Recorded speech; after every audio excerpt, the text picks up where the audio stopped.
this lane. Incredibly impressive stuff. Really inspirational. And here we go, he's looking for something. What a move! This man is on fire! That's the kind of play which makes me want to be on stage. Hold on.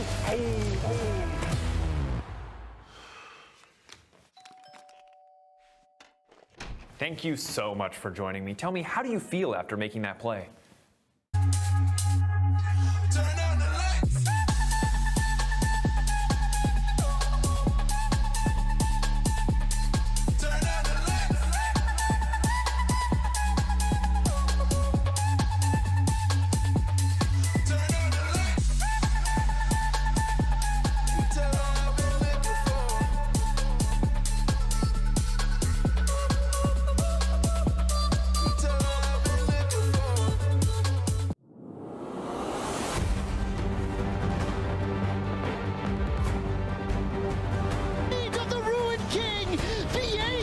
Shuts down Misfits for the ace, the pentakill. 1-on-1, he's going to go for it, I think. Jump. That's oh, no. Oh my God, Mickey!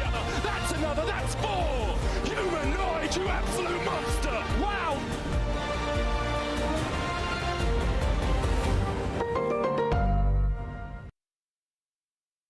Turn on the lights!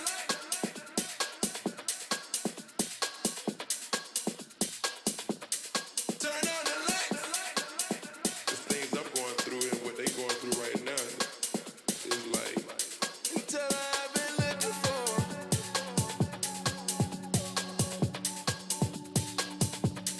Until I've been looking for.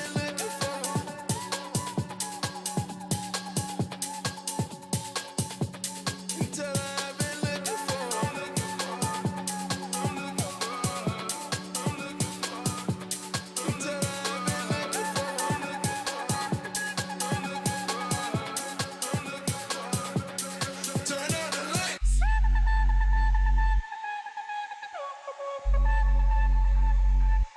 for.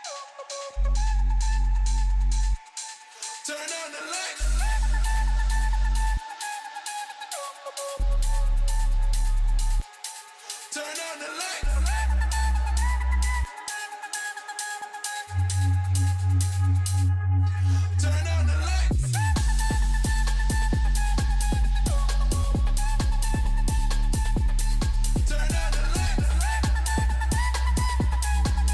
looking for.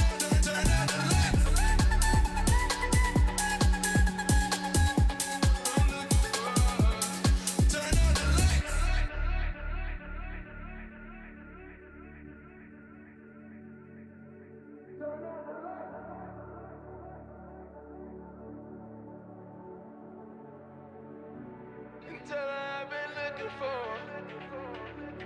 Until I've been looking for. Until I've been looking for. I'm looking for. Until I've been looking for. Until I've been looking for. I'm looking for. And turn on the lights.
Oh, damn.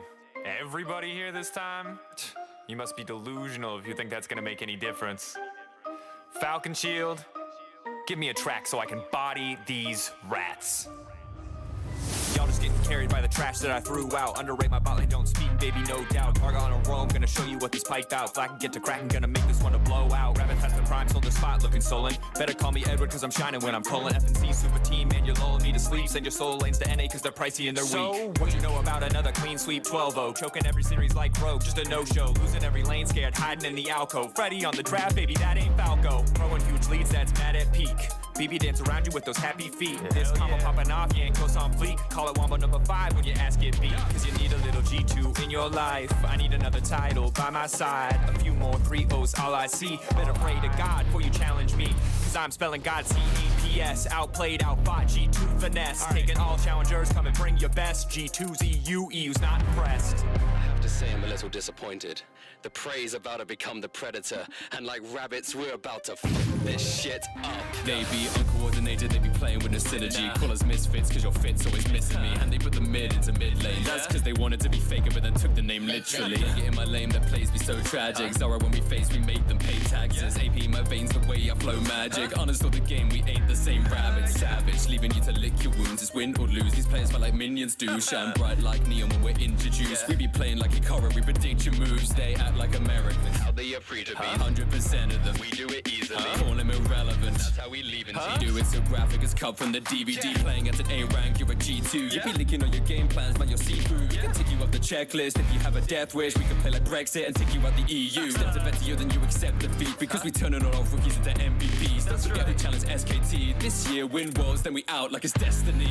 Listen, that's cute. While I refute, let me put you on mute. Time to get the suit, time to let loose, time to lock, load, aim, shoot.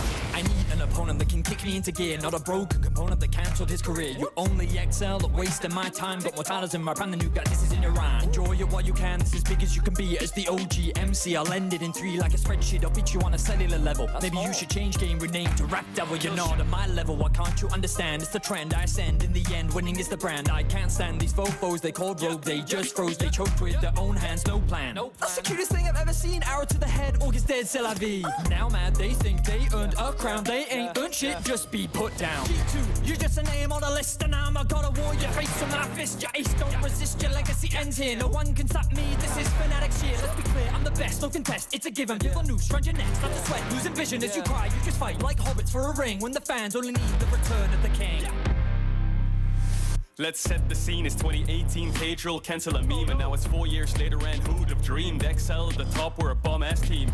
Boom, takes down Gosher Queen. Big brain, checkmate, Mickey X is clean. Tough stain, insane, you need to be to stand a chance if you wanna go toe-to-toe against me, bitch. Leveled up with camping in Korea, Galleria, screenshots, some of the Mamma Mia, stack your tia in your deathbed while you're hugging on Sophia. And the nightmare, XL, be the name that you fear. Jungle in our hands, we got an early game prodigy. Doom vs Makunya, it's clear that you gotta be outclassed. Running for your life like it's Outlast, you're trash, it's about time that you touch grass. Think about it, Fnatic looking bland. Super team suck, don't you fucking understand? Upsec on a choke, have to call the referee. Pause hack won't save you when we ban Zeri. Call me a spreadsheet boy, whole team erase. Time to lose control, let's find and replace. I've got an equation that you should embrace. Your L plus this ratio equals disgrace.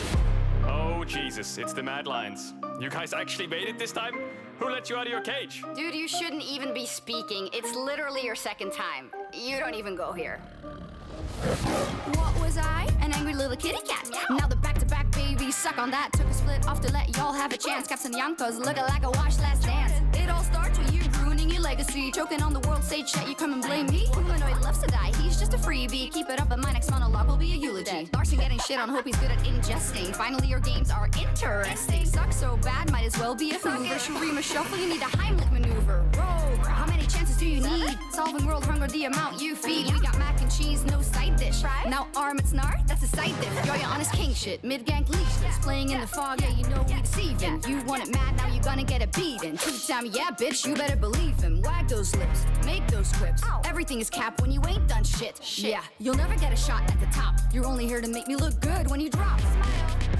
Another choking meme. Get some new material. You want to be humble with such a low rank, war-blooded jungle. And no gang, Odo, gang packing your tanks. No parlay, you sacking the ranks. Mount rack, showed you the hard way. Jump in a Madden and you kill your imagining dragons. You've had enough chances and now you amateurs to ramage to answer for the fact you're lagging in comparison to road. The most pro, get most prone to postpone. Not looking round. Nope, no talent, it's a big shame. Hammering up solo, carrying the mid lane. Honestly, you got a better chance of winning Squid Game. Now you're learning down ball isn't just a nickname. You're getting so bullied, you're becoming bovine. You won't even go in your own lane without a road sign. Let's throw it into cruise right up the coastline. It's been a slow climb, let's call it road time. The league table's a gentle hill that we'll even ascend when we're standing still. Look at these feet, they're not boots that you're meant to feel. You lack the lyrical, physical and mental skill. You're just cutting your teeth, you're like a dentist drill. Now I'm really getting tense, sentinels. Not polyamorous, but then again I will take all 5 of you out, pentakill.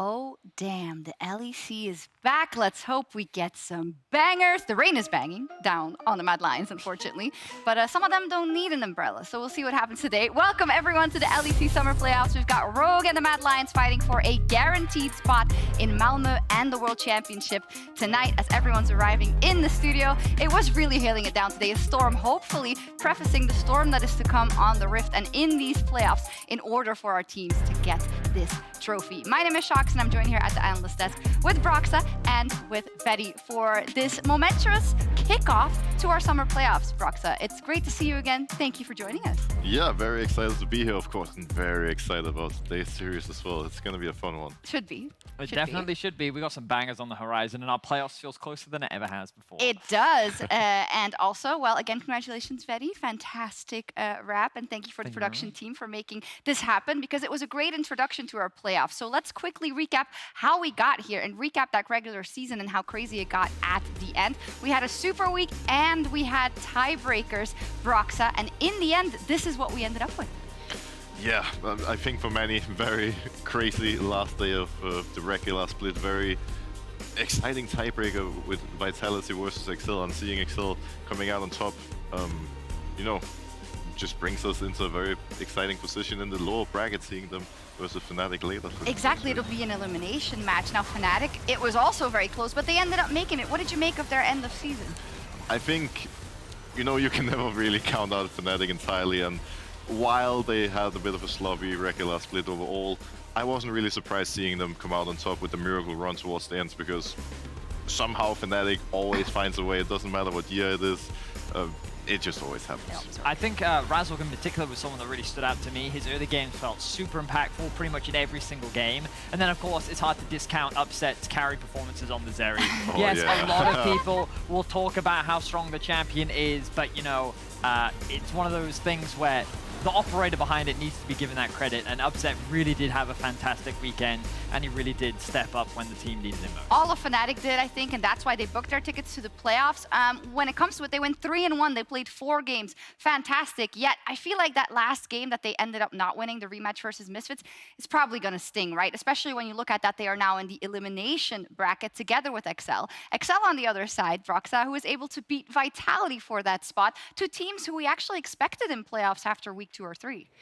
Yeah, definitely. Like on the Fnatic point, there's no doubt that losing that match means a lot to them. Being on the other side of the bracket just has such a huge influence, knowing that you can have a bad day and still make it to Worlds. And now, of course, very interesting matchup between Fnatic and Excel, because both teams, they haven't looked that great in the past couple of weeks, but they have shown signs of light throughout the split, especially Excel at the start of it.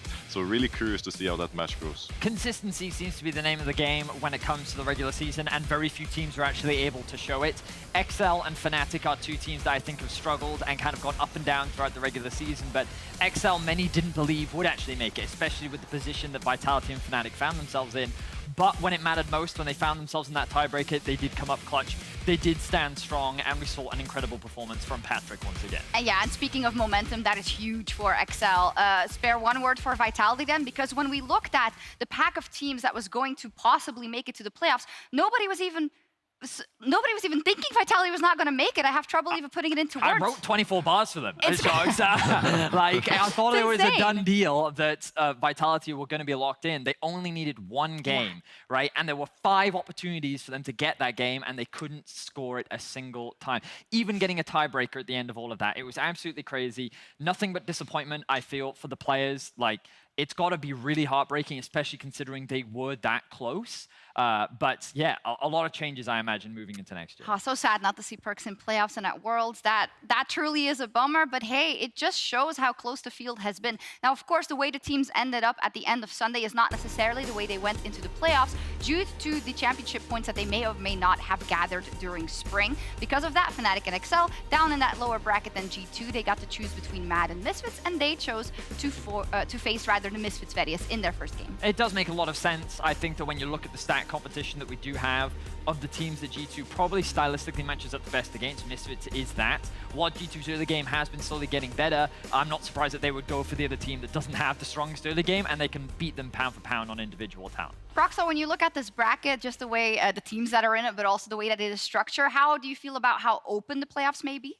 I feel like this playoffs is one of the most interesting we've had in a long time, because even in spring, I felt like there was a clear favorite going into it. All of a sudden, G2 just destroyed everyone in the lower bracket, but now looking at it, I don't really know. I feel like it could be a similar story where someone could be the new G2. Maybe it's going to be G2 themselves who just magically goes crazy and just, you know, shows everyone how it's done here in playoffs. Because like Vedius mentioned earlier, there's been so much inconsistency during the regular split, so who really knows? And I think that's it, right? Because there has been so much uncertainty, we've seen the peaks, we've seen the troughs of each team. The question is who's going to clutch up and who's going to come at big here in the best of 5. Yeah, there are no certainties, it seems like, going into these playoffs, but one player in the regular season stood out amongst the others, though, elevating his team from a disappointing 7th place in spring to a top 2 finish in summer. This is your 2022 summer regular season Kia MVP.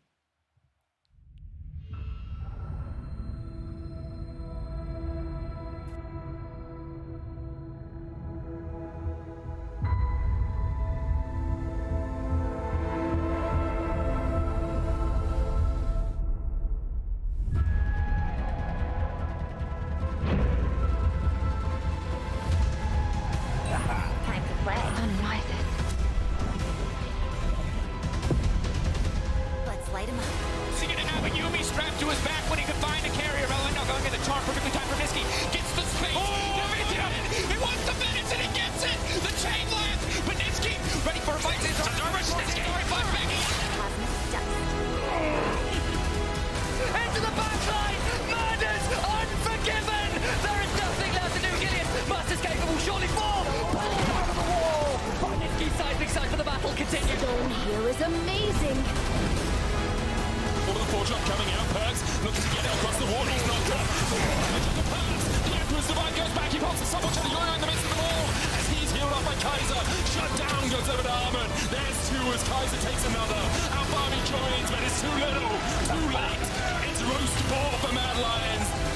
This will send the fight. They're going to be top 2. They're not done yet. Lock up on to Yoyo. He's taken down. He's getting against everybody. But he can't heal the damage coming in. Bobby still standing.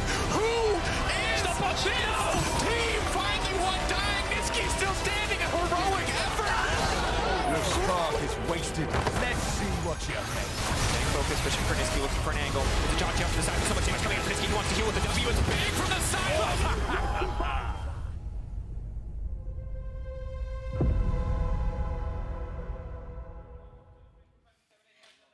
Berlin, give it all for your 2022 summer season MVP, Nisky, please.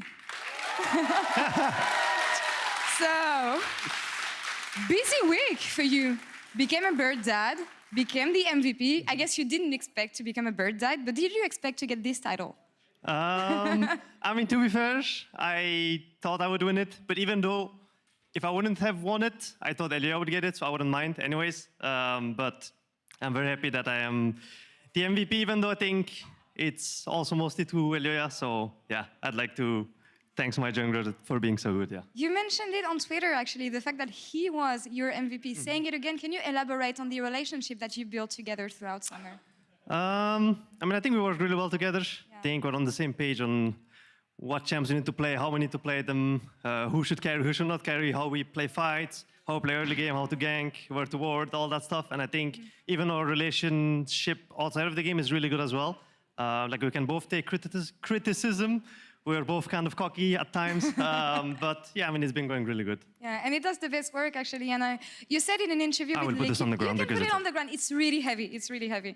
But you said in an interview with LEC recently that this may be your best season so far. And I guess that by working with players like Elioya and evolving in the Mad Lions environment helped you through that. So talk me through your success and improvements, because being an experienced player, it must not be easy to get even better over time.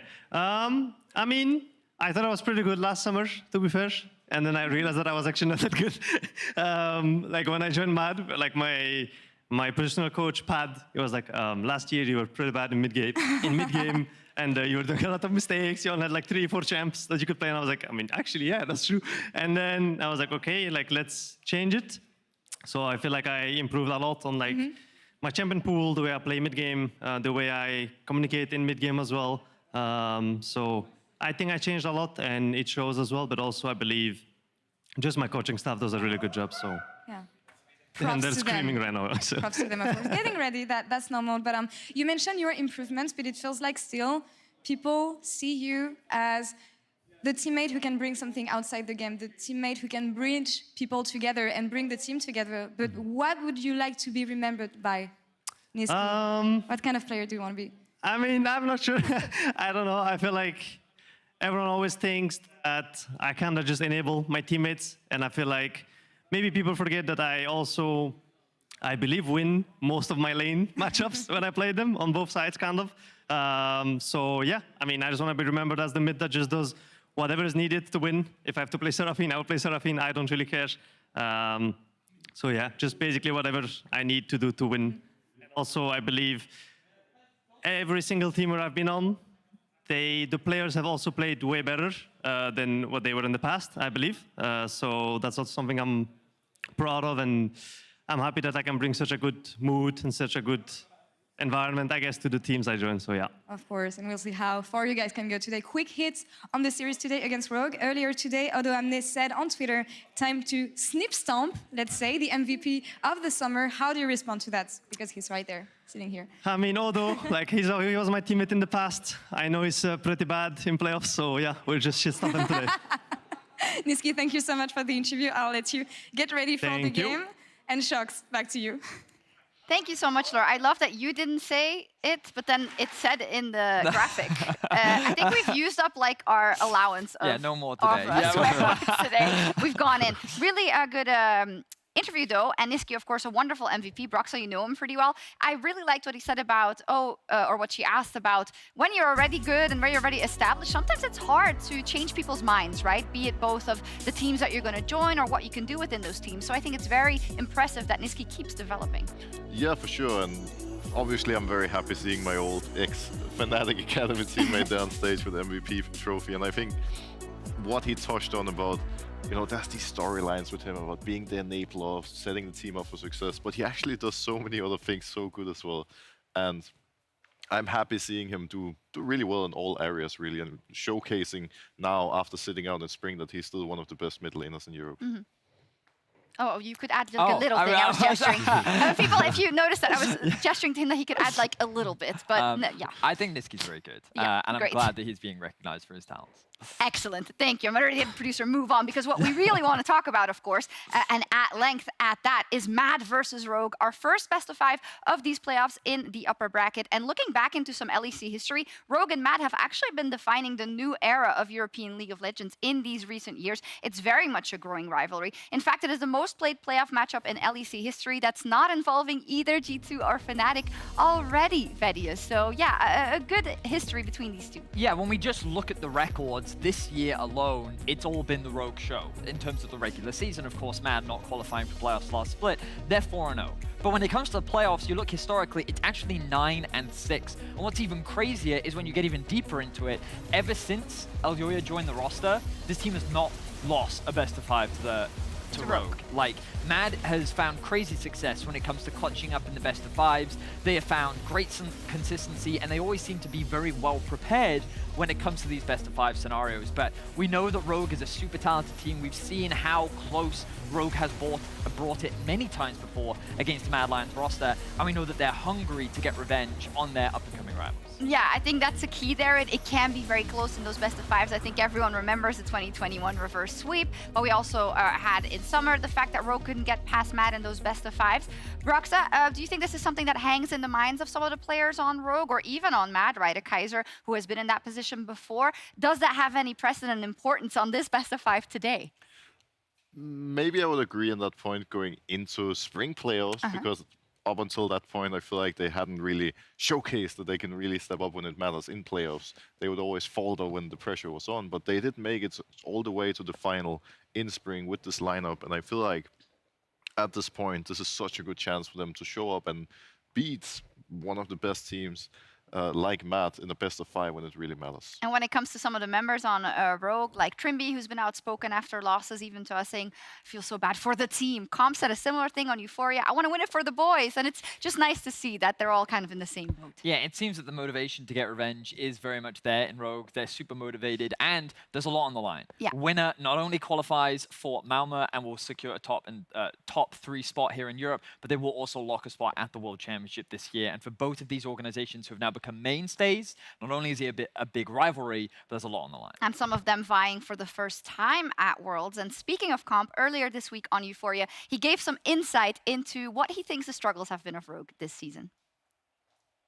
So for my performance, I feel like, as you said, due to the fact that we have been playing worse this regular season than the previous one, I feel like I was not signing as much as the last one, because in the end it's like a team game, and especially my role, it shines even more when we play better as a team, right? It gives me more opportunities for team fights and all of this stuff. But I tried my best to like be as consistent as I could this split, and I think I did a pretty good job in the end.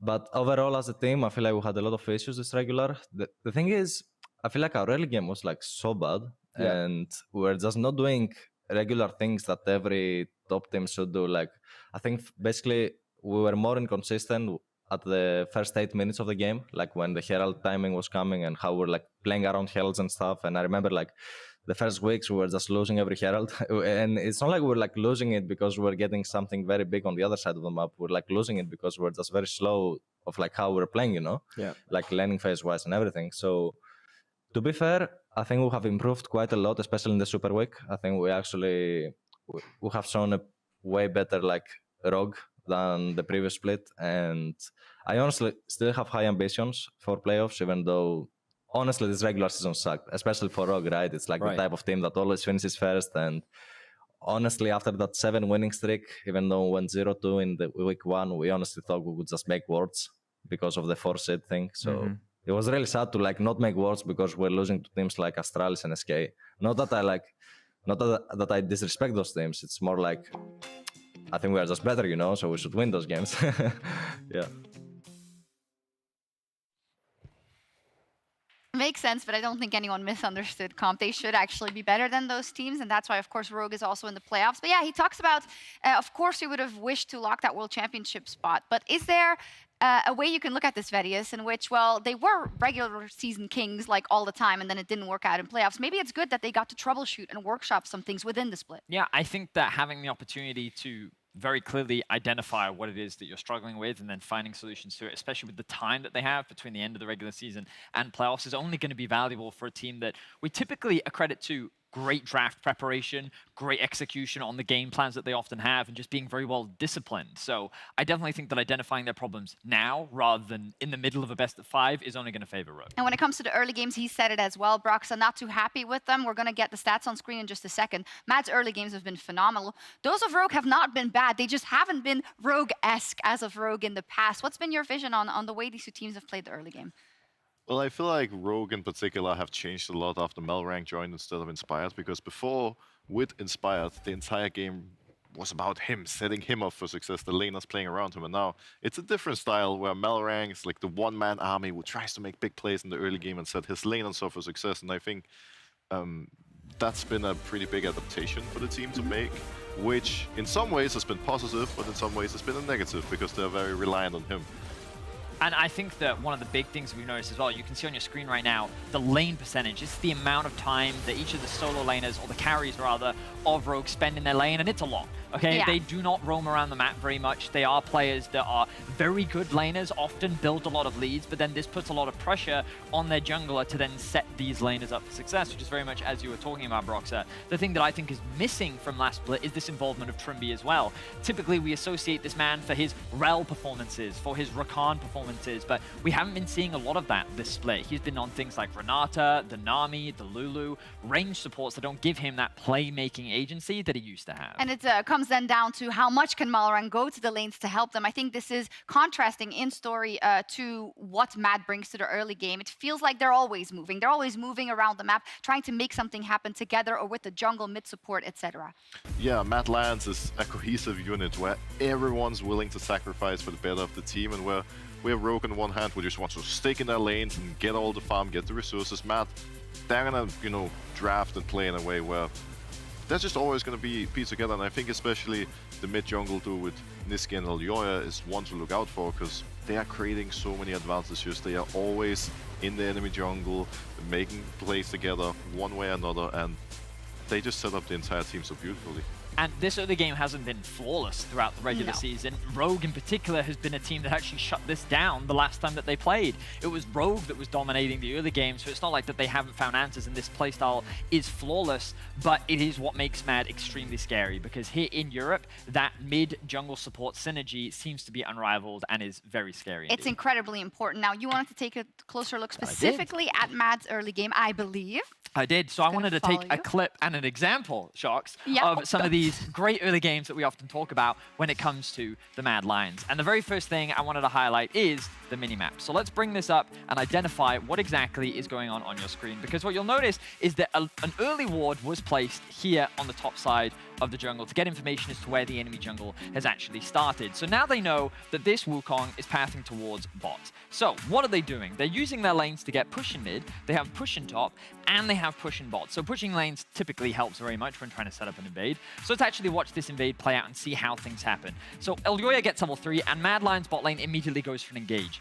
This is extremely important because it makes it much harder for Vitality's bot lane to then contest for the upcoming invade. It happens the second, look, you can see on your screen right here, the second that Elyoya makes his way into the jungle. And what's happening in mid lane?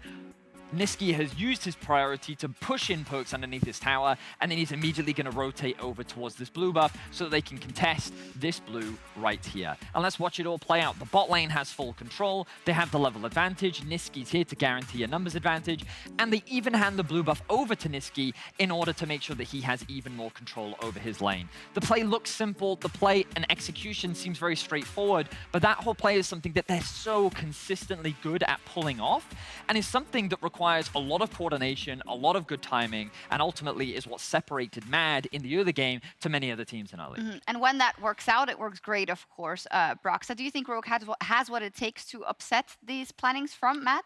I definitely think Rogue's playstyle is an interesting answer to that, because of how greedy the laners are. Mad Lions is running a certain risk by playing this way. You're often going to see someone like Niski sacrificing farm, sacrificing his lane a little bit to help the team. And if he goes for a lot of plays that doesn't work out, Larsen is going to get a huge advantage on a champion like Azir, for example, that can really carry the mid and late game. It's interesting. We're almost on time, and we didn't even talk about the top laners or about the bot laners in depth, but luckily we have a whole best of 5. I am going to ask you for your predictions. I'm hearing a lot of Mad Lions, early prowess, very good, Rogue yet workshop their issues and have an avenue maybe stylistically against them. Where do you land, Broxah? Who's taking it today and why? I think this one is going to be a really close one, and it's going to be really momentum-based, in my opinion. So first game is going to have a big impact. But as a team, I think Mad Lions is going to be better, so I'm going to give it to them 3-1. That's Yeah. not so close. I will admit that the tone has been very much like a little doom and gloom for Rogue. Yeah. What I think is super important to recognize is that they have a lot of really strong qualities in terms of the quality of their players. And recently they have been drafting a lot of teamfight comps, which they've been playing very well. But I do have more faith in Mad than I do Rogue. I wouldn't be surprised if Rogue won this series, but that's why I'm going 3-2 for the Mad Lions, because I think that given the way the meta is played right now, Mad just have the advantage. Meta more suited, but of course it could go either way. Let's see what Discord says and see if this is a wash for Mad. Yes, Discord also said 3-1 for Mad. I'm just going to claim that and say that it was because of the draft. There we go. Regardless, though, interesting. And I always love when everyone predicts the same thing, because then you know there's something in the air, and we love it when people are wrong. But we'll see. Rogue versus Mad. One team will claim a ticket to their 3rd consecutive World Championship tonight and to Malmö. Who will take that spot and move on into the upper bracket? It is time to kick off the LEC 2022 Summer Playoffs.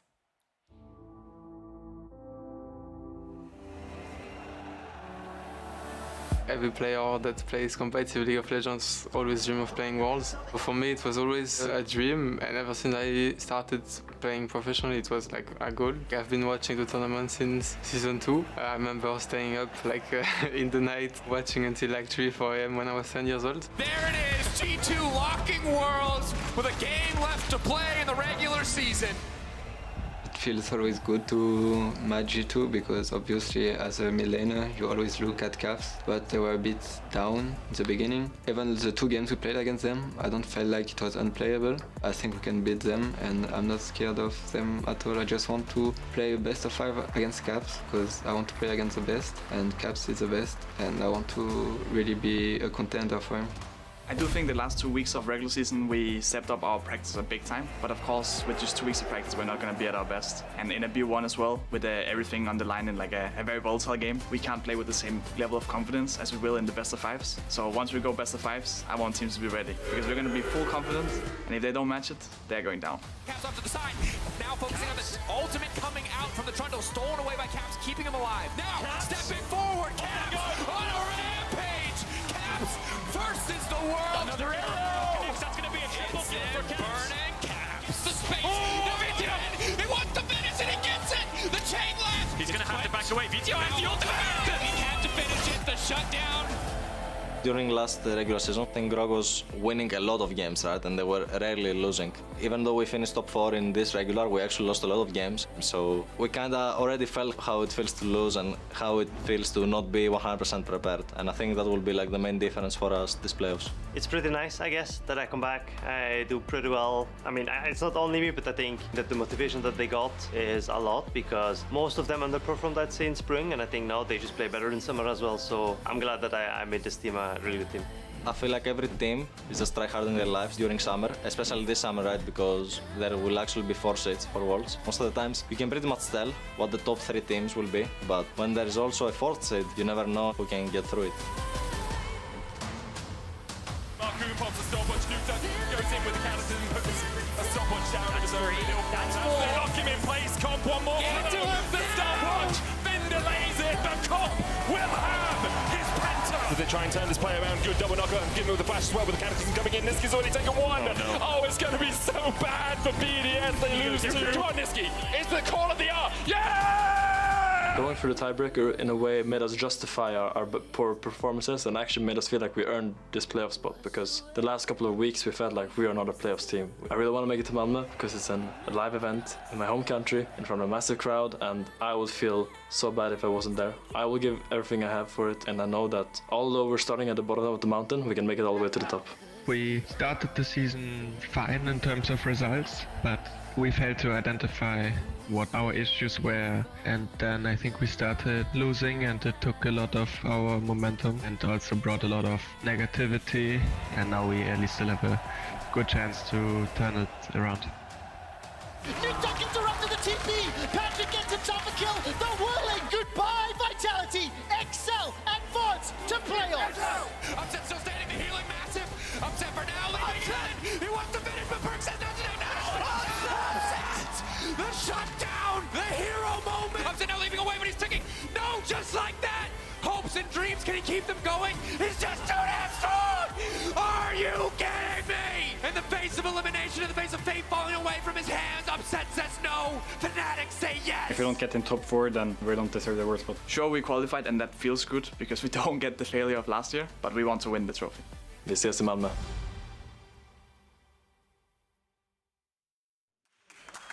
Ladies, gentlemen, and everybody else, welcome to the 2022 LEC Summer Playoffs. My name is Quickshot, joined at the caster desk for the first best of 5 of Europe by Namira and Kadril. The Ready Check just set up all of the stakes, the history between these two teams, but we haven't seen them play for 2 weeks. So Namira, I want to turn immediately to the draft. What are you expecting? What are the priorities you're looking for? And what do you really want to see from these teams? So bear in mind, we are hitting your new patch a little later than everyone else. We don't know what's been prepared in the background, but the power picks coming off of the last patch were things like the Poppy, things like the Sylas, things like the Talia, and they're all very good blind picks too. They've had high power, but they've also been safe to pick in pretty much any situation.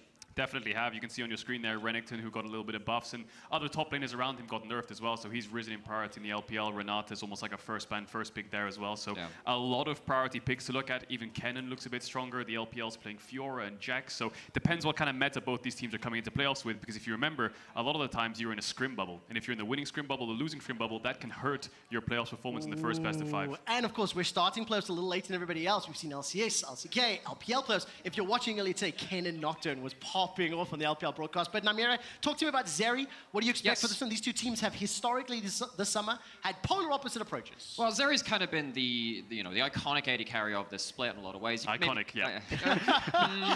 No words for it. I'm being kind this time. But funnily enough, Rogue have not delved into it. They've not played a single game of Zeri in summer. Question is, do they not play it, or have they been preparing it? Have they been hiding it away for a little while? Can they bring it out today? Well, quick stat on that one. 8 bans on Zeri for Rogue.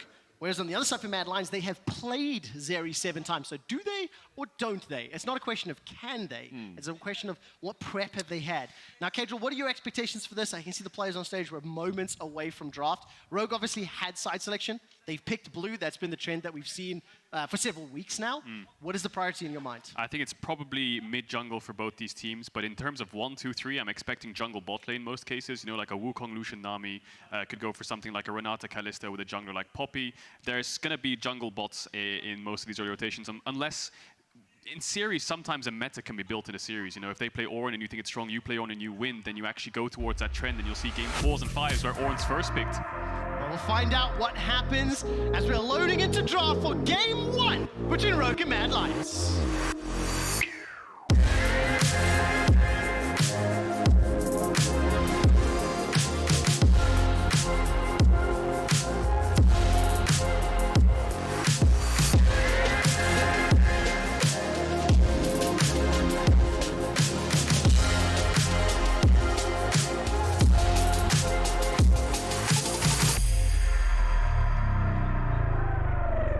You know how the saying goes, no plan survives first signs of battle, and I think the drafts are going to be fairly similar today in regards to that. There are so many ways that this could go differently. I'm really looking to see what the safe blind picks are. I know you're talking about that jungle and the bot lane potentially being picked up a little bit earlier. I actually wonder if we're going to see some counter picks in the support in the jungle, because those two players on both of these teams have been so influential about how they play the early game. It's interesting, isn't it? Because you brought up the Zeri point, you know, saying the comp hasn't played Zeri, but then on the flip side, Unforgiven hasn't played Lucian yet. There's no Lucian Nami from Mad Lions, so one team lacking the Zeri lane, one team lacking the Lucian lane. That Draven ban and that Lulu ban makes me think that Lucian will be first picked here for a Nami.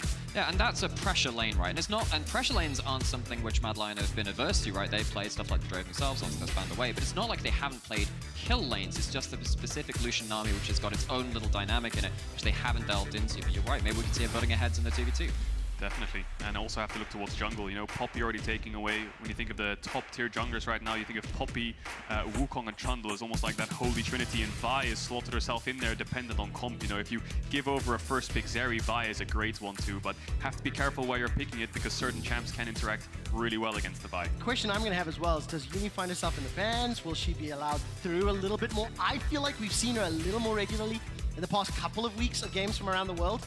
Mad Lions have taken their time. All three bands, man, are running this one time, really thinking it out. But Yumi's the big question for me. Zeri's still open as well. Yeah, Zeri, Yumi, Sivir, Yumi, Lucian, Nami. There's a couple bot lanes up. Renata is a first pick champ if you can play Kalista on 2-3. They've banned away Corki from Larson. Yeah. That's an interesting one. But that means you have left up that Yumi. You've left up a lot of power picks. If you're going to ban away these kind of specific pocket picks, you let something through. It overloads the draft. The question is, if you're expecting that, which it should get locked in here, do you have an answer to it? Do you have one of those kill lanes, which you've played through before? It's the classic response. Look, we agree too, but it is the right pick. It is indeed in this situation. Now, does Mad have a Lucian Nami?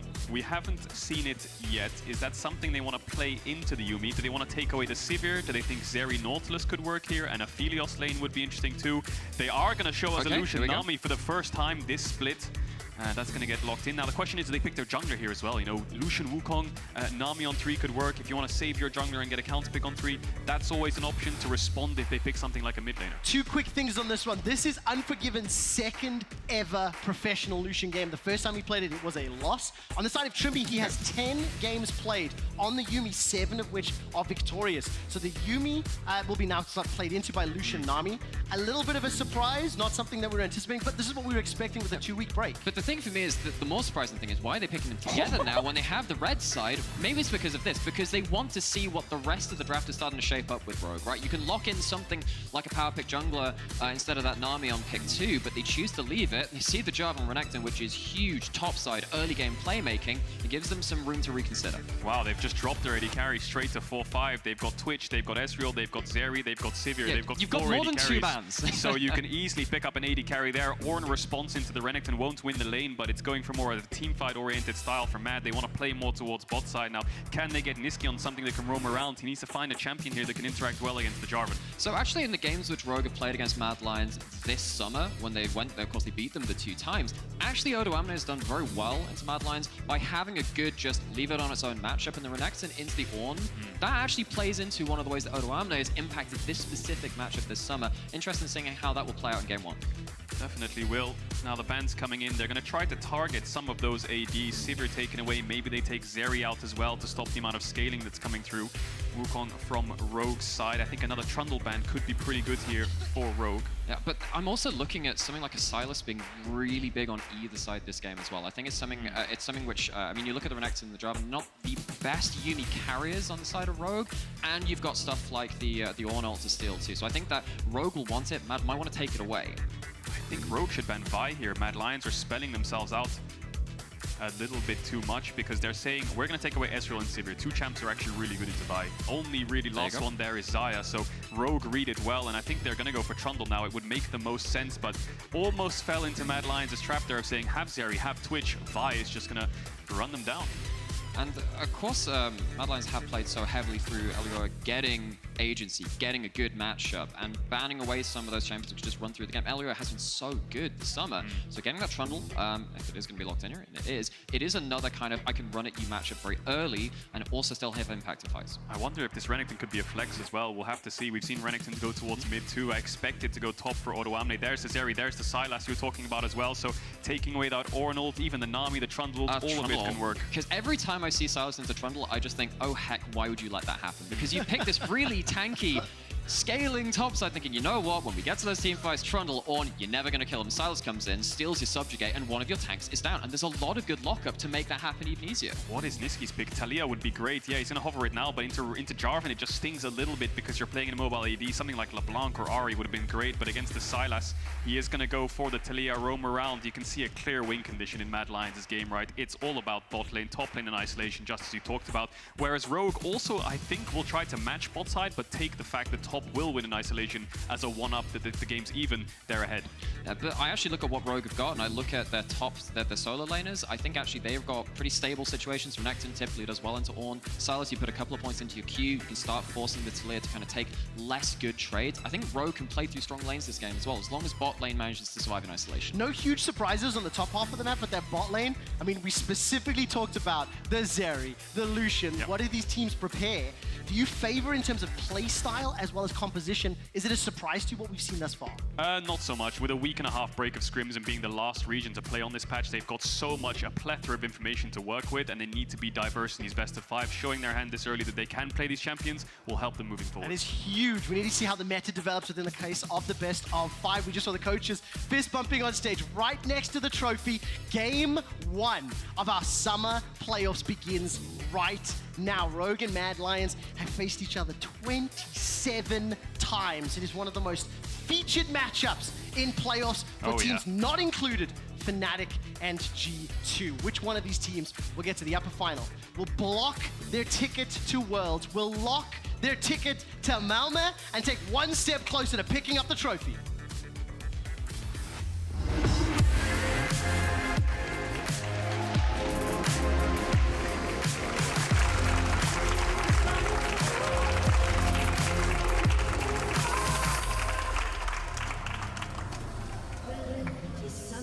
Welcome to Summoner's Rift. Shenanigans are afoot, Cadril, as Mad Lions are barreling down the bottom lane. LEC could start pillar here if they want to look for the Yuumi, but I think Trimby just saw them. Interesting thing to note here, just looking at runes, Malrang running face rush on Jarvan. Normally you see that on things like Poppy and Skarner, and you normally kind of go for Conqueror on Jarvan, but I think he's accepted that he's going to lose the 1v1 against Trundle anyway, and that's his way of getting out. Yes, it's another Malrang special. In Spring, he was playing a lot of the first strike, maybe going towards the spellbook. He had a lot of different ways of kind of taking in runes on that champion, but the way he plays it is still very exceptional, right? You can argue about the rune choices and whether they are useful in the ways that he wants them to be, but in this game, particularly when you have a lot of champions which kind of stick you into the fight, when you're going into Italy and you don't quite hit the mark, you're like, oh, okay, that's kind of a bad place to be. Same with the Trundle, same with the Ornn.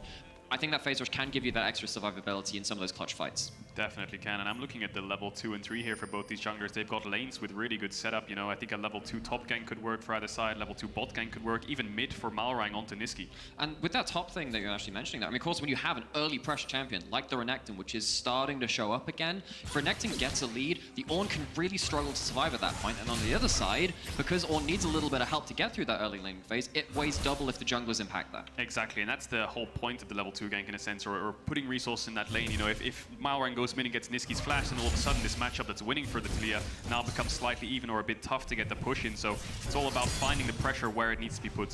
One thing I just want to briefly talk about is this Taliyah pick in particular. It's something that Larson started to pick up towards the end of summer, and frankly, didn't have the impact that I think we would have expected or liked to see. But when I think about Niski, frankly, his Taliyah performance is what really has galvanized the way he plays with Mad, impacting the side lanes. I mean, look at the jungle proximity. Over 11 percentage points differences. Look at the forward percentage. More than 11% more time spent forward on the front foot. So that roaming, pushing playstyle really suits Niski. And there's actually a really great story about this too. A couple of years ago, of course, Niski went to Worlds in 2019, played against FPX with Durnby as well, and a lot of scrims. And he said after that in an interview, wow, this guy is so good. I want to play like him. And you know what he's doing now in summer? He's kind of playing like how he wanted to back then. To see that evolution as this player is really inspiring to see. Even seen some Nocturne in his solo queue, so maybe we're in for a little bit of a treat in this best of 5 as Malrang dings over to level 3, gonna EQ over here, see what the Trundle's been up to. He knows that Red and Raptors are probably down, so Trundle's bot side. And here's that early mid gank to try and get Niski's flash to relieve pressure mid. Can he land the knock-up? Niski respecting it a little bit. He should know that the enemy jungler's top side. Oh, the stun connects. The flag drag flash is available. Not going to be used instead. Niski's burning below 100 HP. Flash was blown, and exactly what you talked about, Cadril. Yeah, Malrang went for an EQ flash there, but I think he blundered it a little bit. Actually missed Niski with the knockup. If that hit, I think they would have got the kill. It's a bit of a timing thing, though. Let's see how that works out on the replay. But the end of this is, you now have a Taliyah without flash. You have a Jarvan that can go forward, and then the Sylas can flash onto them too. It's still a dangerous situation for Niski. So Elyoya, Kaiser, someone needs to come mid and make sure that Niski is shepherding these waves into tower at the correct moment, because he's going to struggle to do that himself now. Yeah, see Elyoya just hovering around, helping him get the wave in, and because Malrang invested time in that gank, it's given Elyoya double crab and mid lane XP, so he's going to ding over to level 4, so small jungle advantage over to Elyoya. This top matchup we expect to be winning in isolation for the Renekton, especially when he gets that Blade of the Ruined King. It just sways so heavily in his favor. Yeah, and of course that's been the real change for Renekton. It's not kind of going towards like all the Gore Drinker stuff anymore, it's going towards some of the tankier mythics. You get a Blade as well, and you just become really hard to get rid of and just manage to stick around, plus you still have that strong early game. So speaking of that early game, now we have this Trundle who's starting to get a little bit accelerated back up onto the map. I'm actually wondering what Elyoya can start doing to stop Malrang looking for those follow-up ganks. Well, we'll find out, because for the moment, pretty much as expected, from the draft. Malrang once again at least showing presence in this middle lane. Niski hovering north as there's no ward south, and if he steps too close, stun, as well as the Flag and Drag, neither gonna land. That means Niski escapes with his life, gets a little bit of a trade here onto Larson. Flag and Drag comes forward just to dissuade the pressure further, and this is, again, I really like this play. Control Niski, put him on the back foot, prevent him or delay him, trying to play for those side lanes. Level 5 at the moment, making his way towards that Weaver wall. And again, Malrang now very active on the map, pushing top lane. Yeah, I think they might actually get a kill here. He snuck around the entrance red as Elioya was hovering there, so Armut actually thinks he's safe. There's no jungler behind him. Well, let's find out. Can the Demacian stand and Dragon Strike connect? No. Armut's going to be able to use that Bellish Breath escape to safety. No real threat, but I love this from Malrang. And every time Malrang's been going for this, the first time in mid, going up to top as well, he's just looking at the waves and saying, well, yeah, you're going to have to contest this wave. You're going to lose like a full wave going into it. So even though the kills aren't always being secured, or well, neither of them have been at this point, right? There's still something else being lost to Mad in terms of their laners and the amount of XP and gold that they're going to get. Yeah, Malrang just bringing that early game strength to Rogue that we've seen kind of all year long. Normally it's the laners playing for the jungler, but now we've got a jungler mostly playing for the laners. Most other junglers adopting that similar kind of style, as Elioya is going to start up the Drake because he has a small jungle CS lead and he's got the bot move first. Yeah, and I think that's a really good kind of overall point for these two teams in terms of the identities that they started to forge themselves. It has really been Mad enabling Elioya to be a wrecking ball, and Malrang doing the same for his lanes, and he's doing it again top. This time around, connects, no flash, remember. Odo's going to be able to step forward, finds the slice and dice, throws down the Dominus, and Armut's now caught out. And he will be secured for first blood. Donated to Odo. Malrang, all the work pays off. Yeah, great knock up there. Just cancelled the Ornn, so Armut really has no escape. No. And again, Odo Amne in games versus Mad this year has actually done very well. Even on matches where he's kind of just expected to passively gain advantages, he's starting to do pretty well. And now he's got himself a sizable CS lead. He's got himself a kill, and I'm expecting him to be a factor in this first game that Mad are going to find difficult to deal with. I mean, talk about the win-loss as well between these teams in a moment, Nymera, but look at that damage per 564, damage percentage 30%, the CSD at 14 plus 19. Odo's had a great time versus Mad Lions in their wins. And particularly with a champion like Renekton, which is starting to crop up a little bit more too, you have to start asking, actually, in this first game, we were expecting the draft to be probing some defenses, seeing what are the power picks, what are the things which you prepared, and we need to start answering later in the series. Maybe this Renekton, if it is something into Armut's more bruisery, tanky champions that destroys their laning phase, maybe that's something which Mad need to think about later on. But of course, we need to see how that evolves through this game. I mean, the thing for me as well is that Rogue have won all 4 of the regular season matchups. Right now, they're in the advantage. Got first blood, pushing forward onto Unforgiven. Cleanser's already used. Elioya and Malrang making their way forward. Elioya's going to step out. Yep, Pillar onto Comp, and Kaiser secures the kill. Now they turn their attention to Malrang, and Mad Lions punish the engage. And while we were looking so much at top side, this bot lane was something for Mad that we wanted to see some advantages being gained. It's taken a little while, and in the individual 2v2, Mad haven't been ruining things, but getting that kill early, getting this Lucian with some extra gold and some extra advantages, that can very much help this conversation. Malrang's not done yet. He's fancying an engage, looking for the opportunity, knowing Flash and Cleanse were down, unable to make it work, but it will be Larson that's the first to roam. And Armut, no flash, but Call the Forge God is available. It's not the biggest minion wave either. Can he clear it out? Trying to, locked up, stunned under the tower. Wow. And that is just Goomba stopped. Easy, simple execution there by Rogue. Don't even break a sweat. Odo didn't have to ult, they didn't have flash for juggle, but his tanking was perfect. Uses the E to escape, and there goes another wave for Armut. I think this is a beautiful start to the series for Rogue. Malrang has been literally everywhere. Larson was the first to roam. He has been subjugated and now locked off by the Weaver's wall. Continues to get chased down, flashes away. Will be able to get chomped out, and Mad Lions do have a response. And it's just a little bit of a lapse in timing from Rogue. Odo leaves the lane, he recalls, he teleports back mid to try and sort out the wave there, and Mad, when they see that teleport committer, go, well, this is a free play, and it's good to see that they're coming in heads up, responding to the right plays, and even though Rogue have had some good look-ins, Mad are responding in kind. Definitely on, it's through their mid-jungle prowess. We saw them take away the red buff, Elioya then moved towards bot, got the counter gank Israel safe in the 2v3, managed to punish Comp, and then they rotate towards top after Elioya's base to get that kill. So it's the mid-jungle that's making sure this game is in balanced hands. Small gold deficit for now, but it's Rogue who have started up this Herald, and it looks like it's Rogue who will get this Herald for absolutely free, which is going to be a big gold swing. Oh, I know, I'm so excited that game 1 has started as tense as it has, because Rogue have already shown up with the game plan that is very clear. Malrang trying to put Niska in the back foot delayed. Larson has already roamed earlier than maybe I would have anticipated or expected. But Mad Lions have been able to punish. Look, they've got multiple plates down bottom. They've got a dragon to their name. And with the lane assignments, Comp as well as Maorang and Trimby are now going to put pressure on the top tower while the bottom is continuing siege by Unforgiven. The Armor doesn't have TP, so he can't stay here for much longer. If they try to go for a tier 2 top, he needs to cover it. I wouldn't be surprised if Niski kind of shadows towards top side soon as well, because Rogue have so much tempo here.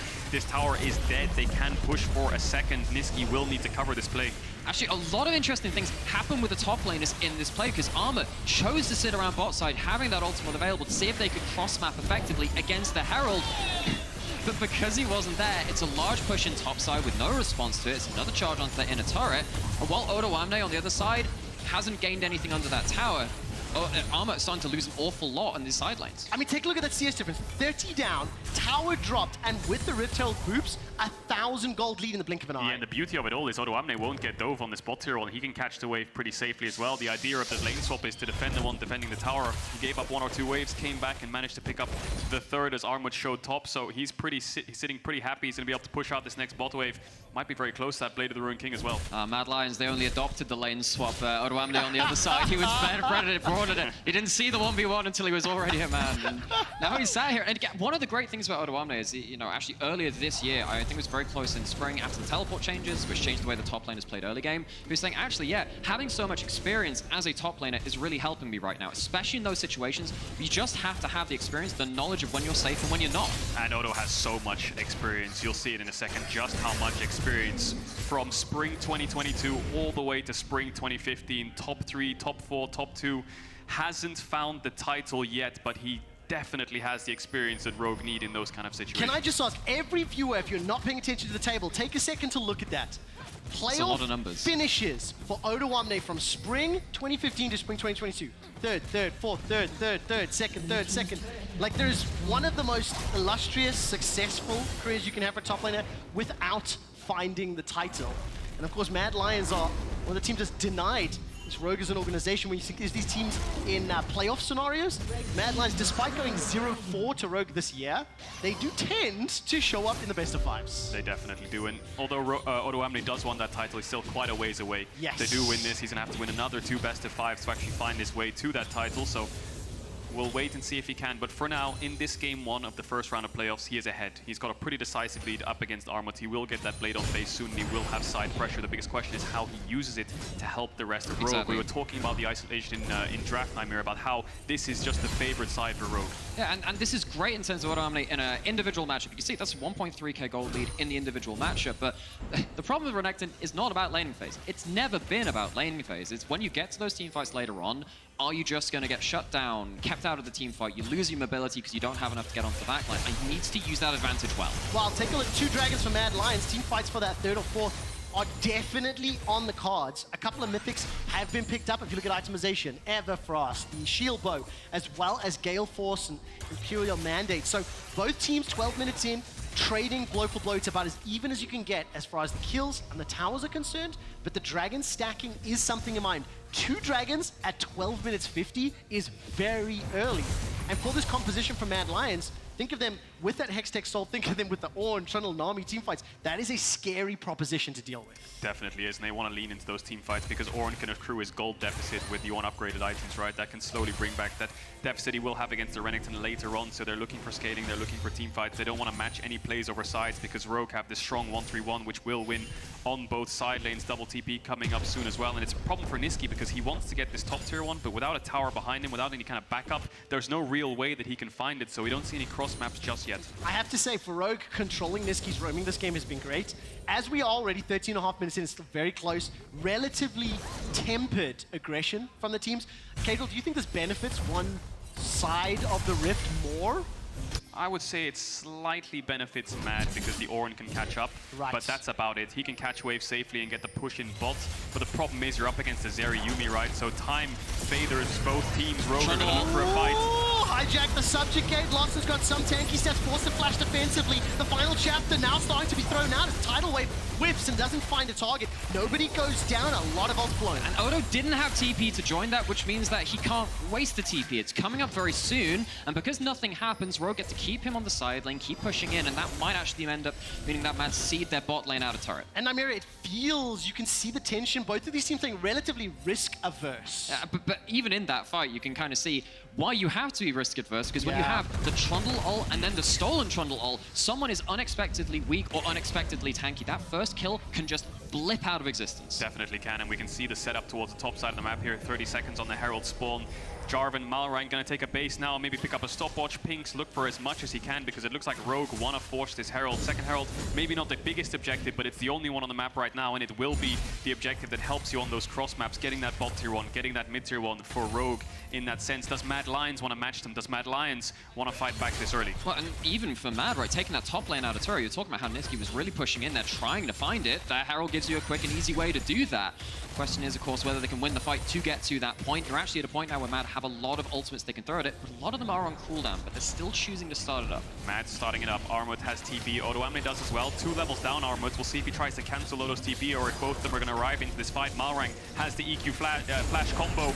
Niski, no flash. Has to be careful here on the smite fight. Elyoya, can he get it? So we're going to find out in a second. 1,000 HP secured by Rogue. It is gift wrapped by the Mad Lions. But on the exchange, Call the Forge Guard out. Knocks up 2. Unforgiven is going to dash outside of the Cataclysm. Pick up his first of the game. The hijack Call the Forge Guard delays the chase. Armut stays alive and escapes for now as Elyoya gets the second of the fight. Mad Lions are not done. They lost the Herald, but they have won the fight, and Odo is forced to run for his life. As well as the pillar.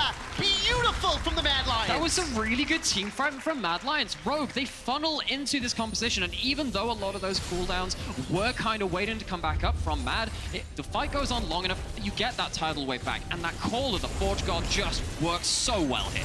Indeed it did, and watch Malrang here. He manages to get the Herald, but I think he has a slight second of indecisiveness here where he stops and thinks, I'm gonna go in, but then he has no way out. I don't think he has his E up, so he's just stuck in a pit with all of Mad Lions. Tries to queue backwards, but no spear there. He dies, and then look at the other side of the fight where Armut's just knocking up Larson and Comp. Both carries knocked up. Buying time, manages to survive. Mad Lions come out on top. Really goes to show some of the weaknesses of Renekton of a champion as well. If this was a multi-angle fight, Renekton's actually in the back line and not using his empowered W onto that Trundle, using it on someone like that Lucian instead, that's a very different fight. Doesn't work out that way though. Rogue play it front to back, no angles involved. Mad Lions take it. As soon as we come out of this, Mad Lions are starting up on the Dragon, and I think I want to take a look at 3-0-1 for Elyoya on that Trundle. And the reason I find interesting is Malrang, I think, let's say, controlled the first 10, 12 minutes of the game. So much pressure onto Mad Lions. And when you look, kill participation at 14, when you look at the kills plus assists at 14, Malrang, this game started strong, but Elyoya has bounced back and had good counter punches. And that is something we've seen sometimes from Mad Lions, actually, where Elyoya isn't actually always involved in a lot of the kills, because Niski's kind of papering over those cracks. Niski's the kind of guy that runs top in this game, gets the kill, gets the counter kill. Elyoya, all the same time, is building up a farm advantage, getting an individual lead, and when he comes online, he smacks even harder. Yeah, I think in this kind of game state here where you're even, you're down 3 dragons against a scaling kind of teamfight comp, we've seen it already, it is favoring Mad unless Rogue can find those multiple angles. It's gonna have to be the comp show on this Zeri. It's getting towards that second item, still a little bit a ways behind Unforgiven for now, but we know the damage Zeri can do in these team fights. I need the carries of Rogue to step up if they want to start fighting back against this Mad Lions. Does that work for Rogue?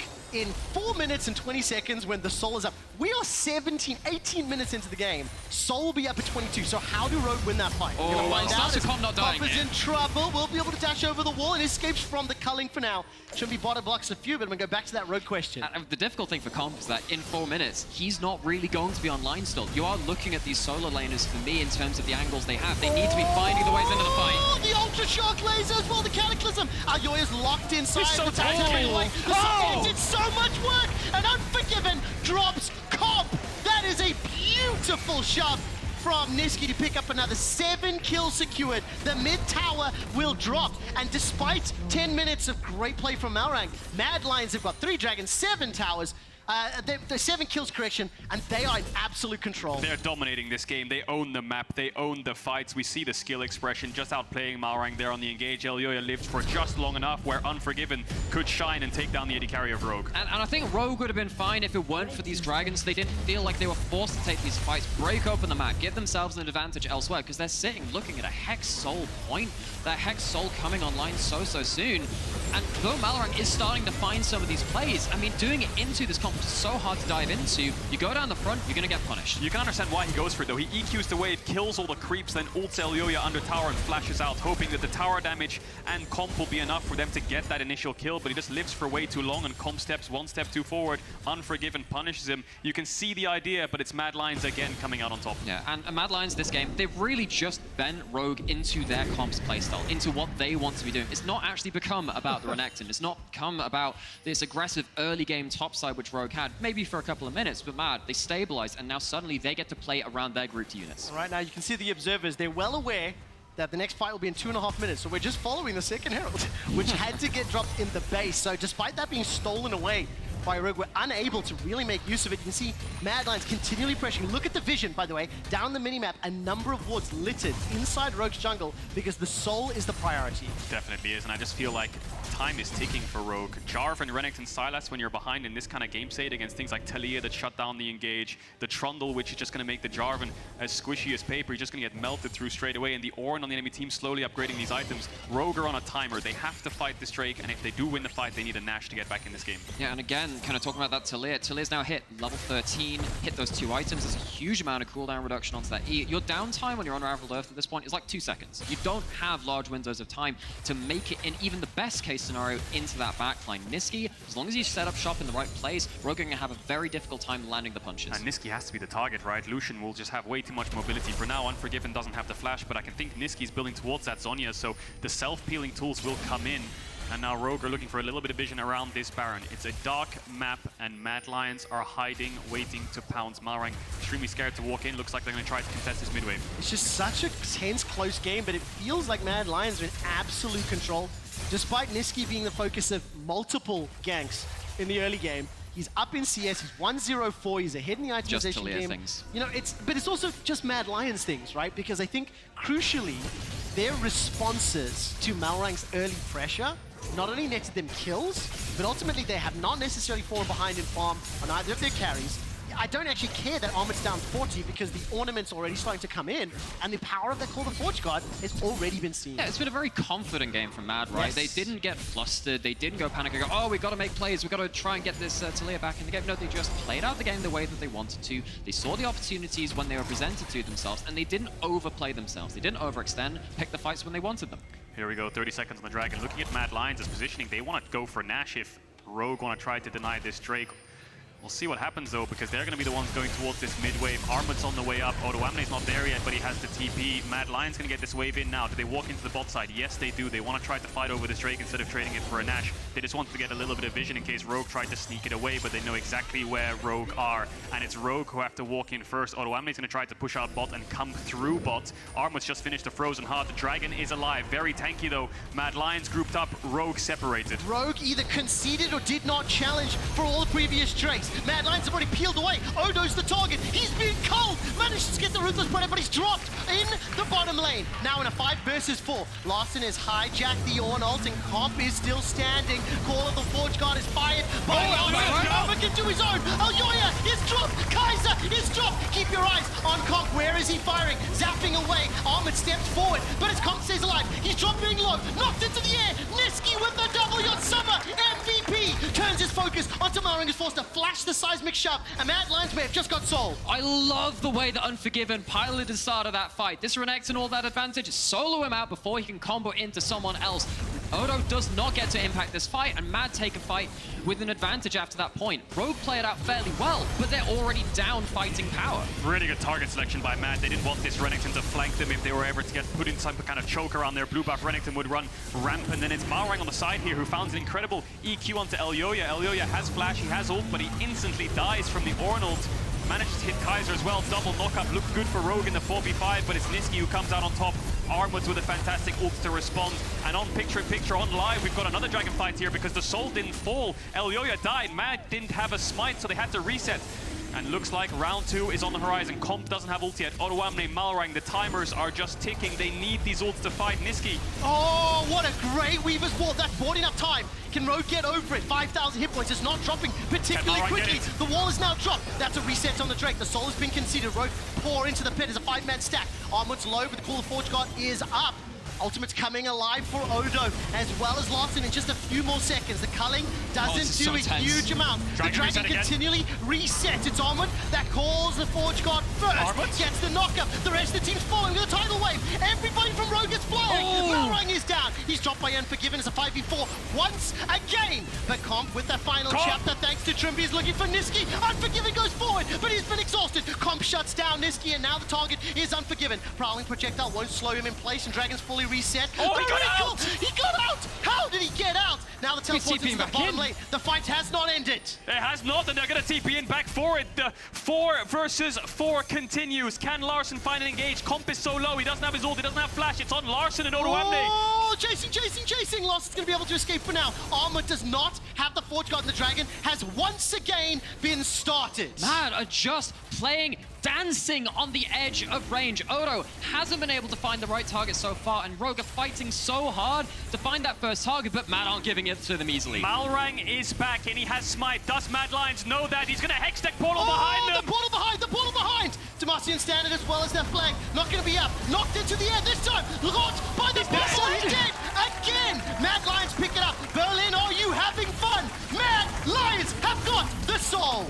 Oh my word, that was a solid 2 minutes of team fighting, and poor Malrang, he can never really find an engage. The Talia just constantly shutting him down. And Mad Lions team comp, it is totally online. The mobility, the zone denial, the ability to stop these dashes getting into the right places has been so powerful. Mad, they've managed to take so many fights this game, but they're just not a threat on the backline. Definitely on. Look at Malrang here, just gets knocked up from Armut, and then the combo comes in from Niski. TP lands just in time, and he just stuns constantly. The same thing happened when he died the first time as well, so never really able to find an angle onto this Talia. And like you said, Hextech Soul picked up. Mad Lions' eyes now set on the Baron. They could look for a start and a turn with lots of flashes down on the side of Rogue with an Ornald in the hands of Mad Lions. I think they might be confident to just start a 5v5. Hunting. Oh, Yoya's got your pillar. Not going to throw it down. Pushing him away instead. Yeah, and if it was difficult to find the targets before this, imagine doing that now with a Hex Soul on top of that point. All it takes is a Lucian W to hit. You're all slowed when you're looking for something. Same kind of thing with the Talia E. It's going to start spreading that chain lightning slow, the old static shiv across your entire team. And I don't think Rogue have got what it takes to find the targets now. Look at this. Mad Lions, they're hunting. Because of that Hextech Soul, they've got so much power to work with. Combine that with the Nami Lucian and the lead that they have, 3,000 gold. Daring Rogue to step forward, baiting them because they cannot risk leaving that Baron unchecked. So it's going to be the route onto Ayoya. The Ice Pillar will slow people down. Call the Forge God comes out. Larson by some time with the Hourglass. Tidal Wave whiffs. That's a knock-up into the air. Trimby's forced to jump away. Larson is already dead. Mad Lions find their 13th kill, and they can peel for the Baron. Rogue is so busy trying to sort out their waves. Odo's in topside trying to de-push those minions up there, and Mad see the opportunity to say, okay, that's a freebie. Take the engage. Yeah, Rogue had to face check eventually. The Blue Orb came in a little bit late, and it was Larson and Malrang fishing for information, but they found Elyoya and they died. Mad Lions might look for a turn here. Unforgiven is ready and poised. Let's take a look. Culling is there. It's being channeled, firing down. Odo's already forced out. Has got the flash, has got the dominance. Baron still kept triggered by armor. Down to 6,000, down to 5,000. Aqua Prison won't find a target. Malrang, no flash available to him. The blast cone is up as well. Gets caught by the seismic shove. Exhausted. Trimby's going low. Malrang with a flash and drag manages to shut down Unforgiven for a gigantic still on 2,000 HP. Baron is slowly starting to trigger up. Comp wisely preventing it regen fully. Now Armored, his Call of Forge God gets hijacked once again. Larson fires it, gets the knockup onto Niski, but nobody can follow. Nobody can take him down. Instead, it's Malrang that's killed. Niski is still firing away those threaded volleys again and again. Before this time, Larson picks himself up a double. He's looking for Niski. He's got Yumi on his back to help out, and that projectile will just fall short. And Rogue, they choose to let go of the leash which had been given to them, fighting the fight afterwards, but the fight is not clean. Again, they are struggling to find these targets, and while Rogue is starting to find some kills here and there, you can see how hard they have to work for it. Yeah, when you get the slam dunk onto Unforgiven like that, this should be their team fight. They play with a lot of confidence once they take away the Ornn ult when Larssen arrives, and it looks like they can just clean house. Niski gets hit up by an Ornn ult, has no flash. He looks as good as dead if Malrang can gap close, but it's this Talia right here stops all of Rogue from being able to get on top of him, so him and Elyoya can kite back, take down Malrang, and make it an even fight still. And I really feel like if they just go onto the Baron, you have the stolen Ornn ult at that point. Elyoya doesn't have that flash. I feel like you could just take the Baron, maybe play it defensively on your end for once, but they choose to go for that fight, and sadly it doesn't work out for them. They're still up against the Hex Soul as well. The gold lead has shrunk a little bit, roughly 2,000 in Mad's favor. Comp has built towards those 3 items. We see 3 items coming across for all of these carries on the side of Rogue, but vision is what they need. There's no pink in the pits right now from Mad Lions, though, I think, so Rogue have all the information they need to take this slow. Cadril, is it Zeri time? 3 items completed, 30 minutes in. Just before that Baron fight, I was ready to throw game 1 away, so that's it. Mad Lions have won, clean, it's done. But Rogue have given me some hope now. I saw how they played out what was ultimately a 4v5. It's 2 minutes to Elder. Yeah. Mad Lions have to play for either Baron or Elder, and either of those buffs can also bring Rogue back into the game. I think at this point, screw Rogue time. They need Rogue magic in this case because Unforgiven is so strong on this Lucian with a Nami right behind him with the Electrocute, with the Mandate. Hextech Soul on the culling is... It just stings, really, doesn't it? It just melts through anyone it touches. First game of summer between these 2 teams came down to the Elder. It came down to, oh, Rogue are out of it. Mad are certainly just going to win this. They're going to have to do that again now. Well, can they find it as Bensky will once again get that seismic shove? Odo is being melted. Take a look at Malrang. No flash available to him. Blast Cone is up. The Observer's doing such a great job of showing the vision. Malrang will be stepping forward, pops that control ward into the pit. Malrang's looking for that flank opportunity. Cataclysm available to him. Mad have turned every previous fight, and they're doing it once again. Unforgiven throws out the culling.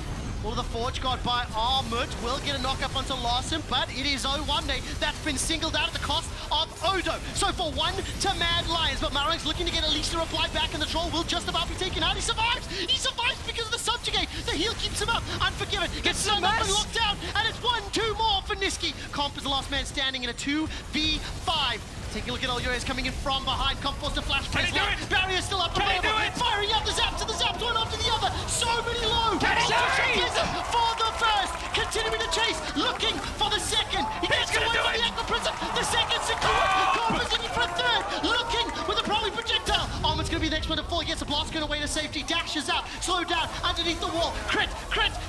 Comp gets a third. Certified Zeri moment.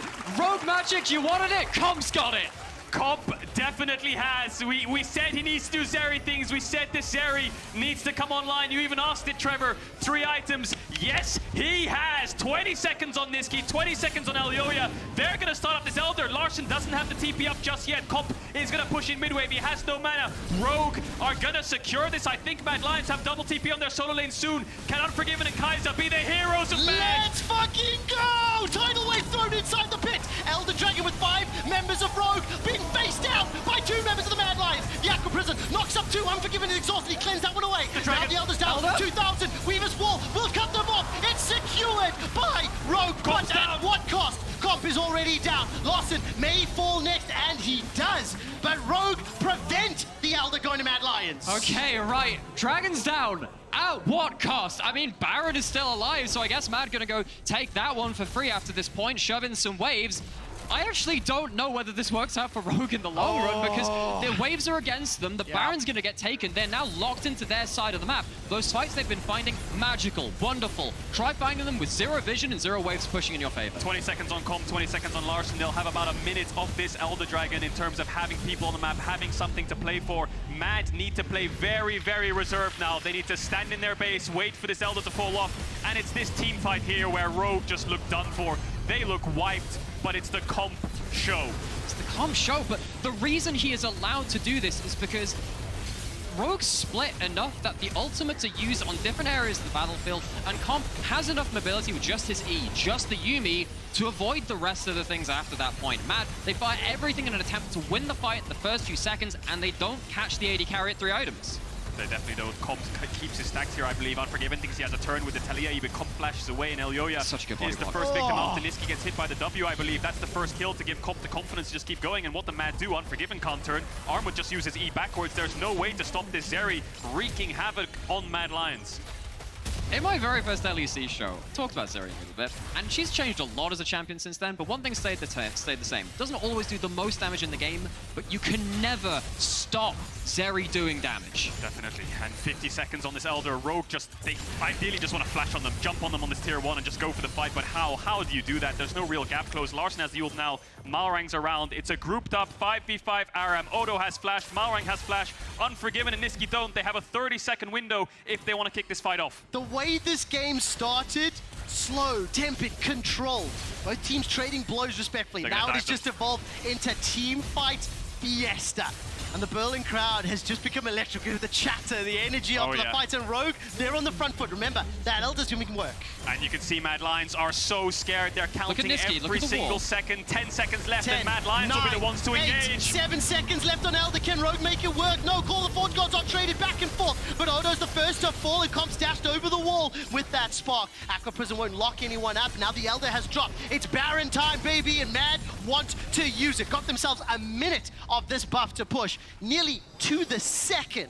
Elder drops, Mad back in and it's control. literally, you see that timer ticking down and suddenly it's like, all right, let's just draw all the lines on the map. You got one Call of the Forge God, you got a second Call of the Forge God, the Weaver's Wall, and Mad Lions draw a line straight towards the enemy base. Odo's up in 30 seconds. Mad have this Baron for... Oh my god, that damage from this area. I think that stops the siege in his tracks right there and then. So now, with 3 minutes on this next Elder Dragon spawning, that's when the next fight will kick off. I think the game will slow down a little bit more now that this Baron will wear off on the base. And Rogue, they are just refusing to give Mad this first victory over them this year. Again, 0-4 across the entire year. Best of ones, sure, 2 of them from Spring, but they fight so hard. And in this one, this looks so done. For Rogue to come back from this, it speaks of real discipline. The thing is, I still obviously feel this is Mad Lions' game. They're in control, they've got the soul, you know, they have an advantage in towers. The thing is, those last few fights, Rogue have found a way to make it work. And crucially for me, this is a 4-item Zeri with Flash are going to be online for the fight as well as Stopwatch. So for me, it comes down to Mad Lions versus Zeri. Those are the two things that determine who's going to win. That's basically it. Yes, exactly. And Zeri has an extra item in Yumi.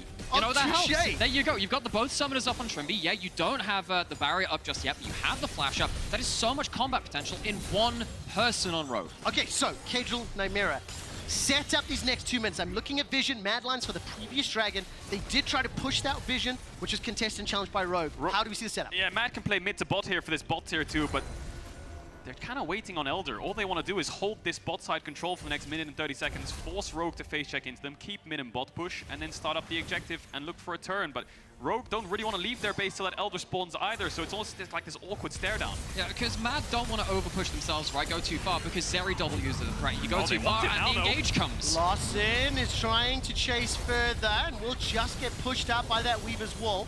Comp firing those Ultra Shock lasers through the wall, so that's a commit. That's the hijack down. Yep. I'm going to take a quick look at the cooldown. It will be available in 35 seconds before the next fight begins. Yeah, Rogue keeping Mad on their toes there, just making sure if they look for this engage mid, are your members ready to respond? We don't see them. They're in our jungle somewhere, but maybe one of them based, and now you've made a big blunder by fake pressuring this mid wave. 1 minute left, timer's ticking, stopwatches, elixirs, pinks, everything you've got, and see if it sticks.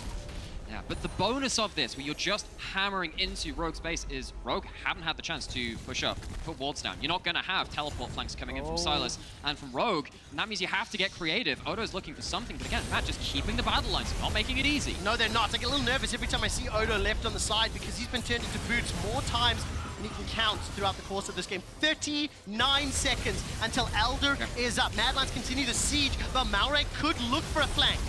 Omen gets the 2-man, the prison as well! Comp is down! With Zeri down, Mad Lions are emboldened to push forward. Malrang goes in, Malrang goes out, and Unforgiven drops him in the jungle. It's over here for Rogue as 1, 2, 3, 4, 5 members have fallen. Mad Lions with the ace are inside Rogue's base. And they're gonna find their first victory over their rivals, Rogue, in this best of 5, in this year, and it comes from Armor. He spends the entire laning phase getting dunked on, finds the crucial knockup in that fight. You'll be forgiven for thinking Unforgiven doesn't like Lucian. 10, 1, and 10. Mad Lion Strike first against Rogue. Woo! Sweat dripping off the forehead there a bit, even though they had a Hextech Soul, they won a massive fight, they were ahead. The Baron was a little bit shaky, Rogue had angles back into it, and we thought an Elder Dragon fight would come again, round 2 on the Elder Dragon, but no. Massive knockup from Armut onto Comp, follow-ups there. Quick ace in bot, and they're managing to close the game. How good are this team at team fighting, you know? There was never a point in that game where Mad were just completely blown out. They were so good at just reforming their battle lines. They never gave easy access to their carries and pounced on the targets that presented themselves. Now, does the game play to your expectations of how this would work? We have a moment to reflect. I thought Malrang and Rogue's early game looked okay, but ultimately Mad Lions had an answer to everything, and once they arrested control, they didn't concede it. Yeah, I wasn't a huge fan of the Jarvan. I think something like a Trundle or a Poppy or Wukong, some kind of ideal S-tier pick for Malrang would be better. Or either that or you remove this Telia, because this Telia was way too big of a problem for what Rogue wanted to do. I personally don't mind the Jarvan. If there's another kind of diving champion as well, maybe a Rakan can help out, actually have a secondary form of engage, get everyone in there at the same time. But it on its own, yeah, it really struggled to hit the mark. Yeah, definitely, and we'll see what Rogue choose. You know, they're going to go back onto blue side. It seemed to work. Blue side is favored for most of these teams, and when it comes to these first pick, do they want to give over the Lucian Nami? Do they want to play it themselves? They're going to weigh up what options they want to go to in the second game. See, this is where we now get to look at the meta, the gameplay evolved within the course of the BO5, and also try to figure out what these teams have been practicing outside of that Zeri Lucian, which caught us a little, not by surprise, but nice adaptations from regular season. Anyways, Mad take down Rogue for the first time this year, and they take that first step towards round 2. We'll be back in the next game after this. Don't go anywhere.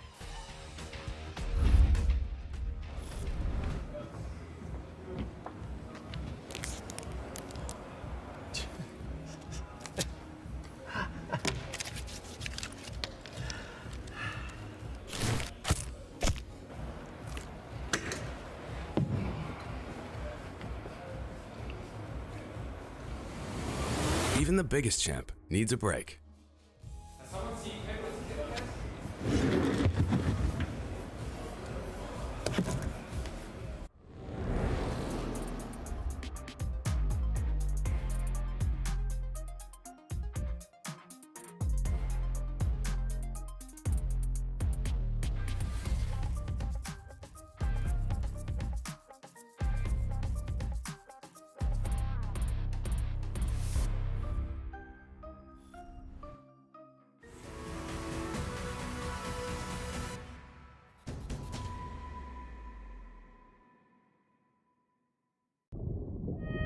The desire to see and experience more. It's in our nature to seek a wider perspective. Innovation that broadens your horizons. The all-new Sportage. Kia, movement that inspires.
shit on, hope he's good at ingesting. Finally, your games are interesting. Suck so bad, might as well be a Hoover. Shurima shuffle, you need a Heimlich maneuver. Rogue, how many chances do you need? Solving world hunger, the amount you feed. We got mac and cheese, no side dish. Now arm it's Snar, that's a side dish.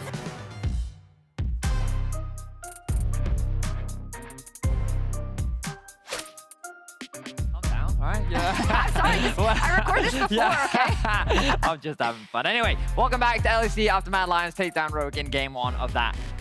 What was a crazy game 1. I wanted to take this opportunity to break down one of the craziest team fights that we've had in a while. This was 3 minutes long, and I've got the whole thing. So let's start off by setting the scene. When we look at the minimap, basically, Mad already have control over the river. So as a result of that, Odo is trying to get push in bot so that he can gain access for the team to potentially come in and find another way in, rather than just funneling into this narrow choke point for the Ornn to kill them all. So let's start the clip and let's actually watch back, see what happens.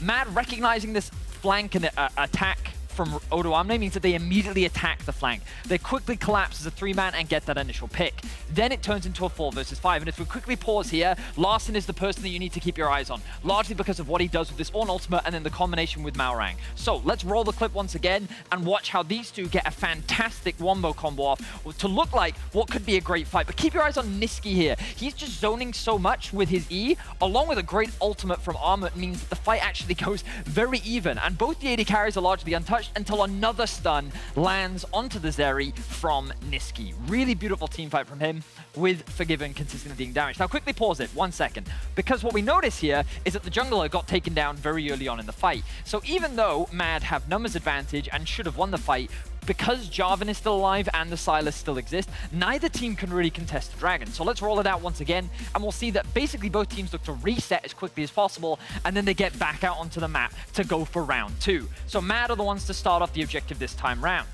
This means that Rogue, they're a little bit slow to the fight, but Nisqy says, hey, what we'll do is I'll ult, zone them away, we'll try and burst this down. But Dragon buff now has more HP, takes much longer to burst down. They do like 3k damage, but it's not fast enough. Now quickly pause here, because this is where things get pretty interesting. So you can see it's a pretty traditional front-to-back situation. Maorang is slightly separated from his team, but basically everyone is waiting for all of these ultimates to come back off cooldown, but notably, Ornn still has his. So let's play the clip once again. And what you're going to notice here is that Mad, they're the ones to start the engage off, because they recognize that it's much easier for them to start the fight, and Rogue is still buying time, waiting for an opportunity. Really great engage comes in from Armut. He gets a 2-man knockup combined with the Trundle pillar, and they're able to find that pick with a good follow-up CC from the rest of Mad. Now with numbers advantage, again, Mad think that they can come out on top, but then comb on Zeri, Yuumi realize, hey, wait a second, we can just chase down Nisqy. They get an initial kill, and Ornn very cleverly looking to go back here so that he can TP back into the fight. Rogue, knowing that they have a positional advantage, tried to force the fight even further, but now they realize that Armut's coming back into the fight once again, full on HP, and he's saying, you know what, I'm ready to tango, I'm ready to fight once more. Like, it's so crazy that the constant back and forth, and the Dragon still hasn't even been touched once again. Maorang is now back in the fight. Pause it here, because this is really the deciding moment. So he takes this Hex Gate in order to find an opportune flank. The TP from Nisqy is about to come in as well. And what's crucial here is that Maorang, while his position looks good, things fall apart very quickly. So let's play out the last bit of this clip and see how this fight goes in favor of Mad. Good knockup once again from Armut. The slow and damage comes out from Nisqy. The Trundle pillar separates the rest of Rogue from the engage from Maorang, and he ends up falling short.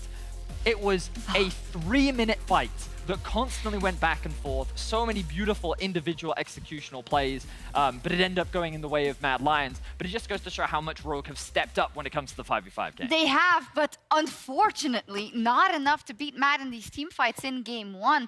Even with such a strong Zeri, but it was just such a cool sequence. I'm really glad that you showed us again. You could just feel it, you know. Obviously, at that point in the game, Rogue does not want to give over this ult to Mad. They want to get a foot back on the ground, and that's why I think maybe, you know, they realize they have to make something happen, which of course leads to perhaps not ideal execution. Yeah, at that point in the game, seeing your opponent being so close to get the Hextech Soul, you don't really have a choice. The Soul is so strong, it's going to give you so much power going into the next phase of the game.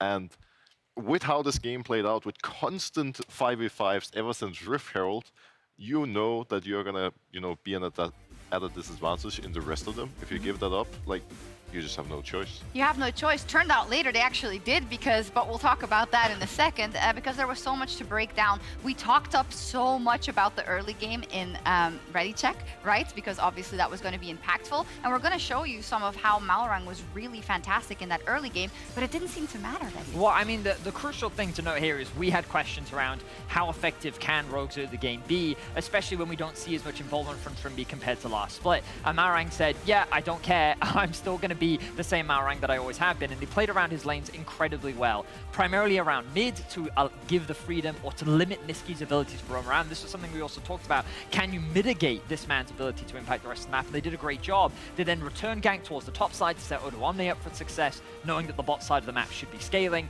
And basically Rogue just had such a phenomenal early game and a great game plan. The problem was that the Trundle, Elyoya, was constantly trading things elsewhere on the map in the meantime. Yeah, and you saw it right there on the minimap. Like, while Malrang went for the top gank, Elyoya was already securing the Dragon for his team. After the Drake, he moved in to steal the enemy red buff, and then he started finding a lot of ganks on his own. So all the aggression from Malrang was great, but the problem was that, you know, Malrang's laners just gave opportunities to the enemy jungler, and all of a sudden, none of it really matters anymore. Yeah, because I guess we see, oh, Malrang got his ganks off, the enemy laners died, that's what you want, but of course you need to have a look on the entire map. The dragons were already stacking for Mad. Then it came to that second Herald, and that is where you kind of see, I think, the beginnings of why Mad feels so comfortable in a team fight. Broxa, when you look at Mad's composition, what is it that makes them so adept in these team fights? What tools do they have at their disposal? I think they have almost a perfect team fighting comp. They have two strong front lines in Trundle and On. On brings hard engage, then they have solid AP and AD damage spread. They have an enchanter support in the back who can peel, who can, you know, heal the teammates and create, you know, just really set up the carries for success, and that's what it's all about. Niski, Unforgiven, they have so much freedom to do whatever they want while being peeled by the rest of the team. And I think what was really important about this fight specifically was Rogue ideally want to use their lead in the early game to secure these early objectives. Yeah. And while it's expected that you lose like an early Drake, right, you'll have like, okay, we trade Herald for the Drake, but then on the next Drake, we're going to look to contest, which they don't. And a large part of that is because these fights started to come through from Mad. They started contesting this early game power that Rogue was demonstrating. And I think that Rogue have demonstrated that they've come in prepared, they're willing to fight, they're willing to scrap, they're willing to go toe-to-toe. But individually, I just think that Mad was stepping up even more. And like in the 5v5s, you saw the mechanical outplays. Niski landed so many incredible stuns. Like the positioning from Unforgiven was absolutely flawless. It was a great game. And the fact that Rogue almost then even nearly came back towards the end of the game, like it just goes to show how even these two teams really Makes me very hopeful about the rest of the series, right? When we look at this, we also got a certified Zeri moment. Now, I honestly thought now this is where Zeri is going to take over. If, you know, she gets a couple of kills, if she gets going in those late game team fights, it's all over Broxa. But it didn't happen. But you do see it happening in different situations. So should Rogue have done something differently to set her up? I feel like it's just so tricky for Rogue with the comp that they have. Like Renekton at one point after early game is barely even a champion anymore. He just got rolled over in all the team fights, and you know, they just can't match up with the, you know, the setup that Mad Lions have on their side. And I was actually thinking, watching this game, that I was really impressed with Comp, the way he navigated the series. I think, you know, he deserves a lot of props, a lot of credit for the way he played. And I'm really curious to see going into this next one if this series is still going to be available, because it looked really, really hard to deal with. Yeah, as it always does, especially paired up with a Yuumi. Let's talk a bit about the next game. Rogue got to pick their side because they lost game 1. They were going over to the red side. I heard the naming of the Renekton of something that, when it goes later on in a game like this, just doesn't become so valuable. So is that something where they should look to attack? I feel like there's a lot of ways that you can approach this one. Overall, this game was purely team fighting. And if you're a Rogue, who's also known for being a good team fighting team, you're just going to want that advantage one way or another. And I think in this case, the top side is where it really sealed the deal with them having Java and Renekton into Trundle and On. There's a limit to how much they can actually do to come out on top. I think that removing Larsson's Azir and Corki was really impactful.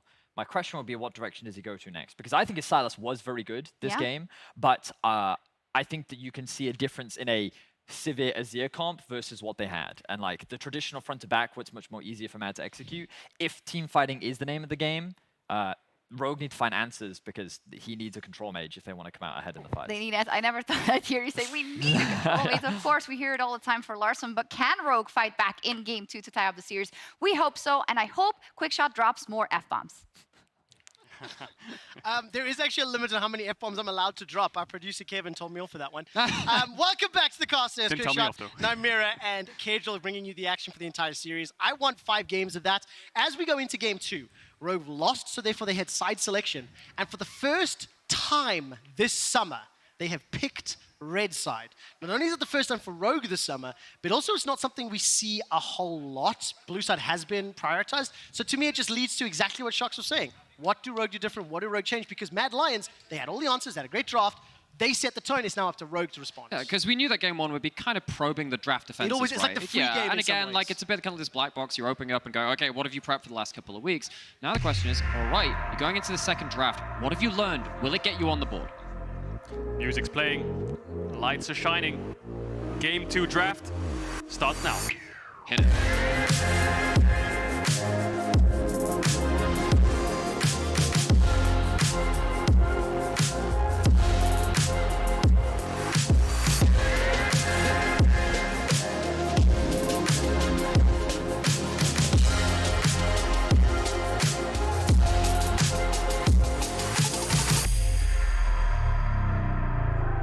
Lions, 4 out of 5 All-Pro first team members, Summer MVP. His coaching staff pick up the first win of the summer playoffs. They are now on the blue side. Vedius mentioned it explicitly. That Azir Corki ban from Larson was targeted. I do think it had an impact. It wasn't the Silas that was the problem that game, but I want to see what Rogue adapt in the draft. Yeah, because you know he plays an awful lot of mages. I mean, I think it's Victor. Actually, the last game they played against Vitality, Larson had an insane Victor game, outlaned and just brutalized the whole map. There are other picks in that wheelhouse you can go towards. It's just whether you get a draft with a cohesive in, because playing that kind of stuff into an Ornn can be dangerous. Into different picks can make it very difficult to execute. This time around, Kalista will find herself in the ban pool immediately. Nymira, something I personally spend a lot of time looking at is how much time do teams use to ban away the champions on stage, try to infer a little bit. Mad Lions have used the timer on almost every single pick, and if you look at those cams, huge amounts of discussion, really evaluating their choices. But Draven and Gwen, 2 of the 3 bans that Rogue banned on blue side, no changes now. No changes just yet. I'm looking at Lucian Nami right now. We'll see what Mad banned last year. I think Rogue might have to ban the Yuumi. Do they opt into it? Ornn. Mad Lions are scared of Rogue early rotating the Ornn. They've had their fair share of the cake. They've got a win from it. They don't want to let that through. It might actually, dare I say, early pick Renekton at that point. We saw what the Renekton can do, because eventually the Renekton just gets outvalued, right? But we've seen how both these players at the very end of the regular split, and Armut and Odoamne, valued that pick. It is strong in the meta right now, but in that last game, you could see where it just kind of falls off a cliff and you can't impact the team fights. Taking away that blocker champion, that Ornn, which is so hard to get through in team fights, I can see the angle. Zeriban coming out. That does leave open the Yuumi first pick. We saw... Oh, Poppy as well. Yeah, Poppy as well is up. Wukong's up.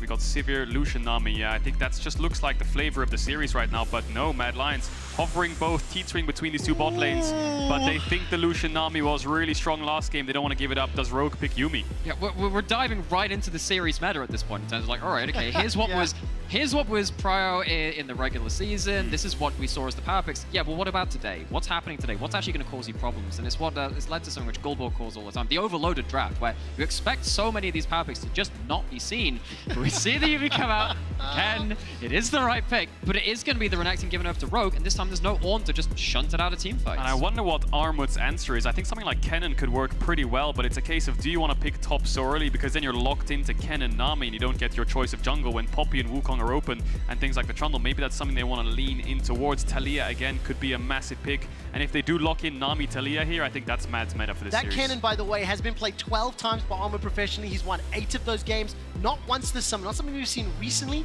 but the Kennen has been something that we've thought a little bit about the last few weeks. Lucian Nami confirmed. So far, we've got a very similar looking start to our draft. The Mad Lions got 1 last pick here in phase 1 before they close it out. Yeah, and it would make sense for it to be something like that to Leah, right? To kind of create that zone of control, but then the Tear Cannon does something similar, right? And it has a good laning phase into Renekton. Deny is one of the stronger parts of the game from that champion. So Armut, going back to a bit of an old classic in the League of Legends meta. Yeah, and there's the Sivir with the Yuumi. No surprise there. Your only options really are kind of things like Sivir, the Ezreal could work, Twitch, but you need something that can actually have some self-peel. As much as Twitch would be good, the lane phase would be hurt in your wave clear shrink, so Sivir just late game insurance for now. And I wonder, does Rogue ban away Nocturne? Can a Nocturne dive? We talked about the solo queue games last game in the cast about how Niski's been playing it. Is that Rogue? Are they aware of it? They're going to ban junglers for now, though. Well, I'm a little worried now for Mad Lions, because I think you look at this fourth pick to Rogue, and I think you can pick up a Talia very easily. Do you need to ban that? Do you need to ban out the Silas again? Because again, Steel and Cannon was always going to be very nasty at that point. You, again, don't have that Ornn stopping you on that engage into the fight at that point. I think there's a lot of fourth pick mids here that Rogue could potentially use. If this Talia does come in for Larssen, I do want to look at how he plays the champion. We saw a couple of games that were relatively questionable. One of them ultimately led to a win. And specifically into Niski, then what is his answer into that pick as well? Yeah, mid will be interesting. Also jungle, I wonder if Jarvan ban here for Rogue is worth it into the Sivir. I mean, if they're playing Jarvan, Kennen, Lucian, Nami, I feel like Sivir is going to have a pretty rough time when she has no flash, of course. Very simple, stock standard stuff. They have got Vi as well, which is another champ that's a bit frustrating to deal with for Sivir when the spell shield's down, just kind of like a skill matchup in a sense. And now Trundle is the only real last good jungler up. The problem is, for Rogue is there's no real frontline on Mad for Trundle to ult, so the values just dropped. So the Mad Lions, are they just happy saying have Trundle? We're not going to play any frontline, we're going to play triple threat. At this point, you're actually starting to threaten something like the Viego coming through, which is something that LEO has played an awful lot at, and when you have this much burst, maybe that is an option. But specifically in this jungle matchup, when we saw the way that game one went, you have to start considering those jungle counter picks actually being quite important because of the priority they want to have in the early game. That LeBlanc ban spells Jarvan to me. I think Mad Lions want it, and they're going to take it away here, Rogue. Very smart denial, because Jarvan can work well into the Kennen by locking him out of a fight. So now I hope Mad Lions have got something planned for that. You talked about the Viego guy, that could work. Lee Sin is a very good kind of quote-unquote counter to Jarvan in this pure 1v1. And how do they want to round out this 4-5? We talked about Nocturne, we talked about Lee Sin. They could go for more of a scaling angle, but I think they need follow-up with this Kennen. You need a little bit of follow-up or something to just help disengage, create some zone of control, because you're looking at the Jarvan with the Sivir ult being able to not just go very deep distances, but the Sivir can then follow up for the team of Rogue. So that Trundle pillar, that might help lock out the Sivir, lock out the Renekton when they're trying to follow up on top of the Jarvan. It's pseudo-disengage, whilst also having, once again, as we saw in that last game, a good individual matchup into the Jarvan. I think something like Swain here could work pretty well when you've got the Kennen Swain. The problem is double AP solo laners into Renekton. He's going to have a hell of a time. He's going to have a very easy time, so I worry if they play double AP solo laners. They're going to go for the Talia again into the Jarvan. Will struggle a little bit. Now our question, as you've been asking as well, is what's Larsen's pick? You talked about the Victor. We think of things like the Orianna as well, perhaps when we think of Larsen. Lissandra could be another good one when you've got Lissandra Jarvan. In terms of raw team fight, the lane might be a bit tricky. He has options, it's just a case of how he wants to play it. Could you run the Silas again? We'll find out in a moment. It's going to be locked into the Ahri instead. I'm going to take a quick look at the stats, because we have seen that Ahri played 3 times this season by Larsen. He won 2 of them. What do you make of the comp as we zoom it out, Mr. Ahri main? Okay, well, I was going to talk about the individual picks. Actually, I think that both of these mid laners have kind of struggled on the Ahri a little bit as far as LEC mids have gone. Larsen trying to play those proactive mids, it hasn't always worked out for them. But in terms of a comp, this has so much follow-up from Rogue, which is something that they were missing that last game. We had kind of 2 options available for the Jarvan. Either you don't pick the Jarvan, you pick something that goes with the rest of your comp, or you pick stuff that can at least follow up on it. So they've gone for that second option, the Ahri, the Sivir, at least it helps you follow up what Malorang's doing. Yeah, definitely. The only worry I have again is Jarvan Sylas, Jarvan Ahri dashes into Talia. Yes. The second they go in, they are going to be stunned, though they have to find different angles. Once again, Renekton again falls under that boat. So Mad Lions have pretty good peel and kite back with Nami Talia. They have good engage with Kennen, but lack a little bit of follow-up with that Kennen. Early game is the same jungle matchup. I think we've got a similar-ish draft coming out of Rogue. On a different side though, Mad Lions again showing us this Lucian Nami Talia, which will be their meta for the series. So if Rogue lose here, they're going to have to pull a rabbit out of the hat. Do you want to see Rogue sticking in their lane, trying to build up more of a lead? We saw a lot of mobility in game 1. It didn't generate the advantages they were looking for. I think they need to play more towards top again. Try to get Odo on this Renekton a little bit more ahead like they did last game, so he can push in this Kennen, play up against these double AP solo laners on the side, so they have side pressure. Find out whether or not Rogue can do the same thing again. Malrang had an influential start to game number 1. Multiple ganks, multiple flashes blown, but ultimately was countered and answered by the Mad Lions. Rogue got down 0-1 in this best of 5. Let's hit the riff for game number 2.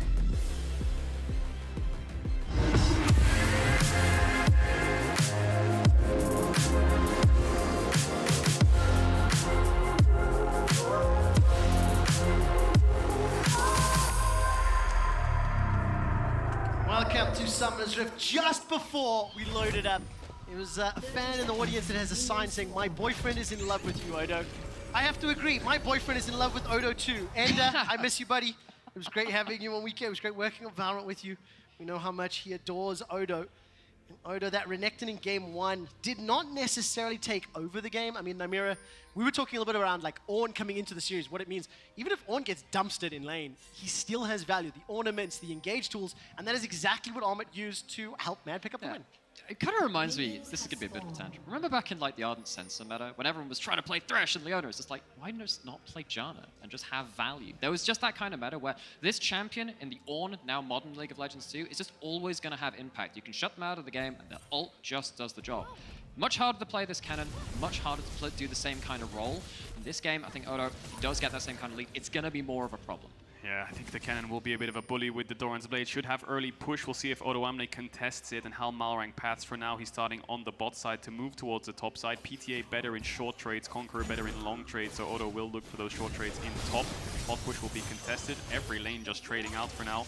We'll see which ones get the push. I think Armut will be contesting top wave. Comp and Tribby want to make sure they keep up a little bit of bot push, but they have to be careful, of course, because their jungler is pathing away from them. Please forgive me for a moment, but you said PTA better than long trades. I thought of the Parent-Teacher Association because it's just an age thing. Press the attack is obviously the point you were going for. Yeah, definitely it was, Trevor. But it caught me, I was like, this what? man has never been bullied in lane. Someone changed that. Oh man, that definitely caught me a little off guard.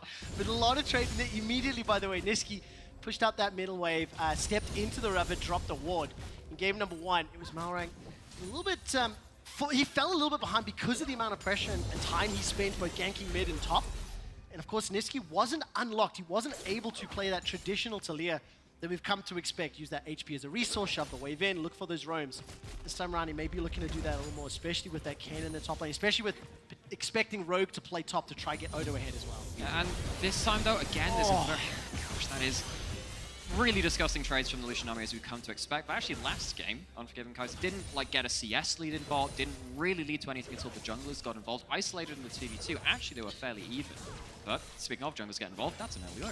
Yeah, he's gonna pop the sweeper. Rogue, no, he's there. The problem is their wave is still pushing in their jungler's top side, so this will be a bit annoying if Elioya just sticks around here as long as possible, because Comp really can't step up to the wave. And the Lucian army is strong at level 3. Another spike is when Lucian gets the Gale Force and the Mandate's in, right? That's when the real burst comes out at catching people on the sides or mid-wave. So we'll see if Unforgiven and Kaiser can do that for now. But the Sivir Yumi, of course, will be very deadly on the scaling front. Malrang taking top crab, Elioya taking bot crab, Niski very low on mana, might take a base. And a very quiet early game to begin game 2. Keep an eye on those mini-waves, or the mini-map, by the way, because both Armut and Niski, I think as expected, shoving those waves in. Malrang has got the flag and drag available, can come in behind Armut's. Flash is available to him. He has to flash, I think, if he wants to make this happen. If he uses EQ over the wall, he has nothing. And if he flashed over that wall, I would be absolutely shocked, because Armut could just flash the combo, but it's gonna go against it. Well, I mean, I appreciate looking for it. You can tell the mindset. Not to like psychoanalyze him too much, but we've seen him do some strange things in the LEC. If only he had Hex Flash, then it would look really cool. Yeah. Not this time, unfortunately, and Armut will live to fight another day. Look at the wards, by the way, because of the fact that Malrang moved up a lot of vision in that North River. Thank you, observers. Highlighting it as well as Scuttle picked up. No early ganks this time round. By 4 minutes in, I think Malrang had 2 ganks already on Niski in game 1.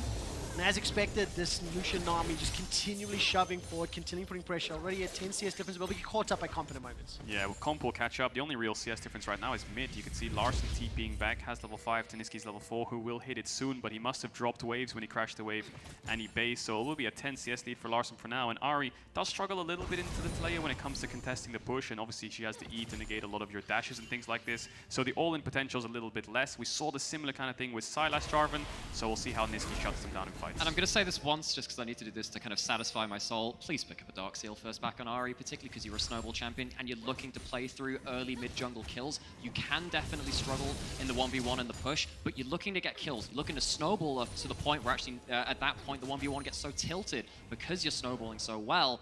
But Larson and Malrang, they're going to have to work a little harder for it, and Niski is not going to be exposed right now. While you're talking about that, Ari and Namira, I'm building it for a moment because Alyoria and Malrang this trade toe-to-toe. In the top lane, there's a bit of a trade as well.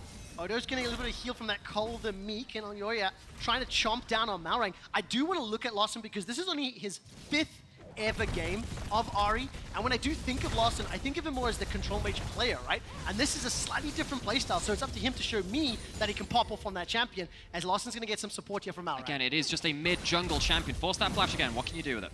Beautifully done. Rinse and repeat, just like game 1. Yeah.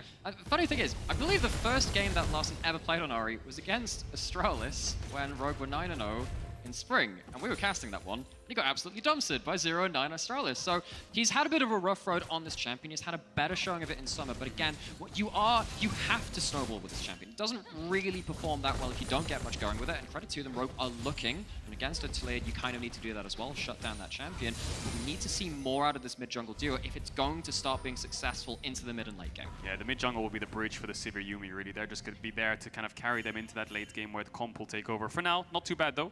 Flash blown in mid for Niski. 10 CS lead for Larssen. We'll see if they can translate that into a neutral objective. Of course, Herald spawning in a minute 30, Taliyah no flash, and you're playing Jarvan Ahri.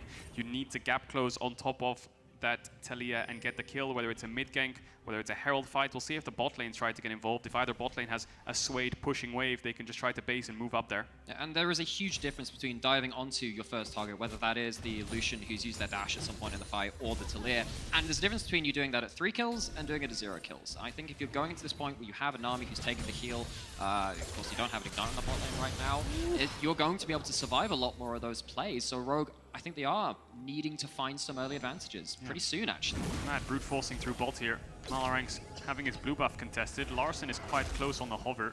We'll see if he gap closes down there. Niski has the ult, of course, as well to gap close too. Looks like Rogue's just going to back away and look for a play in mid. Malrang with the EQ flash. He's going to EQ on top of a pink. Now it's the waiting game. Does Elyoya check the push? Does he go to his Raptors? Looks like he might go to his Raptors. EQ up soon. Niski in a lot of trouble right now. Oh, look at this damage in the bottom lane.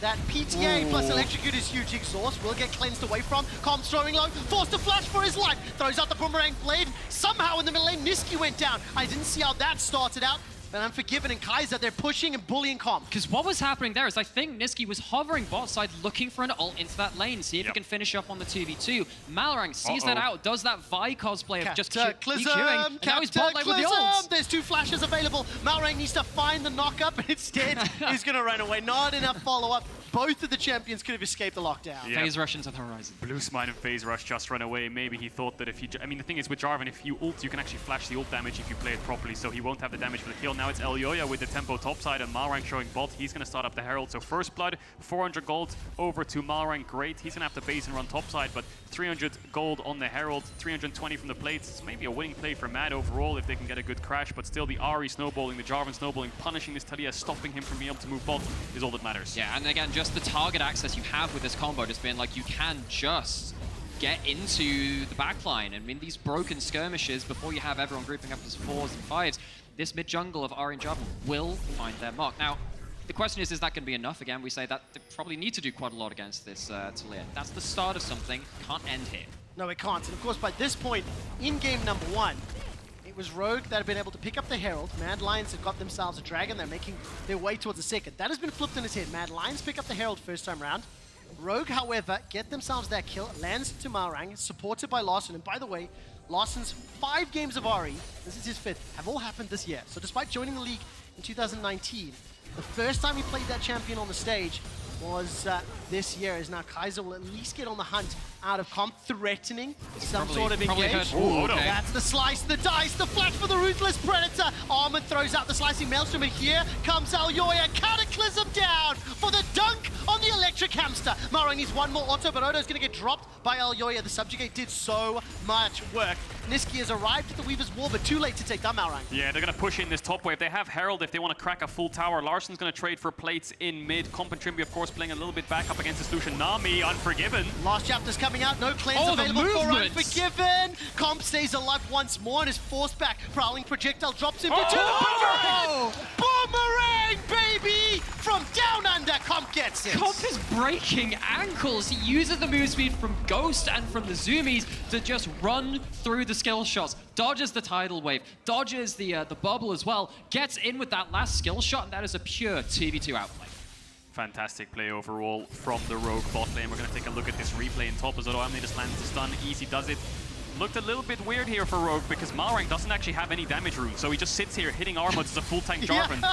And Odo Amne doesn't get the Triumph reset in time, but they wouldn't have been able to turn it anyway. Larsen's bot, then they pop the Herald top, and it's Comp with that massive outplay in bot that kind of swings the kill.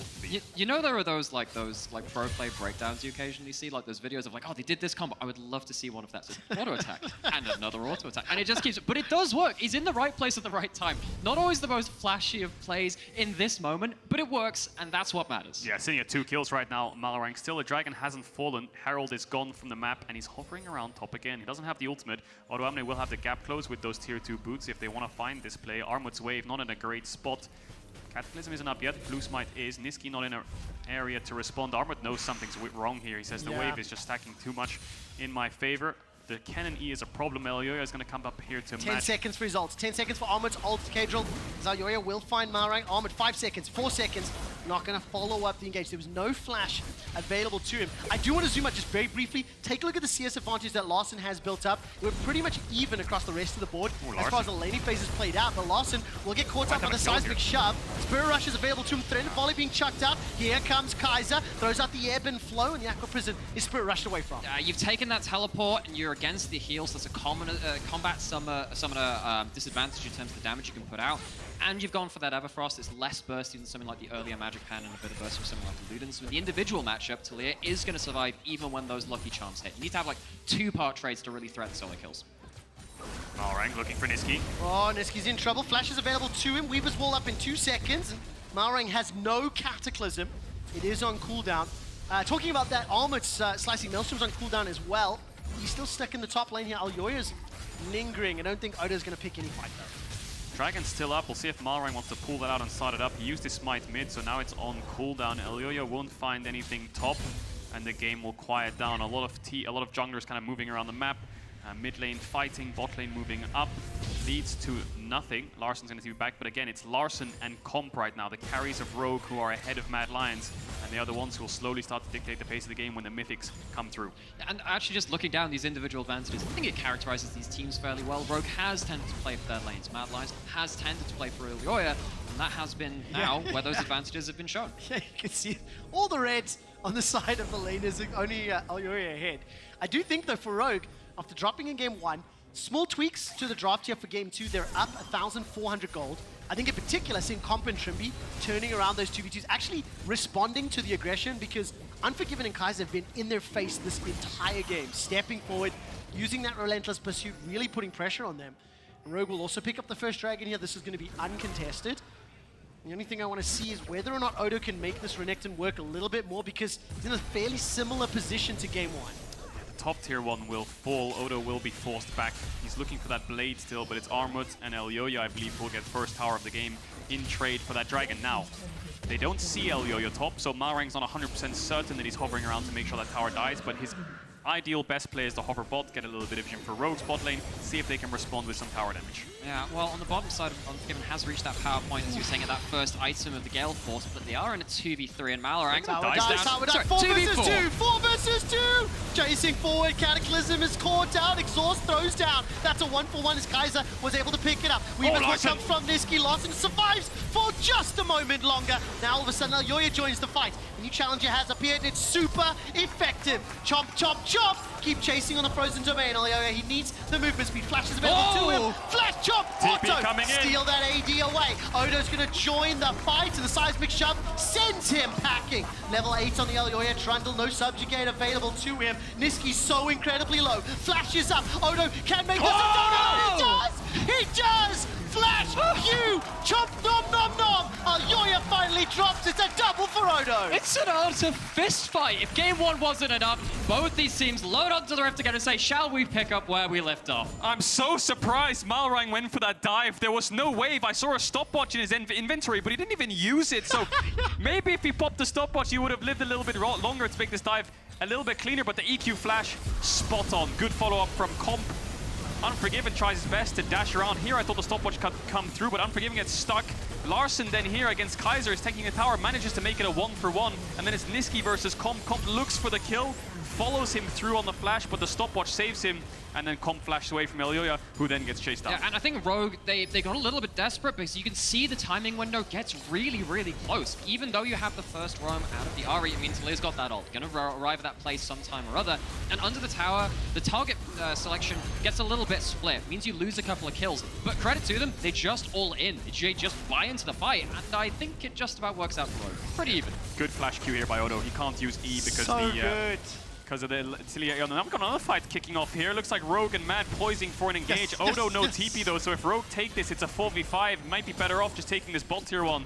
Just hovering around, showing a little bit of presence, slowing the game down, pushing in waves. Trev was really excited for a fight. He was doing a little bit of a skip and a hop. It's like someone's got like a broken nose and there's like a rib cracked. It's like, yeah, let's go get a Herald. Hey, No, you gotta slow down at some point. It is my job to celebrate every broken nose on the Rift, and I was hoping for a few more of them. But for Rogue, I think crucially to me, they've got the Dragon advantage. Don't know what that's about. 2.5 minutes until the next Dragon. Looks like it's a screen issue with Unforgiven. He's just kind of pressing the buttons on his monitor, asking what the hell happened to my monitor. Maybe it turned off, maybe one of the settings changed. Wow, he played that well in game 1 with his screen off. Incredible, incredible. 10 kills with no screen? Is he playing Yumi? So, as soon as I find out exactly what's happening, we'll give you an update. I do think I want to zoom up for a moment. I'm very happy about how Rogue have approached this early game. I like how their adaptations in draft have come out. Namir, the advantage they've built up now, it's not gigantic, right? 1,500. They do have the Dragon. Is this going to be enough to make this composition work, or do you want to see more? Because we are 16 minutes in game.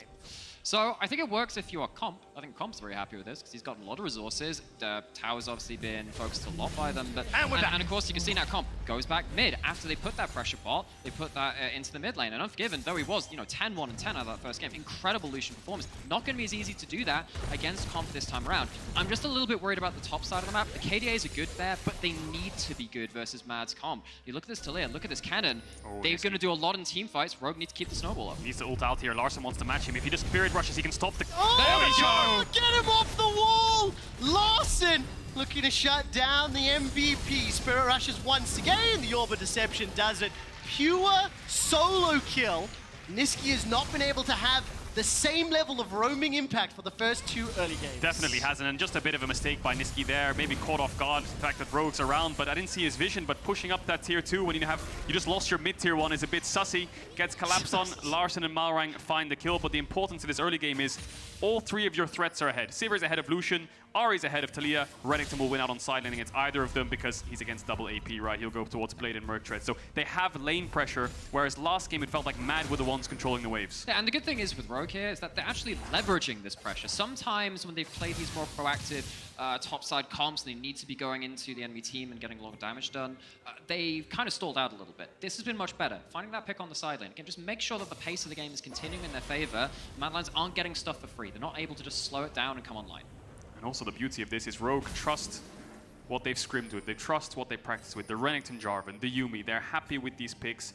Just a couple changes here and there, and it works. It sticks. It's on Mad Lions now to find a way to break Rogue's form, break their formation around the map. Larson gonna catch top waves. A little bit too slippery for the jungle spot of Mad. Not enough hard lockdown. They have the Herald though, so I think they're looking for a place to put it down. I love the immediate knee-jerk reaction from Mad. Oh, you killed us on the side lane. Quick, let's send 3 people there and put a load of wards on that top side. They're definitely trying to secure the push this time around, and they have the Herald with it. So Rogue respond in kind. They send up that Sivir, and of course Yumi's this weird champion where she's almost like a misfortune W, where you just speed up the person to get into the lane. You attach onto that Sivir. You just turn up at places quicker than a lot of people can respond to it.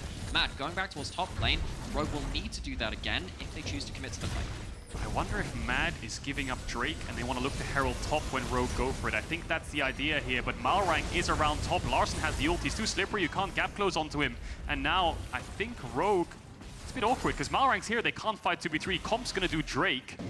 But they stopped the top tier 2 play. They would have lost their tower for this dragon, but they stopped the trade from happening, and now Mad Lions come away with nothing. This Herald slowly ticking down. They might just have to put it mid at this moment.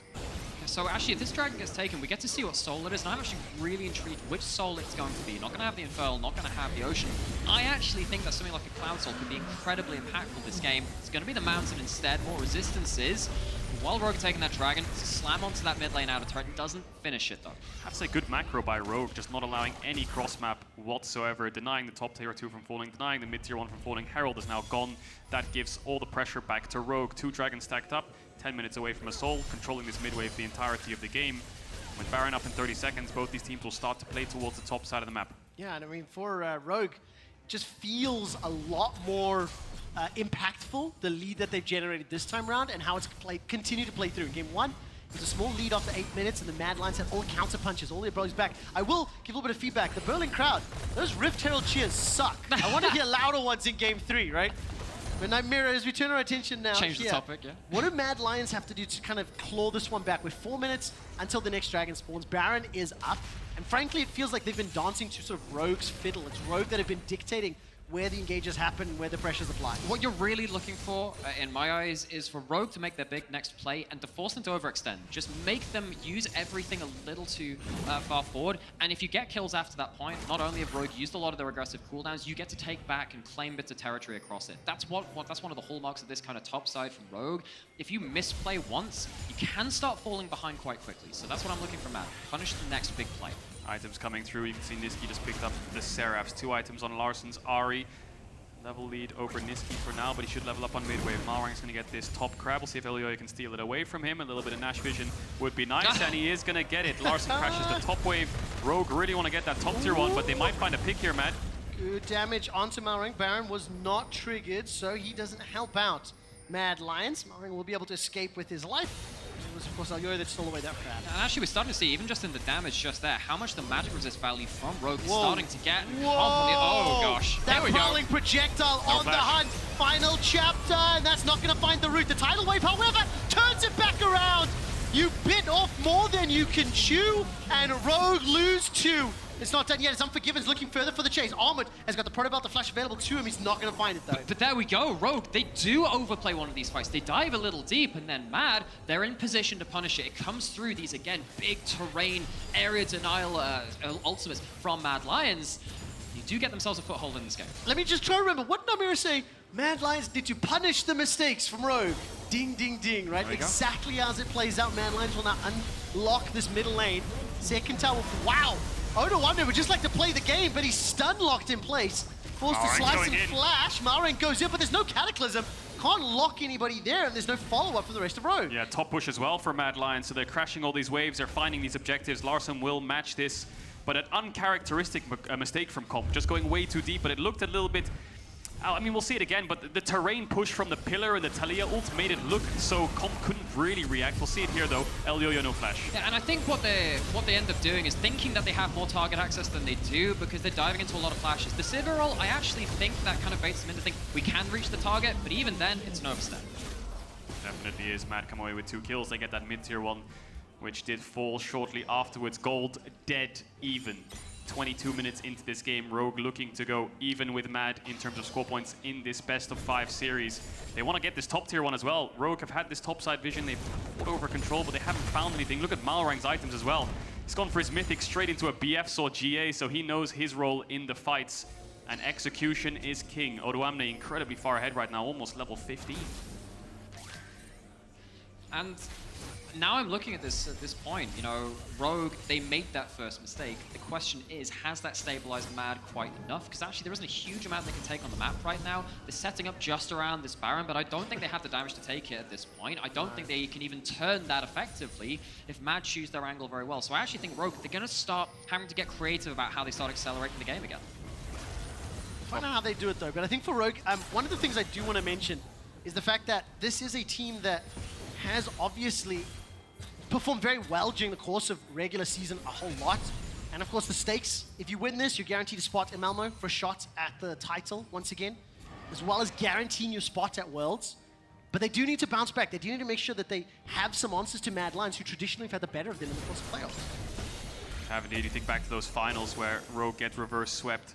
Mad have become a real pain in the side for Rogue, and with this Dragon up in 15 seconds, that'll be their 3rd Drake. A lot of topside vision for Mad. If they get this mid-wave in there, and there's an angle to look for a Baron, but with Elioya on the bot side, looks like they want to contest. Malrang in the pit, sweeping over the wall, seeing if he can find a target. Malrang holding on to the Cataclysm for now.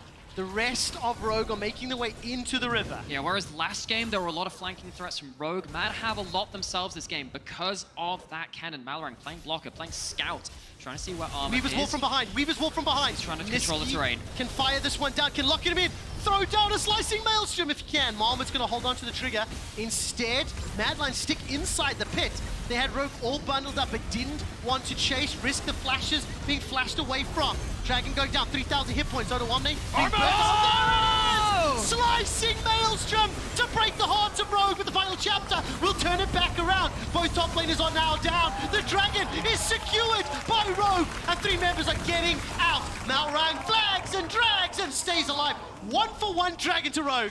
Given how big that cannonball was, a 1-for-1 is huge for Rogue, especially when they walk away with the Dragon. That looked like it should have been lights out, but when you look at Rogue and how many flashes they blew, how many Merc Treads there are on their top sides, how much magic resist keeps them alive, it's just enough to make the difference. It's the exhaust from Trimby that saves them. The second Armored commits to the engage, the Culling to force them back so Armored can go through this choke, the Namiul to force them up towards the top side of the river, but the exhaust is just in time to stop Armored from getting any damage out.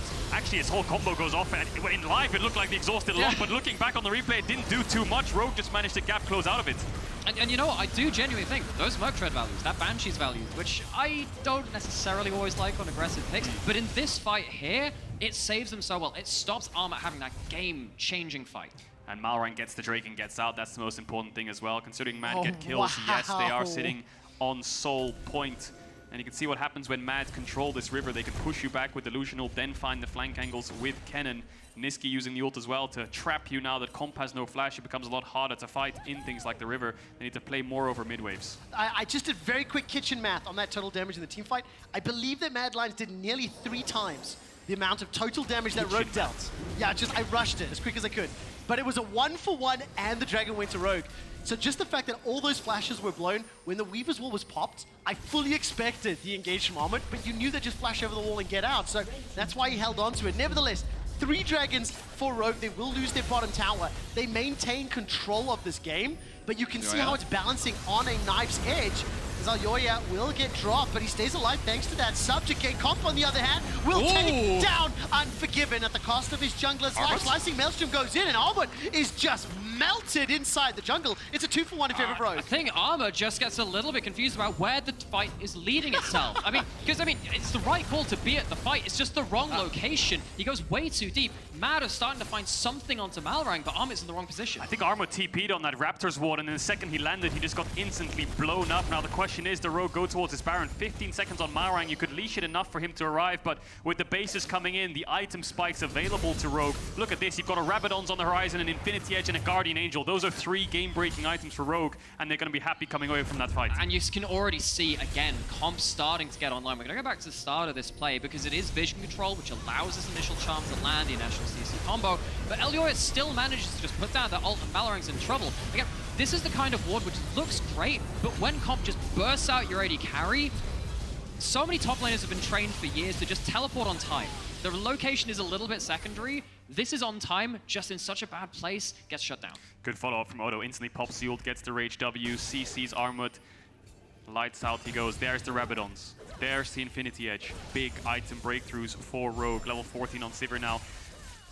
I worry for Mad Lions, although the gold is even. Rogue's comp in teamfights has so much raw power behind it from their carries, so much setup for the Sivir and so much peel that with her flash coming up, it's going to be a tough task for Mad to get comp down. I was going to say that flashes to me is probably one of the crucial things because Armored's impact is going to be tied to how long you can keep what is a very mobile composition in the same place.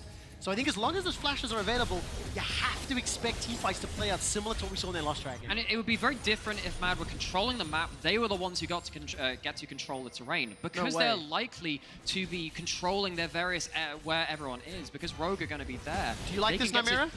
I don't know. We'll see. Odorama has a lot of rage and he has flash. Well, 16 as well. No flash for Armored. Baron's going low. Baron's going. They're too late. They're too late. There's no ways it could be stolen. Elioya smites it away. Final chapter is being thrown down. The root is locked up by Odo. Seismic shove into the unraveled earth, but there's just not enough damage. There's nothing to follow it up. Niski's being pushed away. Unforgiven's already down. 3 kills secured, but the Baron was picked up. The tower's They so need to stop them. incredibly They need to get the buffs off. low. Brawling projectile just too late.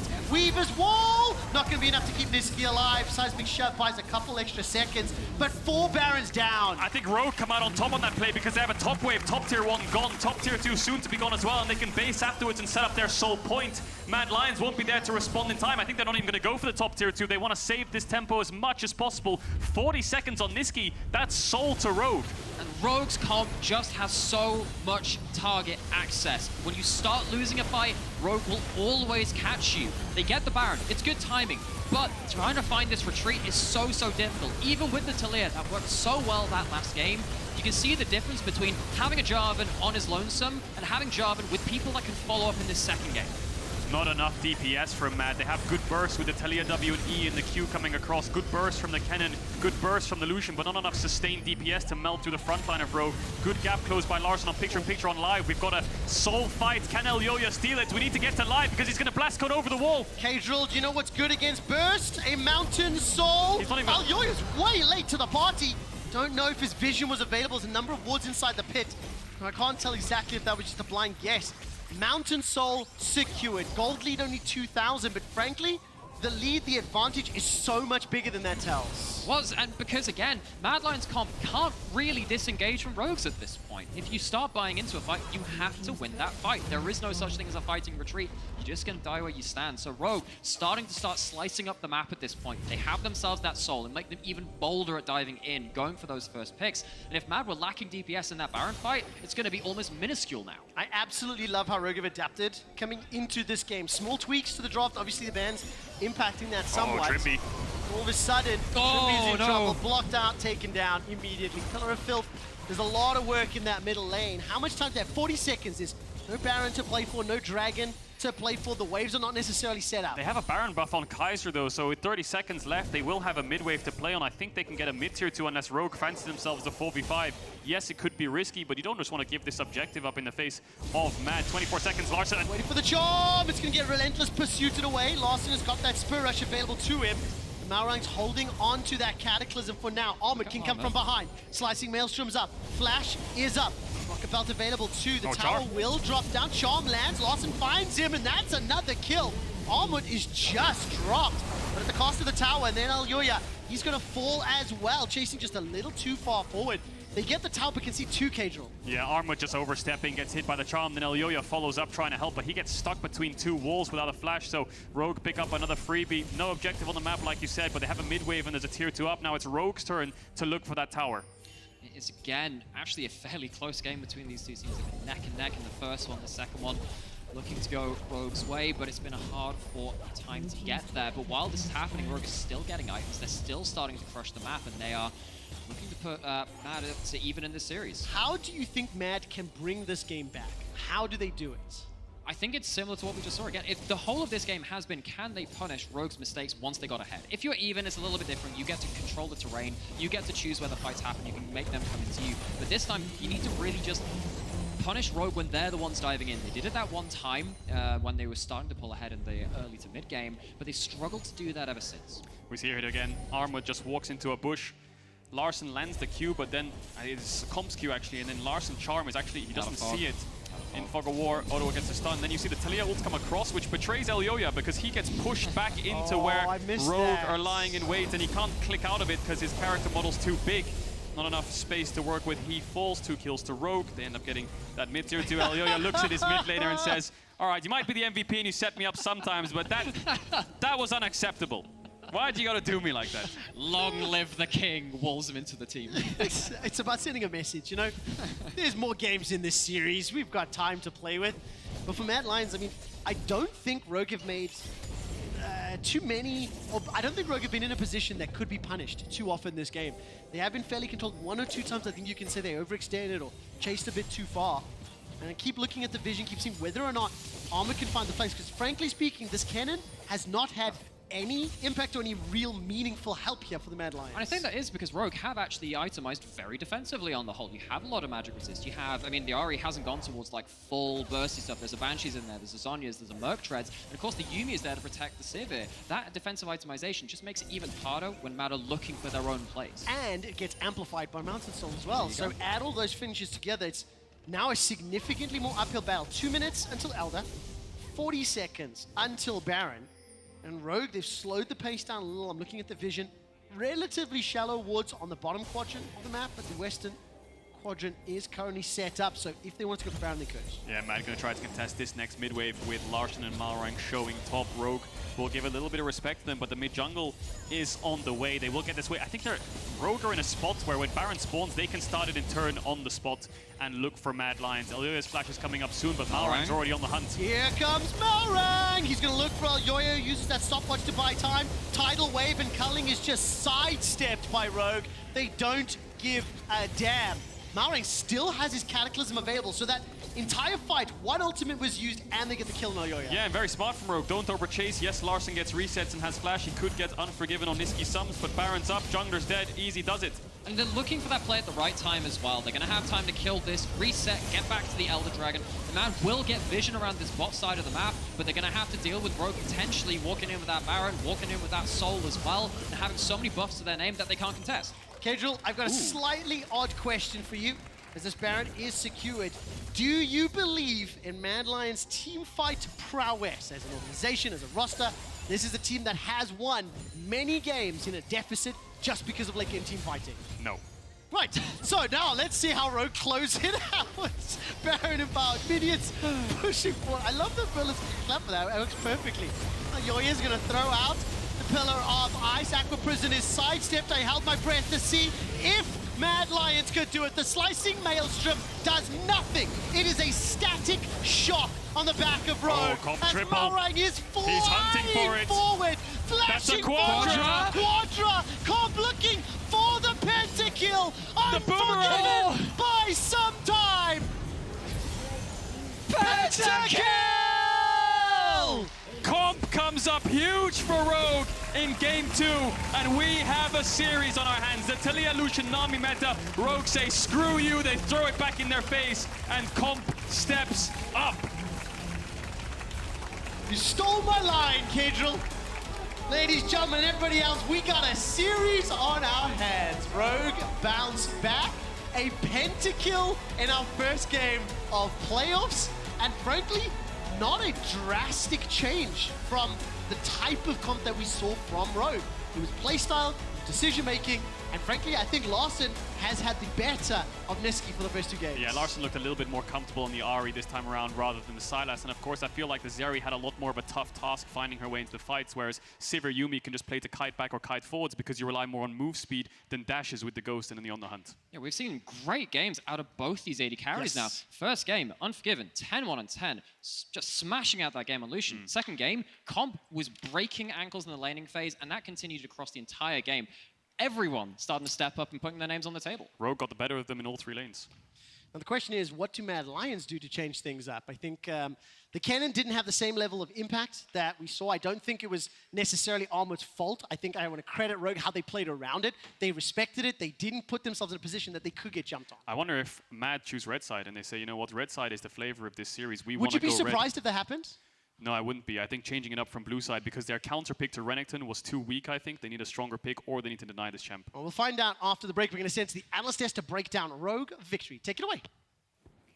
Well, what a beautiful game by Rogue from start to finish, even though I guess some of us got scared of, okay, they're going for the Renekton again, they're going for the Jarvan again, but those adaptations of the Sivir and the Ahri, and I just think it was a beautiful game from start to finish, you know, the same early game prowess, but a little more consideration into the objectives and into making sure they kept it going. Yeah, I think this game was incredible in so many ways. The series so far is incredible, and now Rogue, after losing so many close team fights in game 1, actually managed to get the advantage and just slowly play a really smart controlled game and roll over Mad Lions. What? Smart controlled? Did we watch the same game? I would say it was like relatively controlled. Like a lot of these, both of these games comes down to the skirmishes, the individual plays. But I think overall, Rogue showed that they got the lead and they knew what they wanted to do with it. And then the fights were a little bit sketchy at times, but overall... Controlled chaos by Rogue, Yeah, I guess. let's put it that way. I think the smart part from Rogue was largely how they played their early game. Once again, something that we discussed on Euphoria was how it seems that a lot of teams just try to play towards one lane rather than use one lane to then apply pressure to another. And what we've seen consistently from Rogue in the first 2 games is how Malrang attacks mid and then uses that mid control to then bring to sides. In game 1, we saw the attack in mid roam towards top. In game 2, we saw the attacks mid and roams into bot.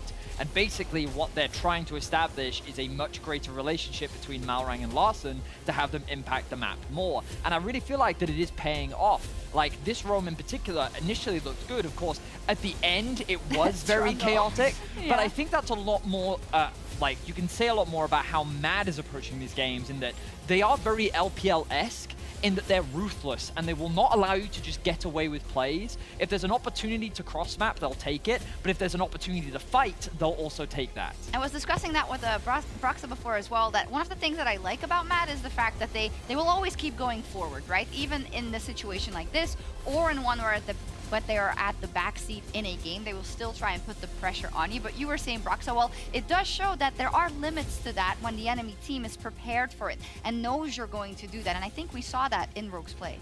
Yeah, and that's one of the things that I think Rogue did do really well, that while the game was chaotic at times, it felt like they knew their limits and they knew how to respond when Mad Lions overextended.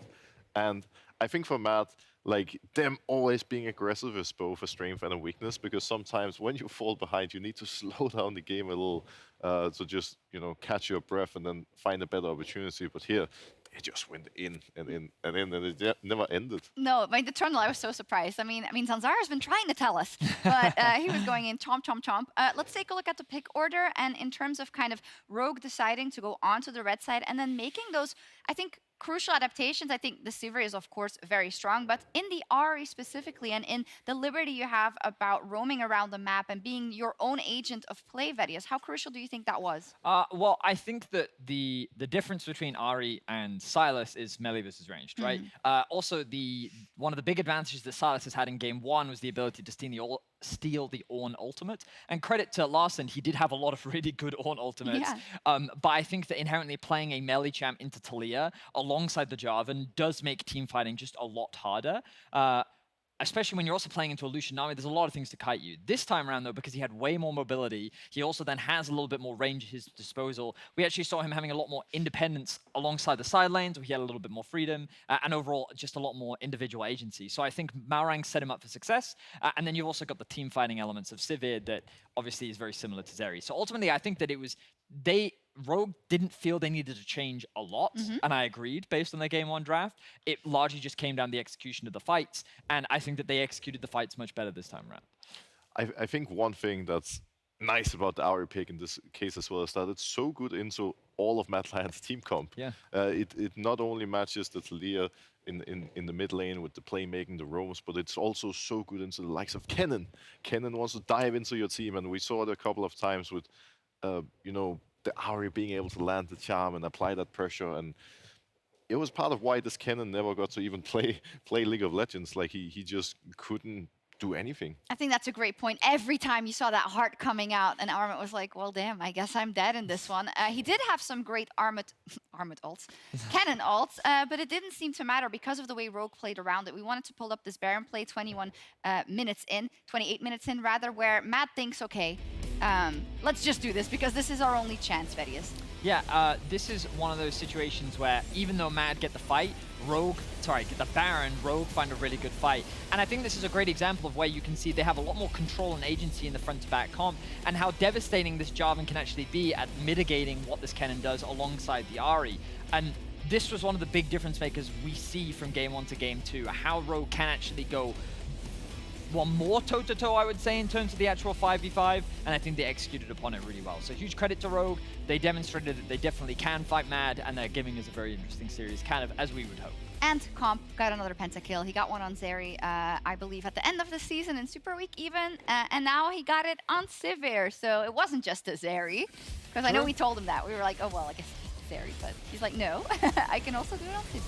And I think what was really important is before this play, we also saw like a big catch onto the Trundle in mid lane. And like, I think that summarized the game for me, because while we did see a lot of big fights, the vast majority of the game was a lot of skirmishing. It was a lot of 2v2s, 3v3s. Here there was a 4v3. Over there was like a 1v3. Like, it was just a lot of small skirmishes that Rogue were consistently coming out on top of at the very end. So huge credit to them, because I think that this is a style that we don't traditionally see from them, but it's something that you need to be able to do against a team like Mad Lions that will constantly look for these scraps. Yeah, it's like they are trying to preserve their own identity, but also playing into how they know Mad likes to play to keep them down. And I think this has kind of changed the narrative for me of this series, Broxa, in terms of Rogue sticking to their guns, but yet making a small adaptation and going toe-to-toe in team fights, I think changes a lot about what we expected from this series. Mad got to choose, and they're staying on the blue side, Broxa.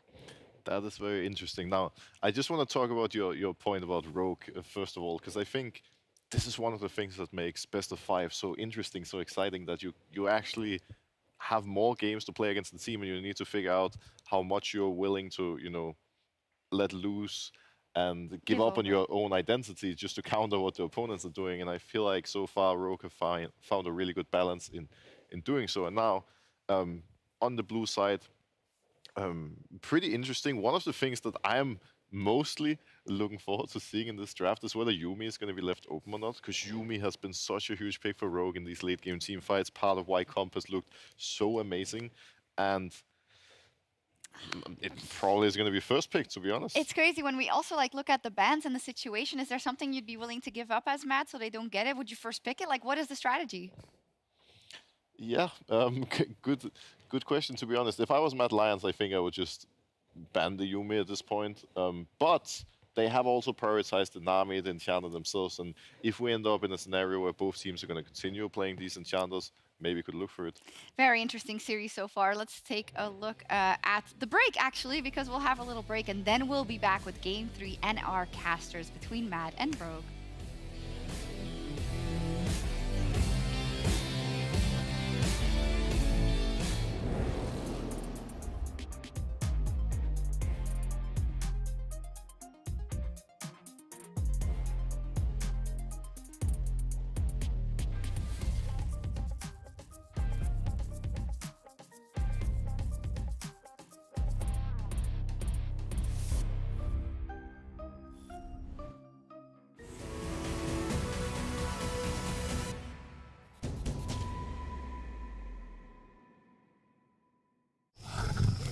A lion! Oh yes, the king of the jungle. Time for a quick Red Bull? Red Bull? But you still won't be quicker than the lion! I don't have to be quicker than the lion, just quicker than you. Red Bull gives you wings. Over again, winning his matchup, taking control of this lane. Incredibly impressive stuff, really inspirational. And here we go, he's looking for something. What a move! This man is on fire! That's the kind of play which makes me want to be on stage. Hold on.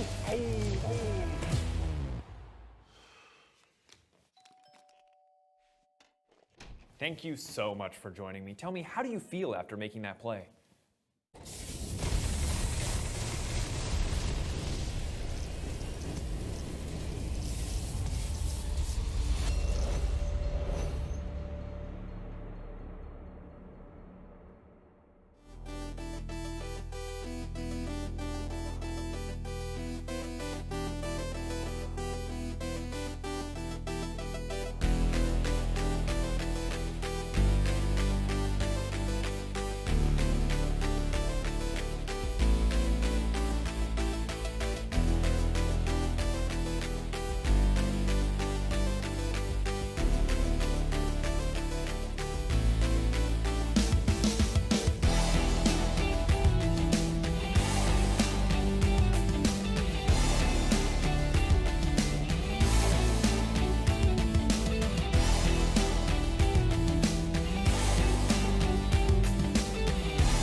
low rank, all bloody jungle.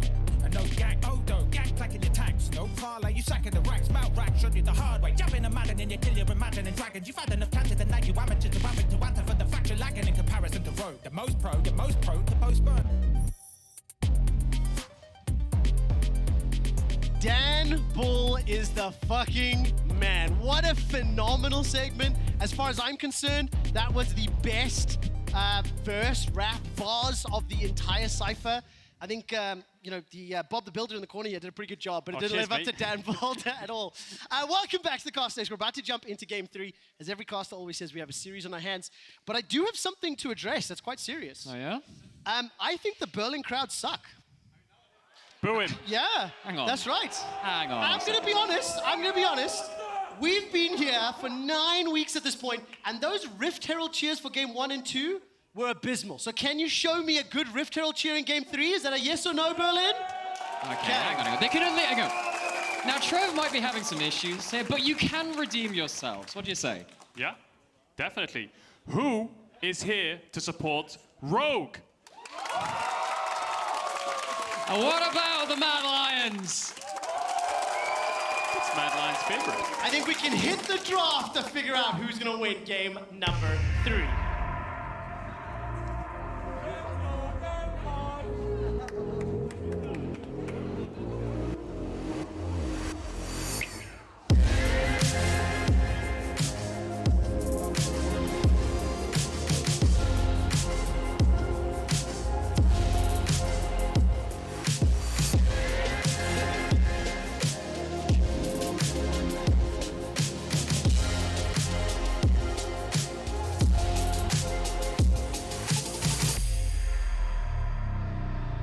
I'll tell you something though, as mean as I just was to our Berlin crowd, I'll tell you now that these are the most hardcore and dedicated fans of the entire summer, because it is a literal hell-level thunderstorm in Berlin. I have got multiple warnings from every app I have on my phone saying extreme thunder, extreme rain. Oh, that was almost Every single one of you has been here today despite that, so thank you so much. Let's jump into draft.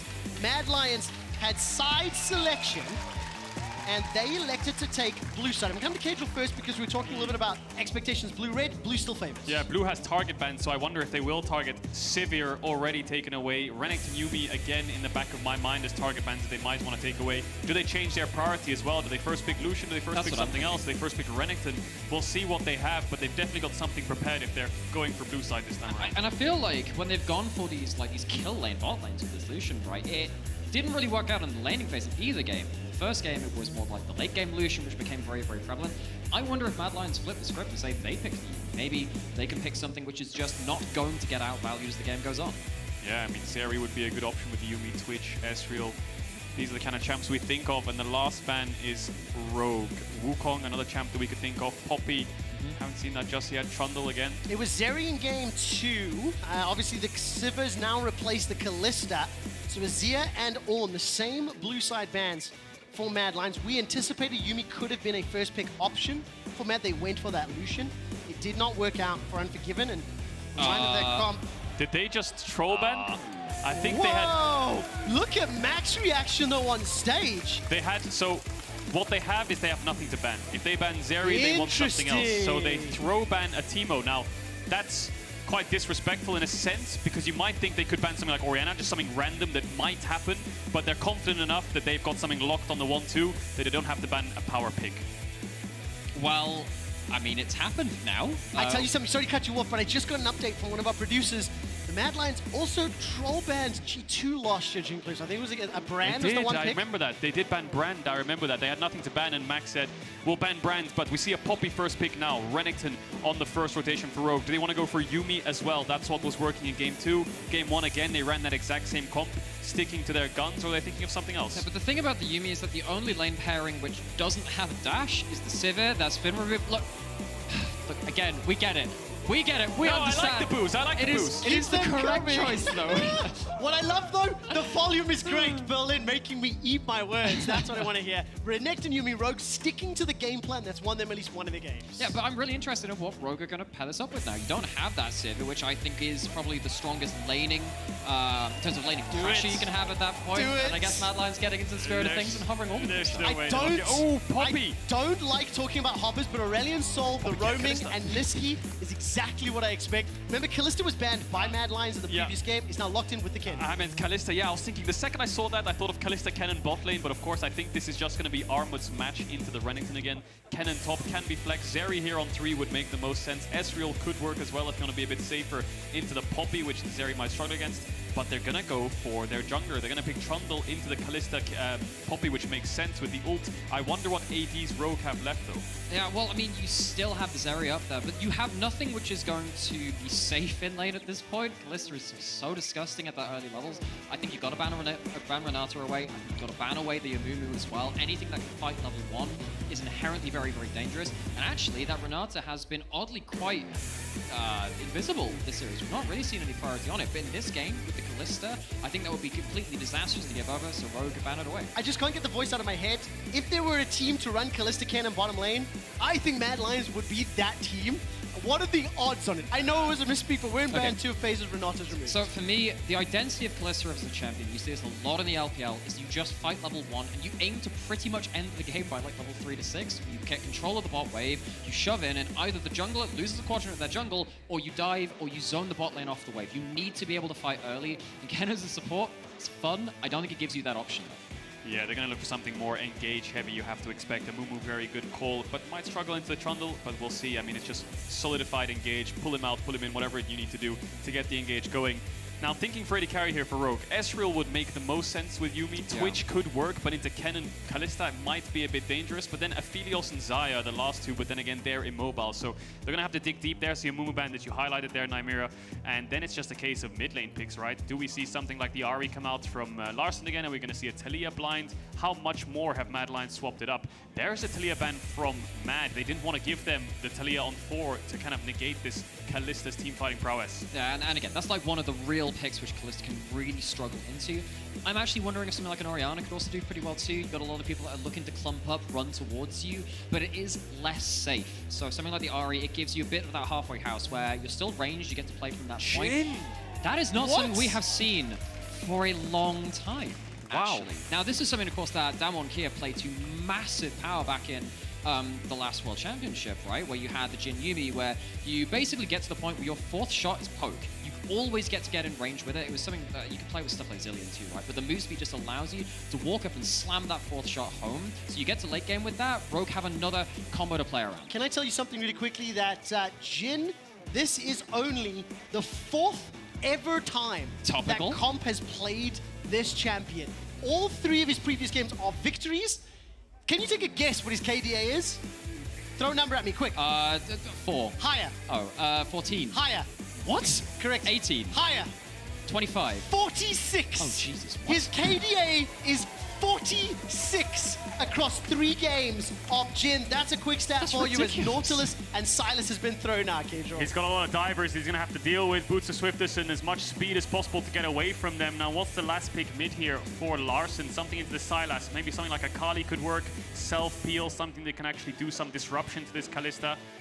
Ahri could work again as well, but... You can get the Renekton mid as well. That's the other thing which could be the flex. Okay, all right. So we talked about this in the last draft when we were talking about Larssen. Oh, he plays a lot of the Azir, he plays a lot of these control mages, but the Victor's in that pool as well. I'm looking at a lot of champions that want to dive down into your team comp. If you get a good enough Gravity Field, a good enough Chaos Storm, Larssen gonna have huge power in these team fights. Yeah, I think he didn't want to go for anything like the LeBlanc, Ahri, Akali, because of course he's against things like the Poppy, Nautilus, way too much lockdown. Just pick a mage and play front to back.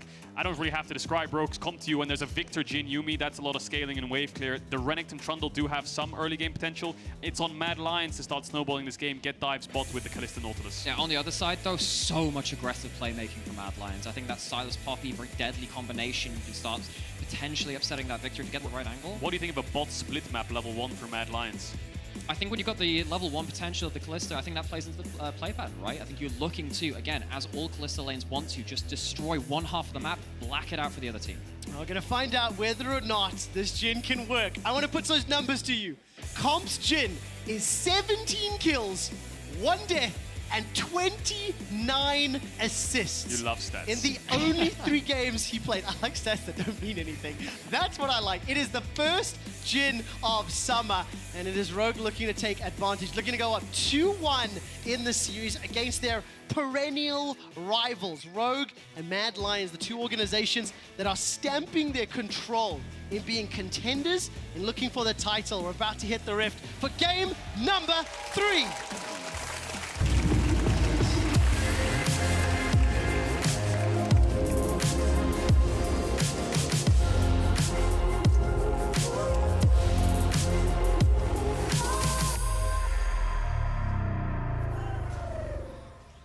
Welcome to Summoner's Rift. I'm sure you can hear it, but I am in such a great mood. And Berlin, you are making me so much happier. I did legitimately insult this entire crowd, not only on camera, but I did it off camera as well. So now they've got something to prove. I want to hear how they cheer for that Rift Herald, because it has been weak in game 1 and 2, and I'm expecting a statement here in game 3. You love your traditions. I do so much. Okay, bear with me for just a brief moment. If you are just joining us, welcome to the first BO5 here in Europe. We're starting close a little later than most. I just want to remind everybody of these 2 organizations, the history they have. Outside of teams featuring G2 or Fnatic or series G2 and Fnatic, this is the most seen playoffs matchup that we have. And this year, Mad Lions were unable to pick up a single win against Rogue. However, they were able to do so in the first of this game. And when you look at the head-to-head, the regular season, the playoffs, Mad Lions tend to be better in playoffs, Rogue tends to be better in regular season. Now, they haven't played in the best of 5 for a little while at this point. It's been a full year because, of course, Mad Lions didn't make it in the last playoffs. But they are 3 best of 5 wins back to back to back against Rogue. But they always go close. This game, Mad Lions have switched things up, and it is going to be that level 1 Nautilus pressure going towards bot side. Yeah, it makes a lot of sense. Just split the map bot as quick as possible and just 4 stacked waves and dive this Yuumi. You don't have anything to fight back level 1, so we talked about it in draft. Very smart play by Mad Lions. Malrang will get a consolation prize as his wolves, but will Elyoya let him get all of them? No, he won't, so now he won't level up. So that's a... Oh, he does level up, actually. They're going to go for the fight. Well, I'm going to find that pin against the wall. Bottom lane is being pressured. Unforgiven and Kaiser pushing. Now, Mira talked about this. Win the game at level 1. That's what you want to do with Kalista. Again, Kalista is just so dominant at level 1, especially if you have a support that can help out with it. You get control of the wave, and a half of the map for the enemy team just becomes uncharted territory. It's so dangerous playing against a dominant Kalista early game. Look at Malrang. He can't leave bot. If he leaves, his bot lane's going to get dove 3v2.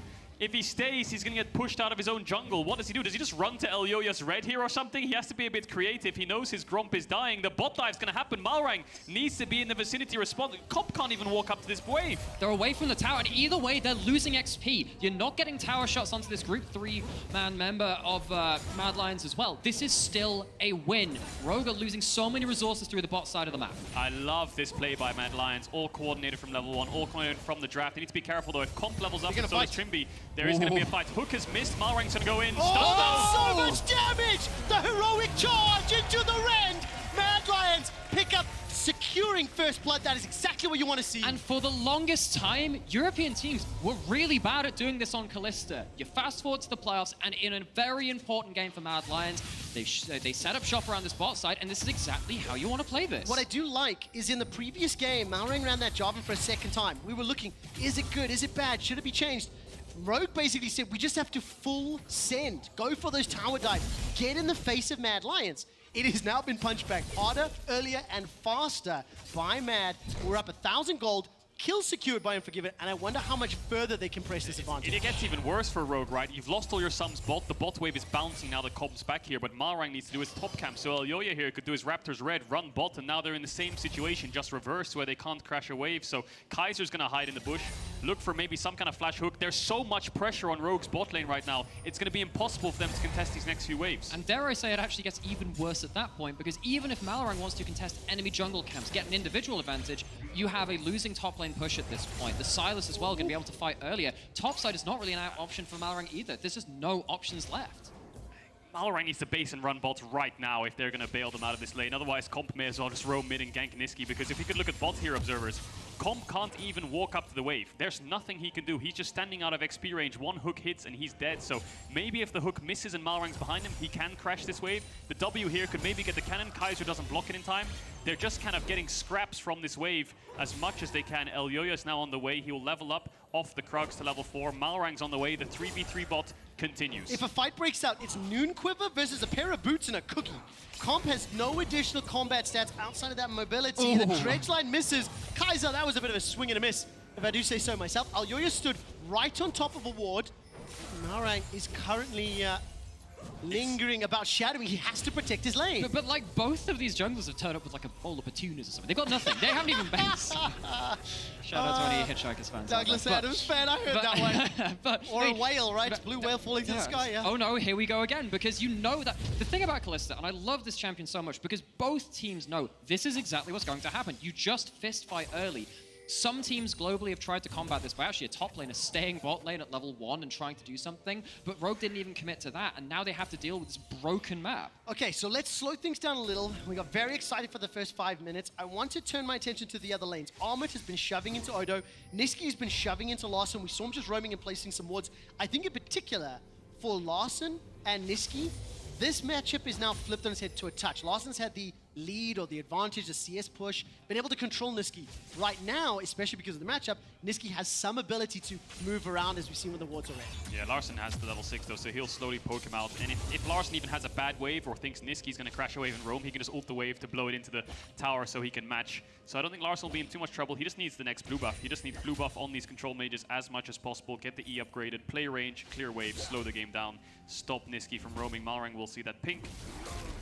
And the last time that Larson played this Victor was against Vitality, played it into another kill-heavy mid-jungle. It was an Ahri, and I can't remember what the jungler was. But even in that game, his lane control was excellent. Always had the wave at his tower when he wanted to be. Never was in danger of getting kind of shut down at that point. And the longer a Victor kind of goes unbothered, the more stacks he ends up getting. The earlier he gets those upgrades, and he becomes a real menace later into the game if he gets to keep going. Comp needs to be a menace too, but again, a bot wave pushing out against him, stacking in favor of Mad. They could just push this back and dive if they have enough information. Unforgiven can start pushing this in as quick as he wants. Elyoya could just flash behind the tower and E-Comp into a hook. So there are so many angles that they can approach this here, Mad Lions. Comp fishing for vision, making sure the second blue buff doesn't get taken so Larson can get it. Maybe Larson can start helping them out, but it's just getting worse and worse. This rogue bot lane bleeding gold. Look at that, 20 CS advantage already. When you see a Jhin needing to farm with a Deadly Flourish, you know the lane's not going well. See a shaking of the head here from Nymera to agree, and Mad Lions, they continue to push this up. It's a level advantage for Elyoya in the jungle. He's also been able to take away yet another camp. This mid lane, again, being shoved in, so Larson has to catch it. Chaos Storm thrown down just to throw out some of the waves. Sorry, the Death Ray, rather. And again, roaming movement already. So Niski, this time around, looking like he has more opportunity, more time to move around the map. It's a 1,500 gold lead by 8 minutes. And I really love what I'm seeing from Mad Lions in this game, because earlier in summer, they were trying to play a couple of Kalista games, and they were playing towards... Actually, the game they lost against Misfits, because they ended up not playing towards bot side, and they're absolutely here this time. King Kaiser finds the dredge line, throws out the Riptide. Elyoya is not going to find the stun, but it may not be needed. The Ren stacks haven't got the kill. Comp escapes, 100 HP to his name. Needed that ghost to run away. Yeah, Mad Lions, when they played Kalista in the past, they actually went too far towards top side. This game, everything is bot side, and they're just making sure that Comp and Trimby cannot play this game. Larson's gonna pop the ult on Niski there just to crash the wave. That's how he keeps up in tempo against this Sylas. Gonna have to take a base now and run back out on the map, but you can see the CS deficit in bot lane, 40 CS down. Unforgiven might get a couple plates as well, so as much as the solo lanes might be stable, the 3v3 bot side is not. Of course, that CS difference for Comp is causing a lot of problems. This Jhin, we haven't seen it a lot. Well, he hasn't died just yet. Those previous games performances that I was praising so heavily during draft, this was the answer into the Kalista as well, right? Because there was a Kalista in the first rotation. I need to see how Rogue are going to call this back. That Goldie continues to develop. And when you think Poppy, Sylas, Kalista, Kennen, they just want a death ball jump into your face. Jin's not going to do well with that. And Sylas has been such a powerhouse pick as well in Europe, in the LEC, and across regions like the LPL and the LCK.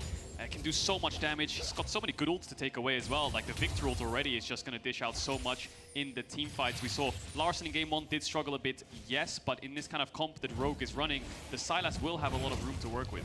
And what I found really interesting about particularly LEC Sylas, and actually across the world as well, but it is a very good blind pick. There aren't really counters into Sylas anymore.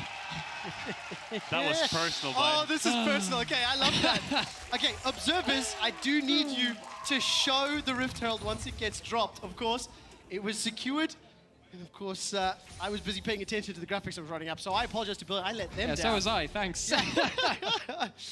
But yeah, I mean, speaking of that picking, it's just very good in a blind pick. It's been a power pick for such a long time, and it's so versatile as well. As you're talking about those ultimates, I feel like Sylas ults, they're kind of the cherry on top. He's just a good champion in general, particularly with that Kingslayer, allowing him to take elongated fights when you have so much ability to have those elongated fights. But the ults just add the extra bit of spice to have that creative playmaking, and of course he has that this game. Yeah, zone control so important when you've got a Kennen and a Victor ult on the side of Niski.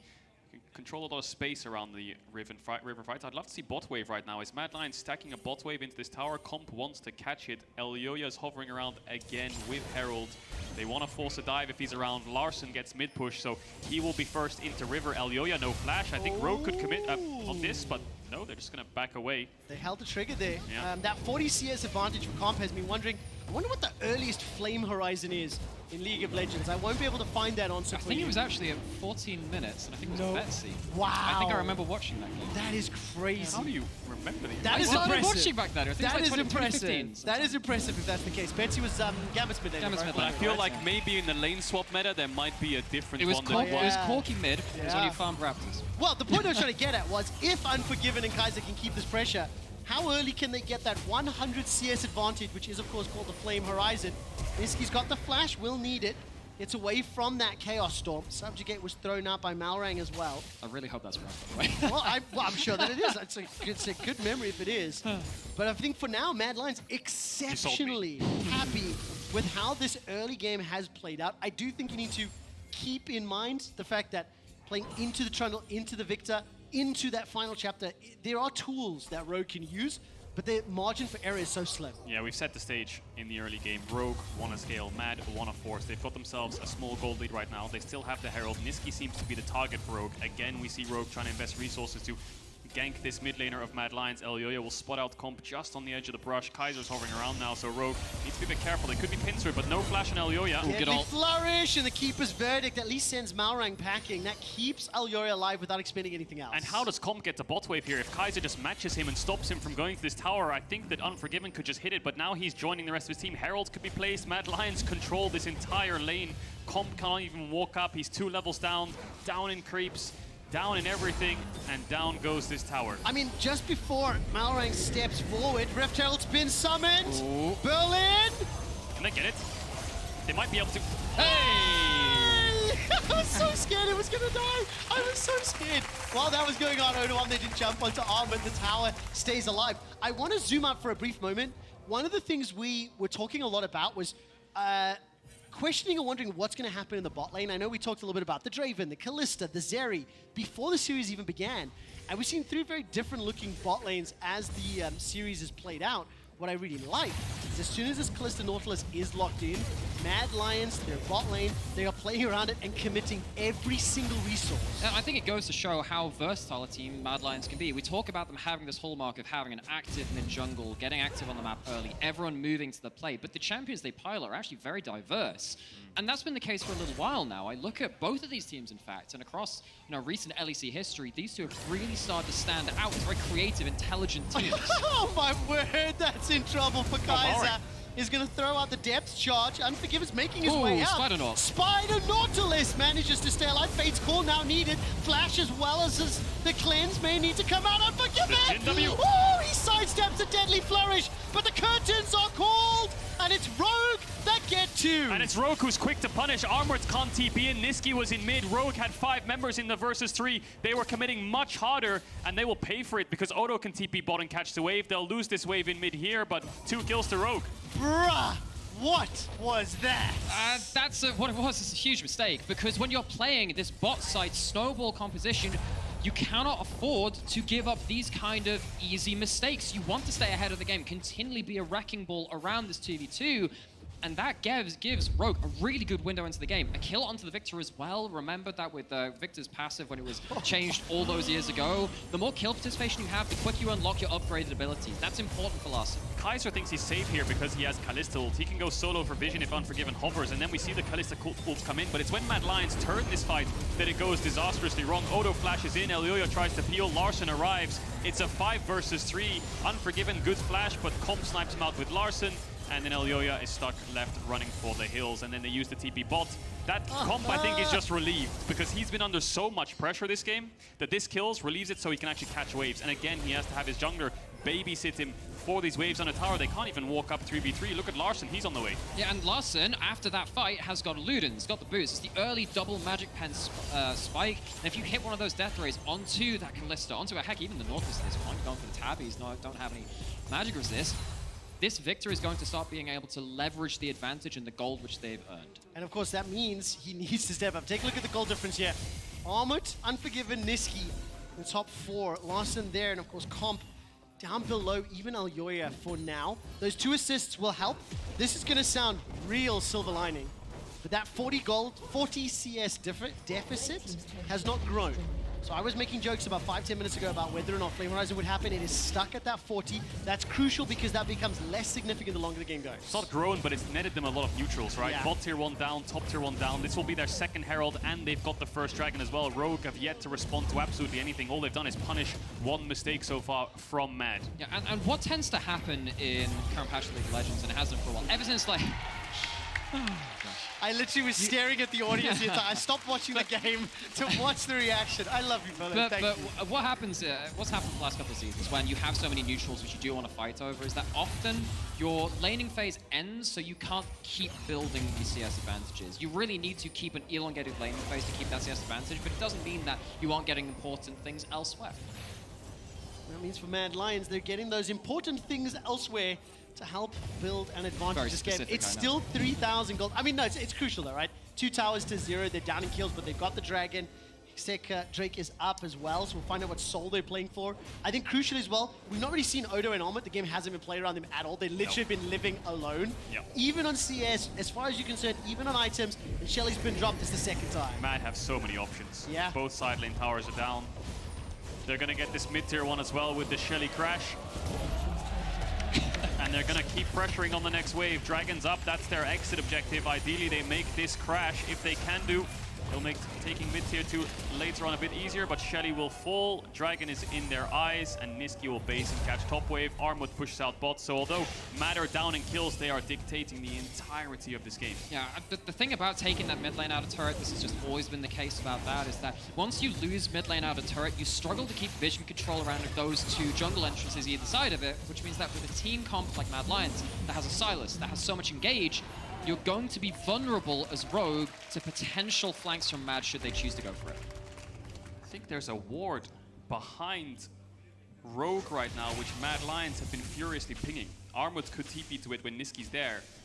There's a little bit left on it. There was about 6 or 7 pings on it. They were thinking of going onto Larssen, but looks like he's getting enough cover from his team. Does Armut pull the trigger? He has a good timing right now.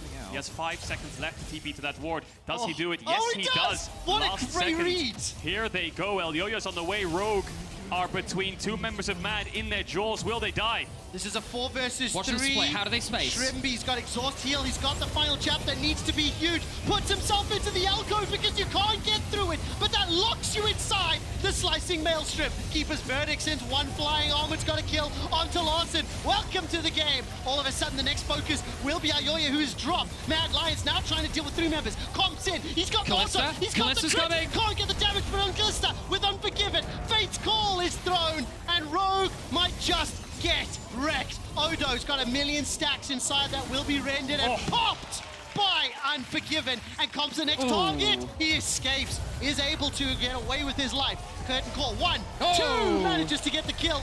And won't be able to find any more. Okay, so this time it's Rogue trying to play that split map, but when you move too quickly, when you are behind in a game, and actually sometimes when you're ahead as well, sometimes you lose track of some of these wards. Sometimes you lose track of where enemies are rotating to. Rogue don't have the information. Mad pounce, Mad get the kills. Yeah, it's such a frustrating fight for Odo Amne specifically. We'll take a look at that in a sec. The TP comes in just as the ward expires. Gets spotted on the wave, but Rogue don't really have anywhere to go. Odo will TP in, Comp will gap close, Unforgiven, yes, will be extremely late. Elioya goes in, the Nautilus ult on Larson was fantastic, good exhaust, but it's Odo Amne who has a really frustrating fight. He TP's in, the knock missed, yes, but Elioya buys time with the stopwatch, slows the fight down for him. Then he finally gets the kill, but when he rejoins, he just keeps getting CC'd, knocked up, kind of punched around, so that he can't actually clean this fight up for Rogue. Yeah, he'd love to be in this mess, love to be in this melee, but he turns up 10-15 seconds late, and yeah, he gets a kill on one side of the fight, but he doesn't get to kill the enemy carries or just make their lives difficult before the damage has already been done. As we come out of this replay, Mad Lion significantly further ahead. Armored on the cannon, popping off in the fight. The two-time TCL champion, the two-time LEC champion gets the double-double with 2 kills and 2 assists. No! The timing on that! I literally just asked Cadril to draw a line under the scoreboard for my lame joke. I didn't know where the joke was you're going. Good, dude. You were so good. Nevertheless, can you draw the line? Can you draw the line for Yes, me? I will draw the line. Damn it! It was such a lame joke that I was trying to work. It didn't show up on the telly anyway. Nevertheless, Mad Lions 5-0. Should I take a step I didn't outside? get it. What's it? It's okay, we'll tell you when you're older. It was a really, really stupid joke, really stupid meme from Armored's first year in the LEC. I think the point I want to get to, though, is he didn't have much chance to shine the previous game on Kanan. This time he does. Niski's hijacked that Dominus, and with the help of Kaiser, trying to chase down Odo. The turnaround, however, is Elioya. The keeper's verdict doesn't send anyone packing, and Comp gets himself the kill. Mad Lions being punished a little bit over the last few fights. 30-second window, Baron is up. Jin not very quick at taking down the Nash, but Larson on the Victor could do. Looks like he's moving towards the blue. They'll take that pick, regain some vision, and get a mid-wave. Yeah, but it's not even like you have something like Leandri's on the Victor. Your Baron damage as a whole team is fairly low. I think that's absolutely right to call that one out. But when you've got the Dragon up, maybe that's where you want to be starting to angle towards. Of course, with the recent changes to Dragons over the last couple of patches, actually Cloud Soul's gone to be actually a fairly good soul to get, because if you manage to stack up multiple things of them, you get a lot of slow resist, you get a lot of out-of-combat movement speed, and that gets very significant when you're dealing with more soft engaged champions like the Yumi Q or the Trundle E. It just makes that so much harder to play around. It might be what Rogue will be looking for if they can manage to get control, but they are down a significant amount. I mean, 4,000 at this point of the game. I want to take a quick look. Total damage dealt as well. That's the Renekton training dummy. There we go. It helps a lot. All of that, poke damage and chipping away with a ranged attack into the melee. But I think crucially, one of the things I'm interested in is the fact that if you take a look at Comp's damage, 6,000. He's 202. He's still down 2,400 gold. And itemization, look, 1.5 versus 2.5. So for Comp, he still needs a lot of time. And Elioya's going to turn his attention to Trimby. Trimby gets pinned against the wall. Slicing Maelstrom comes in. That locks down Malrag. There comes another. Hijacked away for the Subjugate. This will allow the dive to go even Victor's further. coming. Armored gets out with his life, waiting for the Chaos Storm. Drop it down from Larson. Continues to chase out. The Mad Lions have already escaped. Curtain Call fires out a couple shots and won't find any kills. 1-2 to Mad Lions. That could net them a Dragon as well. I don't think they can get this bot tier 2, but the soul point is what they're looking for. Kalista so far ahead. They want to fight these neutrals. Niski might be in trouble. Comp lands the root, doesn't get the fourth shot. The Zhonya's comes out. What can Niski do? Escapes for now and gets popped. I held my breath in case something magical would happen. Yeah. Unfortunately, no flash available to him, which means he can't get away from the CC. And his death will at least allow a safe Dragon secure. So it is still Mad Lions in the lead. And I think Namira, going right back to the very early stage of this game, Mad Lions have continued to keep the pressure on. They have, and now if we're going to talk about, waiting for something magical to happen, we're going to need to see some magic from Rogue after this point. They're in a position where it is going to be very difficult to get to the point where they are very strong. You need to have Victor so ungodly powerful, because this Jhin is just not going to be. No, he isn't. Trev, I have to say that was one of the most evil laughs I've ever heard in my life. The Yumi getting caught. The thing that's so funny is it puts you in the minds of our observer team.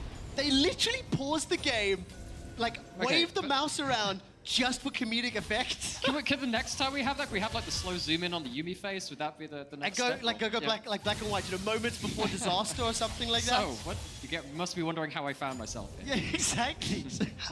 Well, at the end of the day, Trimby and Comp are still falling behind. We're on the verge of that 100 CS difference. It's taking a little longer than I was expecting, but with 3 items, Kalista, as well as that shield block, it's going to be so hard.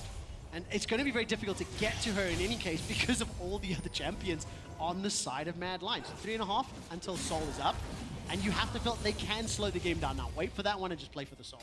Yeah, and now Rogue are at a point where if they don't end up fighting at that dragon, the game gets very, very difficult if it wasn't before. I don't think they're going to have the luxury of being able to just stall and farm out. Odo might be caught here. Elio's on the way. No TPs just yet, I believe. He's going to get the stun. Right, it's going to be at least able to throw down. Interrupt, slicing Maelstrom followed with the rocket belt, and one last auto should just about do it.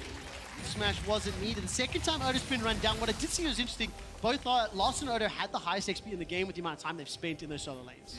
Yep, Larssen quite far ahead. Actually a full level over Nisqy right now. Even more, getting close to that level 16 will become a huge threat, like we talked about, Namir. When he gets things like the Rabadons, that's what Larsen's eyeing up. He needs his team to slow down. He's getting caught oversized. These mistakes of Trimby and Odo Amne just playing its dividends for Mad Lions because it speeds up the pace of the game. This bot tier 2 will fall more gold to force objectives with, which means Larssen doesn't have enough time to work with. Yeah, I think when you hit level 16 on the Victor, maybe there exists a team fight at that point where just everyone just funnels onto one target. They think they're ahead from Mad Lions, and then the Chaos Storm just shreds them. Maybe that's a fight you can look for.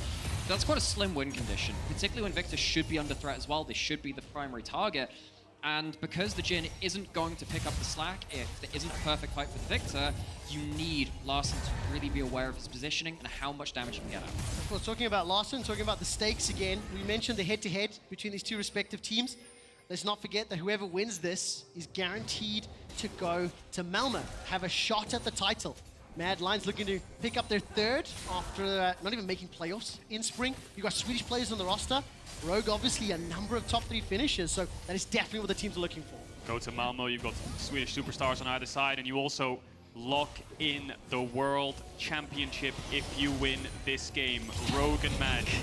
A lot of confetti, a lot of fighting. Malrang might be in trouble here. Armut's forced to flash to the side. Kennen flash down for this next Baron or Dragon Force. Winner goes to Worlds. A lot on the line here for both these teams. Mad Lions now setting up for this Baron, but no flash on Armut. And reminder, winner of the series goes to Worlds. You need to get those 3 game points to win the match. Down in the bottom lane, Odo Wamne is pushing the tower. Malrang is caught out. That dredge line pulls him backwards. But the gravity field will slow down any further follow-up. Chaos Storm has been used, and Odo completes the teleport. Level 15, Slicing Maelstrom was thrown down. As it stands, Baron is not secured. But whenever you make an even trade or anything which slows the game down, think this favors Rogue right now, unless it's around that dragon. You've got a minute until that happens, and that will be what we're waiting for. Problem is, Malrang has no flash now. Malrang has to somehow navigate this next fight, which might end up determining the game, with no ability to properly sidestep so much CC. I suppose the only kind of flip side to that is Armut and Nisqy don't have flashes either, so Comp and Larssen have a little bit of an easier time in terms of kiting these divers back and away. Another problem Rogue have is TP down for Odo. He had to TP in there to help his team out. Armut has TP advantage, so matching bot becomes a little bit harder. But with Dragon up in 30 seconds, Soul up in 30 seconds, Rogue won't have any issues with globals. They won't have any issues with TPs. They just want to find a 5v5. Namira, set this fight up for me. What do you think of the vision? What do you think of Rogue's ability to challenge? Well, I think when you're looking at this, again, I think Rogue really wants to play around chokes. That's what I'm looking for. They need to make sure that the cannon gets nowhere close to them. Like Kedra was saying, no flash on that really helps. Rogue, get mid priority, choose your terrain, stand your ground. Larssen didn't get the gold for Rabadon to pull his dragon. He had to settle for a blasting wand instead. He's going all in. He knows these next couple of fights will decide the game. He needs as much AP as possible. Mad now turning their eyes to this Baron. If Rogue start up the dragon, they're going to lose Nash, and Mad ready to force. Slicing Maelstrom up. Armut's really close to 60. And this is great because Mad say, okay, Rogue, you're going to choose an area of the map. Let's go to the other side of it. We don't care about losing one dragon. You care if we get the Baron. And of course, this is not a 50-50 with Rend and Smite. It is favored to Armut's Mad TP. Lions. Armut is teleporting in. Slicing Maelstrom's available. Rocket Belt's available. I'm waiting for the trigger to be pulled. Nisqy's already hijacked away his ability. Lost and still got that Chaos Storm available to him. Rogue are backing out. They've stopped the Baron for now. Filing projectile flies forward, and Odo's already used the Dominus. Yeah, Matt's happy to kite that out because the Renekton and Trundle ults are down. Those are really big ults in terms of frontline, buying time for Larssen and Comp. So they can just take a reset here. Nisqy can TP back in. He'll have his ult up again. It's only Kaiser who lost his ult on Mad Lions' side. I think compared to the first 2 games, how measured was that? Understanding that a misstep here costs so much. We have been fist fighting all day, folks, but this time, both are just keeping a little in reserve for the final blow. Yo, Namira, not even previous games. Earlier this game, there was a lot of reservation. Now, Slicing Maelstrom is still available. Armut's got no flash. Rogue are grouped up. Nisqy's looking to step forward. Dredge line comes out. I'm waiting for Armut to rocket belt. belt in. That's the Slicing Maelstrom holding on to it for now. This is the choke point. Storm's gone forward, but take a look at this. Unforgiven with the Hurricane and the Martial Poise. May want to find a pinch of his own. Cannot happen. 1, 2, 3 kills. Secure the 4th to follow, as well as the Dragon and the Ace. Rogue do find the choke point, game. but it is their own demise. Game 3 going to the Pride Alliance, going to Mad Lions. Mad Lions, from the start of this game, have stamped their authority with Unforgiven's Callista. He's only a few CS away from that Flame Horizon. Inhibitor will fall. And Rogue got absolutely torn apart, eviscerated, and destroyed from the bottom lane. Mad Lions 1 game away from an upper bracket final and a guaranteed spot at Worlds. Fantastic early play by Mad Lions. This Callista is going to be a very big problem for Rogue to solve in draft in the next game. Which side do you take? Which side do you ban the Callista on? Do Mad Lions have a chance that they can do something similar on, like the Draven? Is it worth to invest 2 bans bot lane? How much does that affect the rest of the map? There's going to be a lot of thinking for Rogue to do after this game. And it marks a real improvement in me. And European teams playing Callista, I was not impressed by them halfway through this summer. This was a great Callista game. Mad Lions really showing up here today. I think what I really like, again, is just the adaptation, the changes between games, right? I think the bottom lane is the most significant variance. I wonder what else changes now for Rogue. They've now lost 2 of the 3 games with relatively similar-ish type of comps. So the onus is on them, not only because they're down 2-1. Yeah, how much have they prepared? Have they got something different? Can they throw everything out the window and just start from the beginning, start from scratch, and build something up that they have comfort and reliability on? Because if they have it, they need to pull it out. Can I be unfair for a brief moment? And this really is unfair, so once. please do forgive me for this. You're But forgiven. Rogue do have a history. They have a brandishment of being, chokers, not clutch factor when it matters. Look, this is a team that has made 3rd more often than not, right? They make top 3 in playoffs. The Mad Lions have been a thorn in their side, and when it comes to playoffs, historically, Mad Lions as an org has the edge of a Rogue. They're 0-4 in regular season. They're now 2-1 today. Yeah, but these teams always go so close. And I think that is testament to how these teams can adapt. They can think about the game, and they need to show that again now to Rogue to make sure that this will be another close confrontation between the two.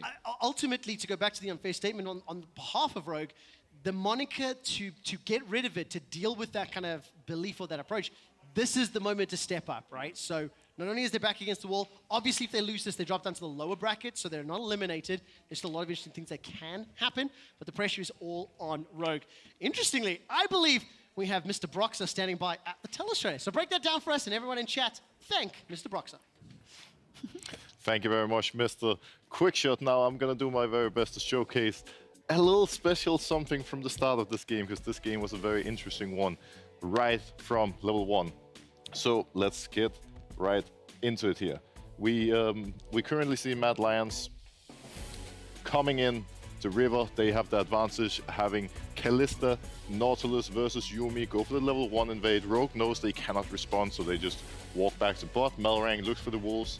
We see Aljoya finishing blue buff, and he goes. And right here, Melrang got the last wolf. If he didn't get that, he would be level 1 now. Managed to get to level 2, but it doesn't matter, because in the meantime, Matt has full pressure, but they take a fight, they get the advantage of the wave. Comp doesn't have a single lasted yet, and we just see the junglers, lingering around, trying to figure out what's going on. Melrang knows that if he doesn't come to bot lane right now, his bot lane is gonna die, they're gonna get dove. So he tries to find a way to get to bot without Aljoya going on him. He looks around mid, tries to walk that way, doesn't really work out. Aljoya moves bot, pushes out the enemy bot lane, and now it's a bit tricky, because all of a sudden you're in the spot where Rogue cannot really do anything. Like, they're still level 1 at their bot lane. Callista and Nautilus are so strong at this stage, they have to find a way to get on the turret. So they try to walk up, Nautilus misses the hook. Melrang gets a little desperate, ends up being smashed into the wall by Poppy, is being taken down, and now he essentially ended up tanking a death for Rogue's bot lane to finally make it on the turret.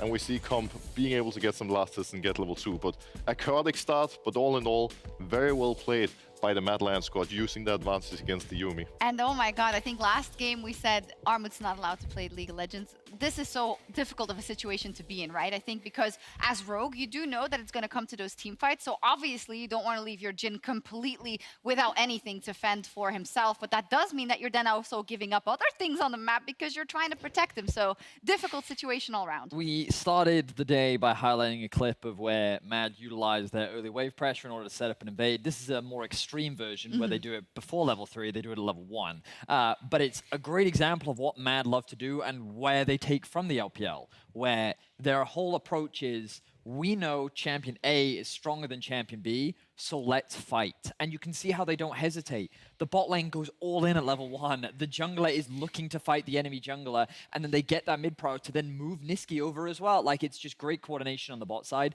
and they don't let up in the early game with this aggression either. They didn't. Let's talk about X champion is better than the other. Let's take a look at the team comp specifically. I like that throughout this best of 5, we've seen both teams in certain amounts sticking to their guns, right? When it comes to the Renekton, maybe Oruamne sticking to that, then getting a victory on it in the second game.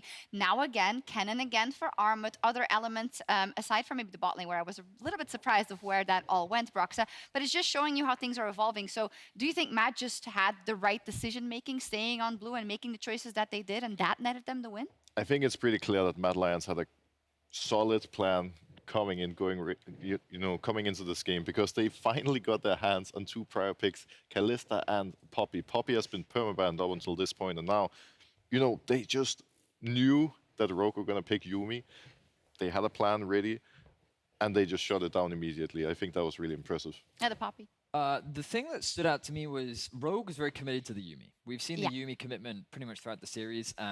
But the adaptation that Mad made was that in the first phase, they were like, we're actually fine with you getting Zeri Yuumi. We're not fine with you getting Sivir Yuumi. So they removed the Sivir, and then Rogue don't actually prioritize the Zeri at all. They actually let it through, and then Mad's like, okay, well, we'll ban that too. What have you now got that you compare with Yuumi? Because while everyone does love to say that Yuumi is a broken champion and that Yuumi is so overpowered, she can't actually play with any AD carry that you want. They need to match up stylistically, synergistically, they need to be a good match together. And Jhin does work well with Yuumi. Their movement speed synergizes well. It compensates for some of Jin's weaknesses, but it makes the early game way weaker than some of these other champions. It doesn't have Sivir's wave clear. It doesn't have Zeri's safety. And Mad immediately took advantage of that. They did. I also like the adaptation out of Kaiser.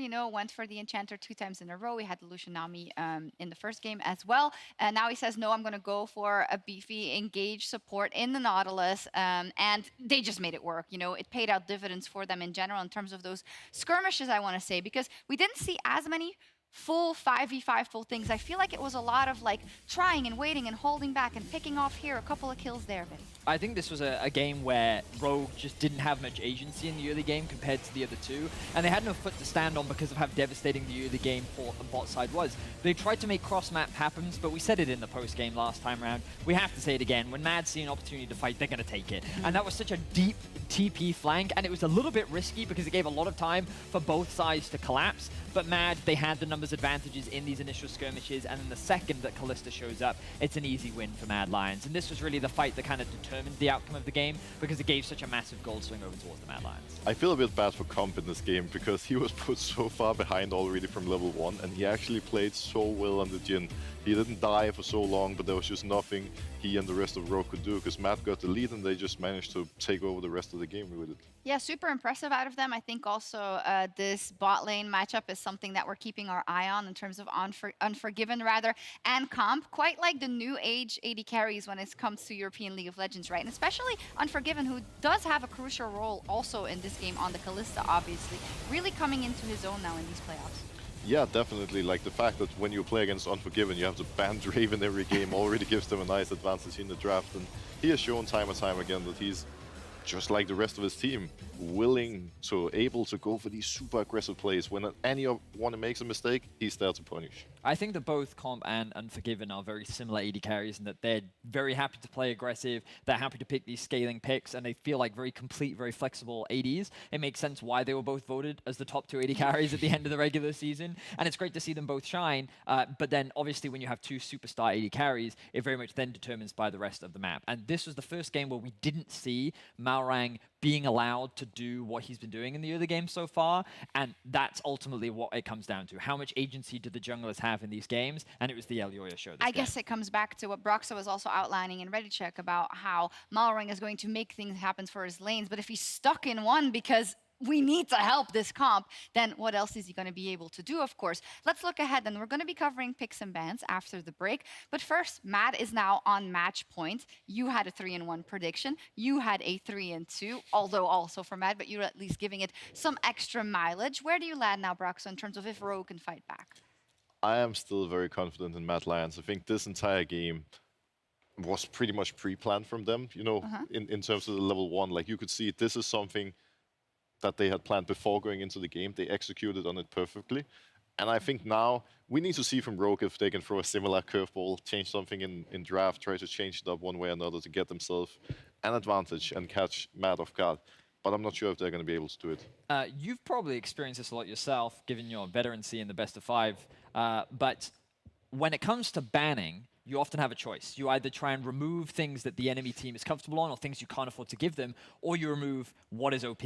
Mad made the choice to say, we know Yuumi is strong, but we're going to let it through. And they've won 2 games out of the 3, knowing that Yuumi is open. I want to know the answer as well, but we're going to get it after the break because we need to take the break now so we can come back with the draft. But we'll pick that one back up. But Mad, they are on match point. They are just 1 win away from securing a spot in Malmö and the World Championship. Can Rogue bounce back? We hope so. Game 4 will be up after this.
Kia, movement that inspires.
again. Here we are again for possibly the last game that we're going to see in this series, but not if Rogue has something to say about it. Mad Lions, they are gearing up for match point, and we're going to cover picks and bans right here on the desk.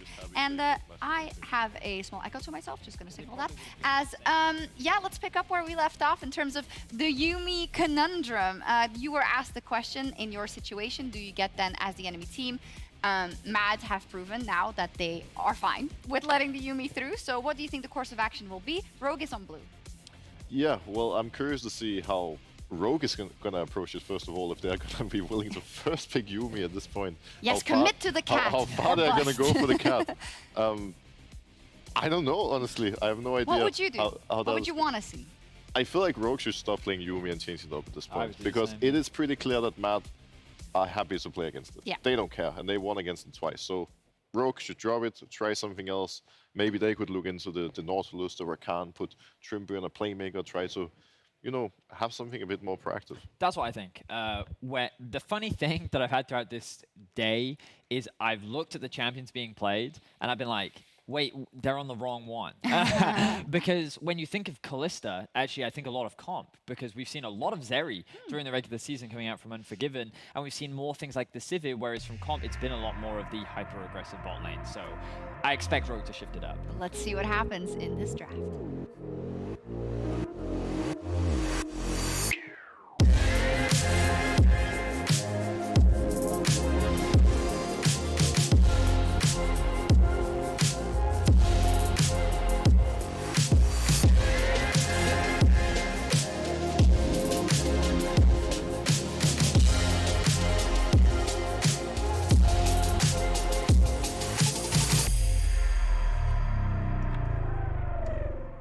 Here we go then for our fourth draft of the day and of our playoffs. We had the Yuumi conundrum. We'll see what happens. I think generally we might see obviously some similar bans. You don't want to let that Draven go through, obviously. I like Nisky there giving a thumbs up to the other side. the mental warfare on and off the rift. Azir and Draven have been pretty consistent throughout this series. Not really that surprised to see these removed, like two big comfort picks. And there's the Yuumi. So this is what we were talking about, right? Because you either accept that Mad Lions is going to pick it if you don't pick it. So because you recognize how strong the champion is, you just have to ban it away yourself. This now frees Rogue up for other priority picks, which then changes things up for Mad Lions. Do you now choose to remove the Poppy because you know that's a high priority pick, or instead do you consider something like Sivir to be a greater threat?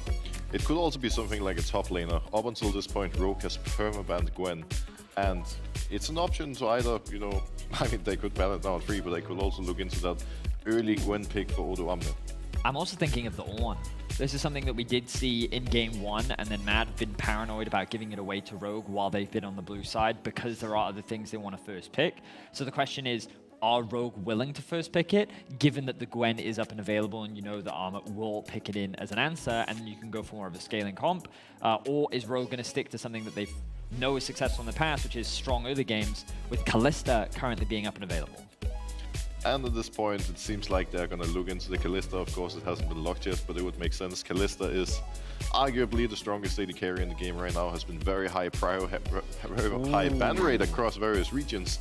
They actually didn't take it. I thought they would, because with both Gwen and Ornn available, you know you're going to get a strong top laner. Now, Matt could potentially get both. But I think that the idea is that the Ornn is the deterrent to the Kalista, because his engage, along with the fact that he's a really solid front line onto a low range AD carry, could just be effective enough to sit there and say, well, you know what?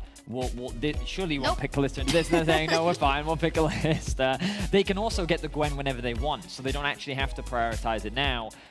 The question is, do Rogue have a good answer into this Kalista? Do you think this is now, they were going along with your thinking in terms of, okay, it does deter? Do you think they're caught off guard by the fact that they still locked it in? I would imagine that Rogue still had a plan, because given... Actually, maybe not. It depends on how much they believe Unforgiven values the pick. Because as we said, during the regular season, this wasn't something that they actually went to a lot. So this may have thrown them off, because the question is, typically the answer to Kalista was Draven, which they banned. So I'm not sure what they'll use as an effective answer to it. Are they going to do carry Malrang? I would love to see carry. So traditionally you would pick either Jarvan via Wukong here for your jungler, and you probably have to, log in your jungle answer to the Trundle, unless they just prioritize the Lucian Nami, because Malrang can, spice it up in 4-5 anyways. And I think this makes sense. Kalista is one of the strongest early game AD carries in the game. They pick something with similar strength in the Lucian Nami with a strong top laner tank with Engage and On. They are both good early game. They also have good scaling. They're pretty well covered. The LeBlanc has been banned a lot as well, but is open this time, actually for the first time this series, I believe. I was going to say, I'd be surprised if they actually blind picked the LeBlanc, and I was much more expecting the Gwen. Could be MVP behavior, But it makes the most sense. Yeah. Right now, both sides, I think, are pretty comfortable with what they've got, but now Mad Lions will look to remove jungle champions. You talked about kind of what you would expect Rogue to go, the hover of the Kindred. Have you ever done that? The mind game being like, hey, just a reminder, I can play this. Well, to be fair, it could also be one of those things where Malrang was like, Coach, look at this. I want to play this right now. But he just didn't get to. We'll find out. I would love to see a Kindred with this comp. I think it could be very nice, but of course we'll see what happens. Just don't go for Scuttle. Mad also banning away the Talia. This has been one of Niski's go-to picks this series alongside the Sylas. With the Sylas still being up, I wonder if Rogue actually choose to ban it themselves, because remember, it was Larson that picked it into the Ornn in game 1. And imagine if Mad now end their draft with a Sylas plus Braum.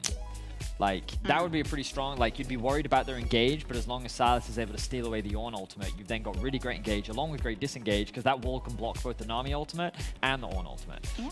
I'm guessing the reason they banned Talia is that it's a strong blind pick, and now they can actually pick a support and 4 to match the Nami Lucian, and then Niski gets a counter pick. But it obviously depends on the priority they have on Sylas, because, like you mentioned, it is a very strong champion.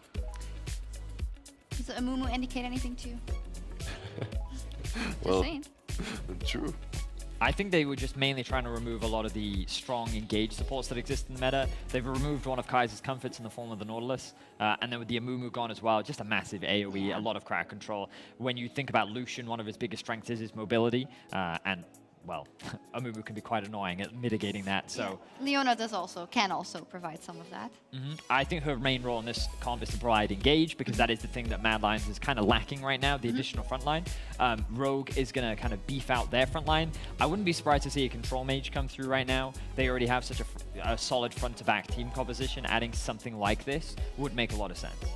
I wonder if the Amumu is just a symbol of how Trimby feels right now, and that's how he banned it away. Because I would be pretty sad seeing that Mad Lions comp on the other side, knowing I have to win this game to secure that Worlds. But now, obviously, we see Rogue logging into champs that they've had a good amount of success with. Jarvan has always been a great pick for Malrang, something he can be very proactive on. And earlier in the day, we saw Larson in game 2 being very, very solid on Ahri. Love to see him on the playmaker once again, but also a smart answer by Matt. Why is it smart? This Swain?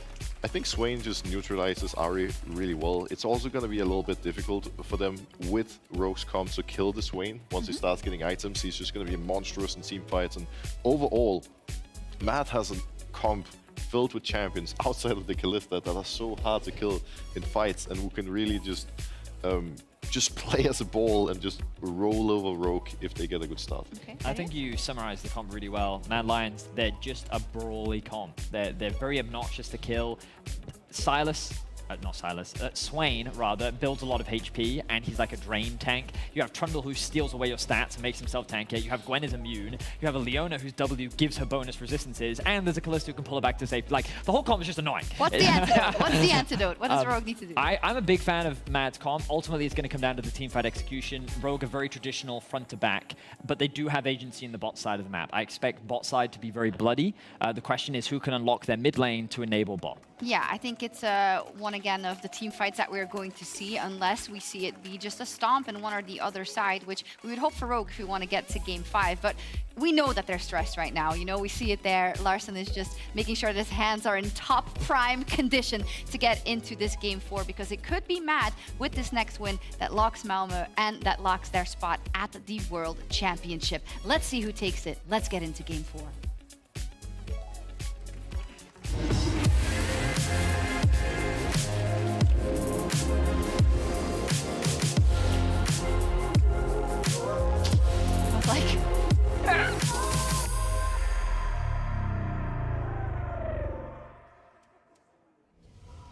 Before we jump onto the Rift, I have Mac with me to ask about this draft because Gwen so far was 100% of the time banned and Yuumi was always present. With this change, how did that change your plan going into this game? Obviously, it's a completely different dynamic, right? I think after losing 2 games on Yuumi, it was kind of expected that they would do something with it, right? Like either let us have it or ban it away.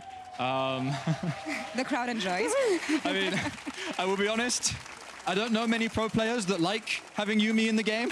So this was also kind of predictable in that sense, right? But yeah, Gwen is obviously really impactful because it completely changes the top lane dynamic, and it was permaban before. But yeah, that was also, to be honest, expected. I think when you're 1-2 down in the series, you should change the dynamic. All right, and looking at this, are you confident about closing out the series with this composition?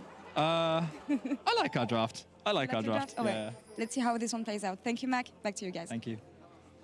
Thank you so much. Welcome back to the cast of the S. Quickshot, Narmira and Cage will bring you the action. Level 1 invade. Didn't technically answer. Are you confident? He said, I like it. You cheated on that answer, Mac. Level 1 invade. Rogue already ran away. Trundle Kalista so strong. Level 1. Jarvan can't really fight back with phase rush. We're gonna get a rinse and repeat from game 1. Rogue slow to adapt. Maybe Malrank thought he could do red into enemy blue, but this bot invade again so powerful. Rogue have the double ranged, yes, but I think Mad will be able to stack waves because of jungle position. So Rogue again struggling a bit. Yeah, one thing interesting about this is actually Const taking the first strike, a bit more of that initial kind of tap of damage rather than staying around for the slightly longer trades to press the attack. This is a single tap to get that extra bit of damage. So Elyoya is going to do red into Crux, going to avoid the Raptors for now. Then he can run towards bot where Comp and Trimby are a bit scared to walk up. The question is, what does Malrank do? Does he just get level 3 and run bot side, or does he get level 3 and take away Elyoya's camp? On the top side, take away his red. We will soon see the answer because again, they're just going to dive them. Exactly like we saw from Kalista, but on the other side of the Rift. Unforgiven. He's now pushing onto Trimby, managed to find that Zenith Blade. Kaiser's tanking up the turret in first blood. Beautifully executed. Simple and easy. Rogue learned nothing from the last game. Yes, you can change up your draft and have picks to contest the Kalista, but change up your bloody game plan. You need to make sure you stop these level 1s from happening. Comp's in the exact same position as last game. And part of me thinks, because not many European teams have done this, they haven't had the stage experience against it, but you've had one game about it and you cannot afford to falter like this in the most important game so far. The worst part is Malrank can't even get Elyoya's red. He's gonna lane bot, but the solo lane prio, Niski and Armor just stopped him from taking red, so Malrank's just gonna have to run bot now. Comp's at 3 CS, Unforgiven's at 20. And all of a sudden, 3 minutes in, there's a 500 gold lead to Mad Lions. Cage, where did I see this before? Can you remind me? Last game. Oh, crazy. What happened in the last game? They laned underneath 2 towers and they zoned Comp away, and now it's even worse because they're playing Lucian Nami and they're down levels against a melee support, and Trimby has no flash, so the 2v2 is losing as well. Now listen, just as we do have a brief moment before further action plays out, I do need to celebrate 2 quick milestones. To start one off, this is Armut's 100th LEC game. But wait, there's more! There is indeed, because not only has Armut hit 100 LEC games, so has... I'm waiting for it. I'm waiting for it. I don't know where the other graphic is. Elyoya! There we go! Yay! Why is it not running? We're having some graphics-related issues, but Elyoya has also hit 100 games. And I do think I just want to briefly remind you everyone... really want to hit. There we go. That both Armut and Elyoya came into the league after Mad Lions ended up losing to Supermassive at Worlds a couple years ago. And Armut and Elyoya then went on to be back-to-back champions here in Europe. And of course, for the Mad Lions, or Rogue, whoever wins this series, you lock your spot at Worlds. You lock your spot in Malmö. Yeah, and I mean, Rogue and Mad, 2 staple teams that we've seen at Worlds so long. You think of G2, you think of Fnatic as the 2 teams that are the ones showing up, and we're going to celebrate it again because we just love him so much, Elyoya. I must apologize, We are having some technical difficulties with the graphics system, so I will see if we can get this resolved. We can just talk about it anyway, because Rogue and Mad have been at Worlds 2020, 2021. This would be the 3rd year running if both of them can make it, and now they're kind of 2 staple powerhouses in the LEC next to G2 and Fnatic. Yeah, and you think about so many teams in eras gone by which have had like 1 World, maybe 2 at a push. These teams are starting to become, like you were saying, these staples, starting to rack up international experience and become so valued members of the LEC kind of team community and bring that experience back with them. Yeah, 2020 we had 4 seeds. 2022 we will have 4 seeds again. Right now G2 in most people's minds looking like one of the favorites as well.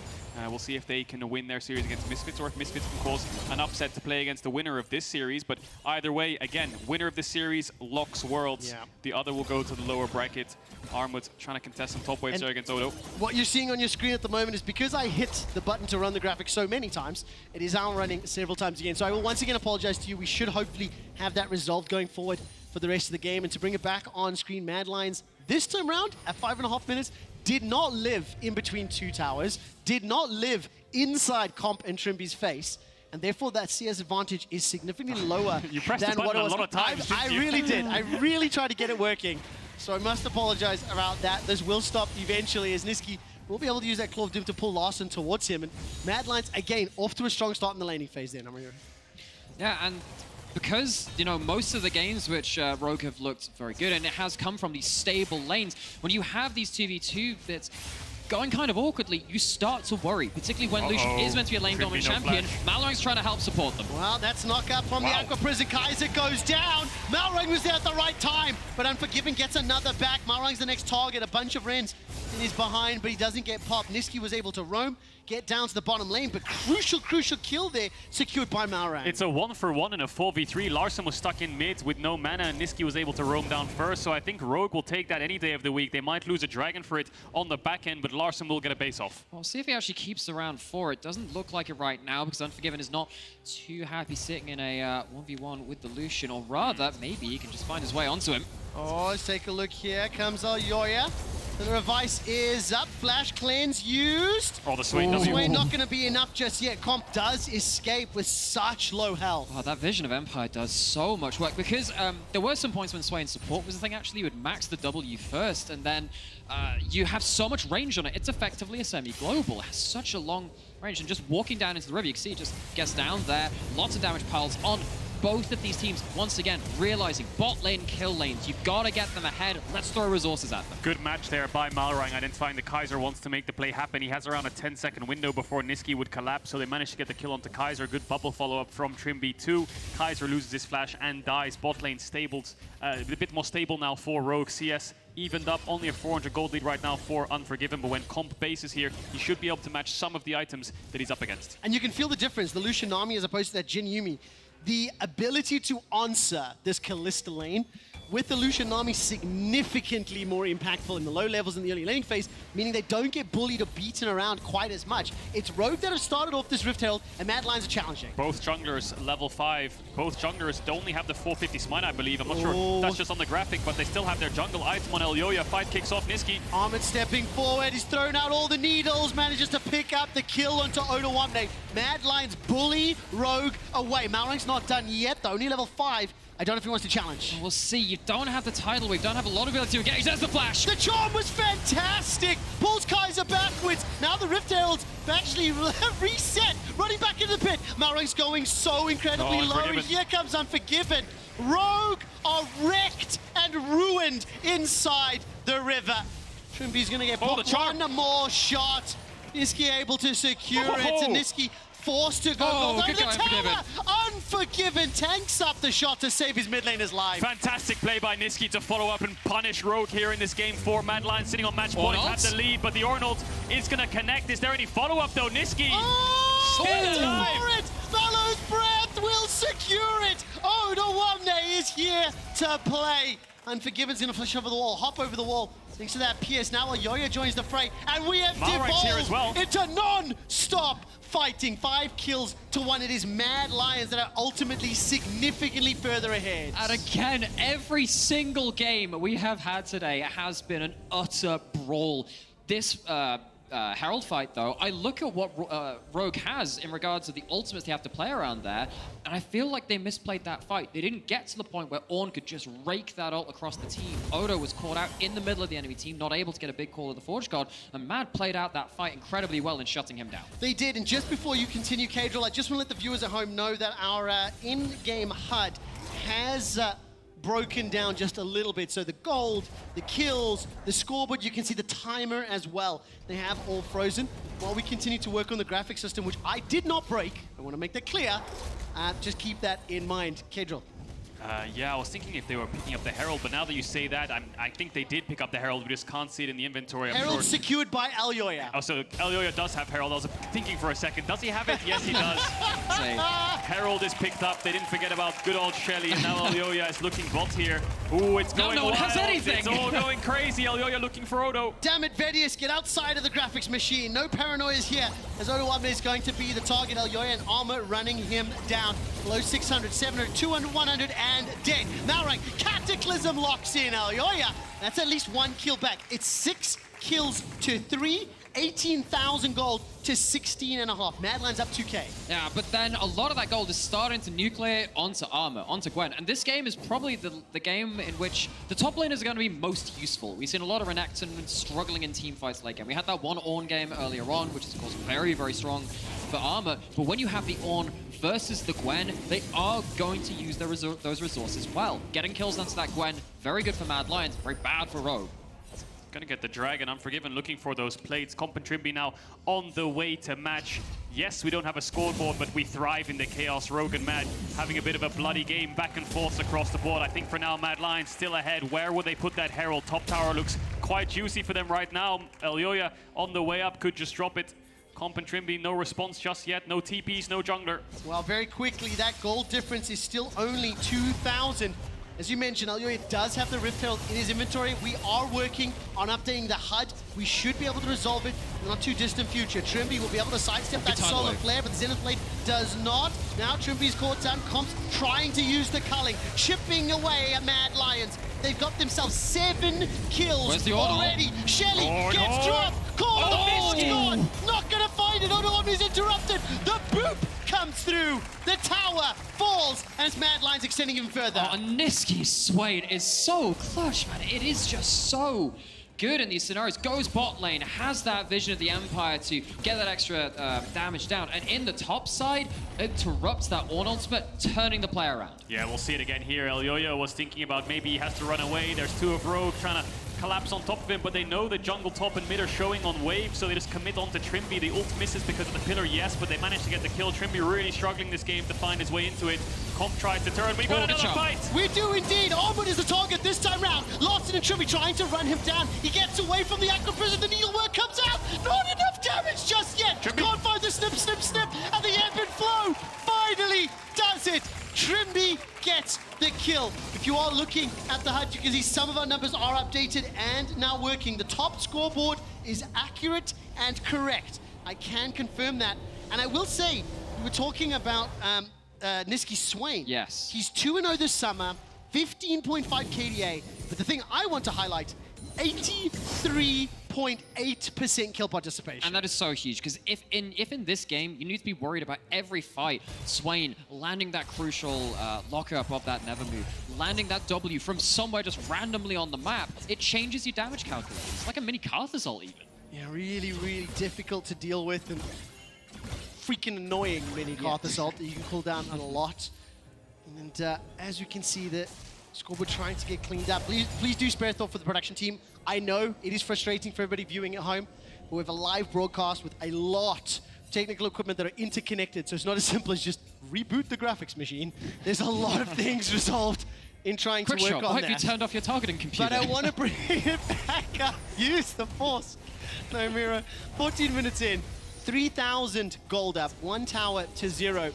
And Kedril, this is where I start to think to myself, can Rogue pull it back? Do they have that clutch factor? Because it has felt to me today that Mad Lions are the better team. Everyone at home predicted them to win. Our analyst desk predicted them to win. And in this game, they are currently up, despite the fact that... We're about to find out. Ult connects onto Unforgiven. Where's the follow-up? Let's find out. Cataclysm is going to be just waiting to come into the fray. Unforgiven. What can Niski do? What can Niski do? Culling. What can Niski do? Tidal wave goes wide, and Mad Lions will be able to push forward. Niski waiting for the Demon Flare. Doesn't get it off just yet. So much damage from Rogue. It's an ace. Needlework's coming forward. That's 4 down already. Over the wall. Looking for another charm. Waiting for the Orb of Deception. Gonna be sidestepped. Kaiser stays alive for now. But on the minimap, the rest of the members of Rogue are pushing forward. Yeah, they're going to push in. They have a wave. Kaiser's going to die. This is going to be an ace for Rogue. You just asked Trevor, can they find their way back in?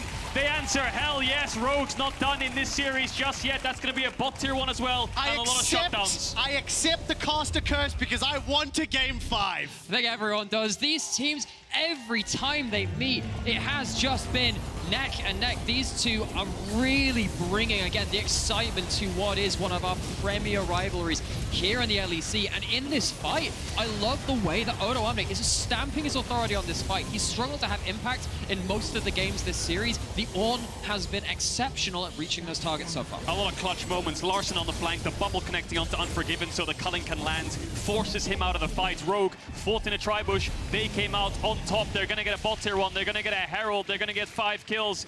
And they're back in this game. Gold evened up. Dragon in 30 seconds. Larson sitting at 3-0-2. Small CS lead. Comp now ahead in creeps against Unforgiven when he was zoned away so much in these early stages. Also has a Dark Seal on the RE. Maybe starting to stack that one up. That wouldn't be very happy. But you have to start winning these fights. You've got to keep winning these fights. Mad walking into the enemy jungle. Luckily, no Call of the Forge God to punish them in this one. 15 seconds on this Dragon. Does Rogue want to fight it? Ultimates are coming up. Spikes are coming through. They're going to push out this bot wave here, and a lot of flashes down on Mad Lions. You can see Comps playing with his. Larson's is up soon, but Mad in that fight lost almost every single flash. They did lose all their flashes, so Rogue should be confident in taking this fight. So I am looking now what's going to be happening with these next big fights. You can see that Elioya Kaiser fishing for something. Oh, Larson over the wall! Plus setup with Trippy. Rogue has been able to find themselves a 10th kill. They're not done yet. Albert's running for his life from downtown. Rogue do it again. Set them up like bowling pins. Knock them the hell down. Odo with another ult while the rest of the team pounces. 4 for 0. They're going to get mid-tier 1. They're going to get Dragon. All of a sudden, we were talking about Mad Lions celebrating their early game, saying that, again, we're going to see a replica of the game 3 where they'll just snowball the game cleanly. But no, it's Rogue fighting back. Niski forced to use the ult there to survive. Comp drops a little emote. Neutrals in their favor. Larson having a stormer of a game now, 5-0-4 in this Ahri. I mean, Kedril, I was trying to think of like how do we finish this game? It felt to me like Mad Lions were going to run away with it. I was already signing Rogue's lower bracket tickets. And all of a sudden they bounce back. Multiple aces back to back. Larson right now, 5-0-4. He's got himself 10 stacks on that Dark Seal. And I think in particular, I think Larson is one of the players that I'm the most impressed by, because he has historically had a tough time against Mad Lions as an organization. And he's had multiple games on Ahri that, frankly, I'm very happy to see how he's playing. Yeah, and considering how actually a lot of his Ahri games have been a bit of a struggle. And like we said, this first game on stage with the Ahri was against the 0-9 Astralis, and they lost that game. How far he's come from that point. Now, he is going for the Leandries build, which is very good at the front line. You're unlikely to be hitting the Callista uninterrupted at this point. I think this is the correct choice. You're hitting beefy front lines. The Leandries is going to give you a lot of value from that, plus giving you some extra CDR. I do think you can snowball into game 2, though. That Dark Seal, I think you can become a bit of a Magi's reader yourself this game, especially when it's at those full stacks. You get the movement speed from immediately upgrading it. I think you can as well, because I don't think Mad have enough lockdown for Larson unless Leona gets on top of him. But I think Leona, Kaiser needs to look for Comp in these fights, because he's also a massive threat. Maybe even Trimby too, who has struggled in these early stages. But experience is one I want to look at here. Malrang up a level, Comp 2 levels up despite that early game, and Larson is up in levels against Niski, who just dinged over to 12. That mid-tier 1 finally drops. Rogue own the top side of the map for now. Mad Lions are the ones on the defense. Now I need to see how Rogue play the rest of this mid game. How do they push this advantage further? Rift Herald has been dropped in the top lane, and while Berlin starts to cheer for that one, I just want to let all the viewers know at home, we are aware that the minimap is not displaying. We are working on it, and just for some additional context, the overlay and the interconnection with the game and the API is all connected. So it's not as simple as just turn the block off. This is not an OBS stream that we're dealing with. Nevertheless, Mad Lions are now being obliterated. The Rift Herald push into another tower secured. That's Rogue pushing further. The Cataclysm down. Fate's Call comes out. Call of the Forge God goes forward. And Arbit is going to be able to stay alive thanks so much to that Hallowed Mist. Don't worry about the minimap. Don't worry about the tech issues. Keep your eyes on the screen, because Rogue just constantly engaging onto Mad, and it's Mad that are permanently on the defensive. They're lacking wave clear. They're lacking range to deal with. Rogue, Malrang can just EQ ult Niski on any angle he finds, and look how fast Niski drops. And because this is being quite a delayed setup. It's not like Mad are all there at the same time, immediately able to respond to the play. They're getting picked off, and the engage range of Rogue has been really impressive. Actually, the other game they won in this series was when they had such a good ability to follow up, and in this game, see it working out again. Definitely do. And as we come out of this replay, Rogue still dominating the game. 1,500 gold lead for them. You can see the Lucian sitting on 2.5 items with the Nami behind him with the mandate. If anyone walks up, they're gonna get absolutely shredded. Baron is up as well. Kaiser looking for a few sneaky wards there. You can see the vision he just placed down. Not inside the pit, that ward, so the pink won't see it, but just outside enough to see that when Rogue is starting to hit the Baron. Top push for Armwood. Looks like Rogue can barrel down mid there. See engage! Oh, goodbye! Complimentary trip to the fountain. Doesn't even need to go in for the auto attacks. Goes in, slams with the culling. The first strike amps the damage, and it already does so much on its own. The extra damage amp completely removes the Callista. And there's the power of the Lucian Nami on mid waves. Yes, they're ahead, but even when they're even or behind or anything of the sort, one pick is all it takes with these two champs. That's a mid tier 2, that's a bot tier 2.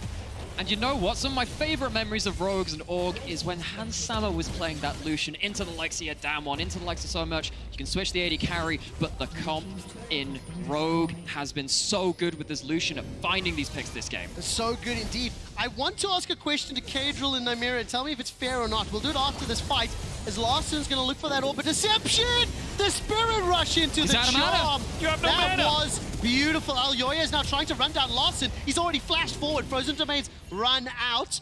There's no more support.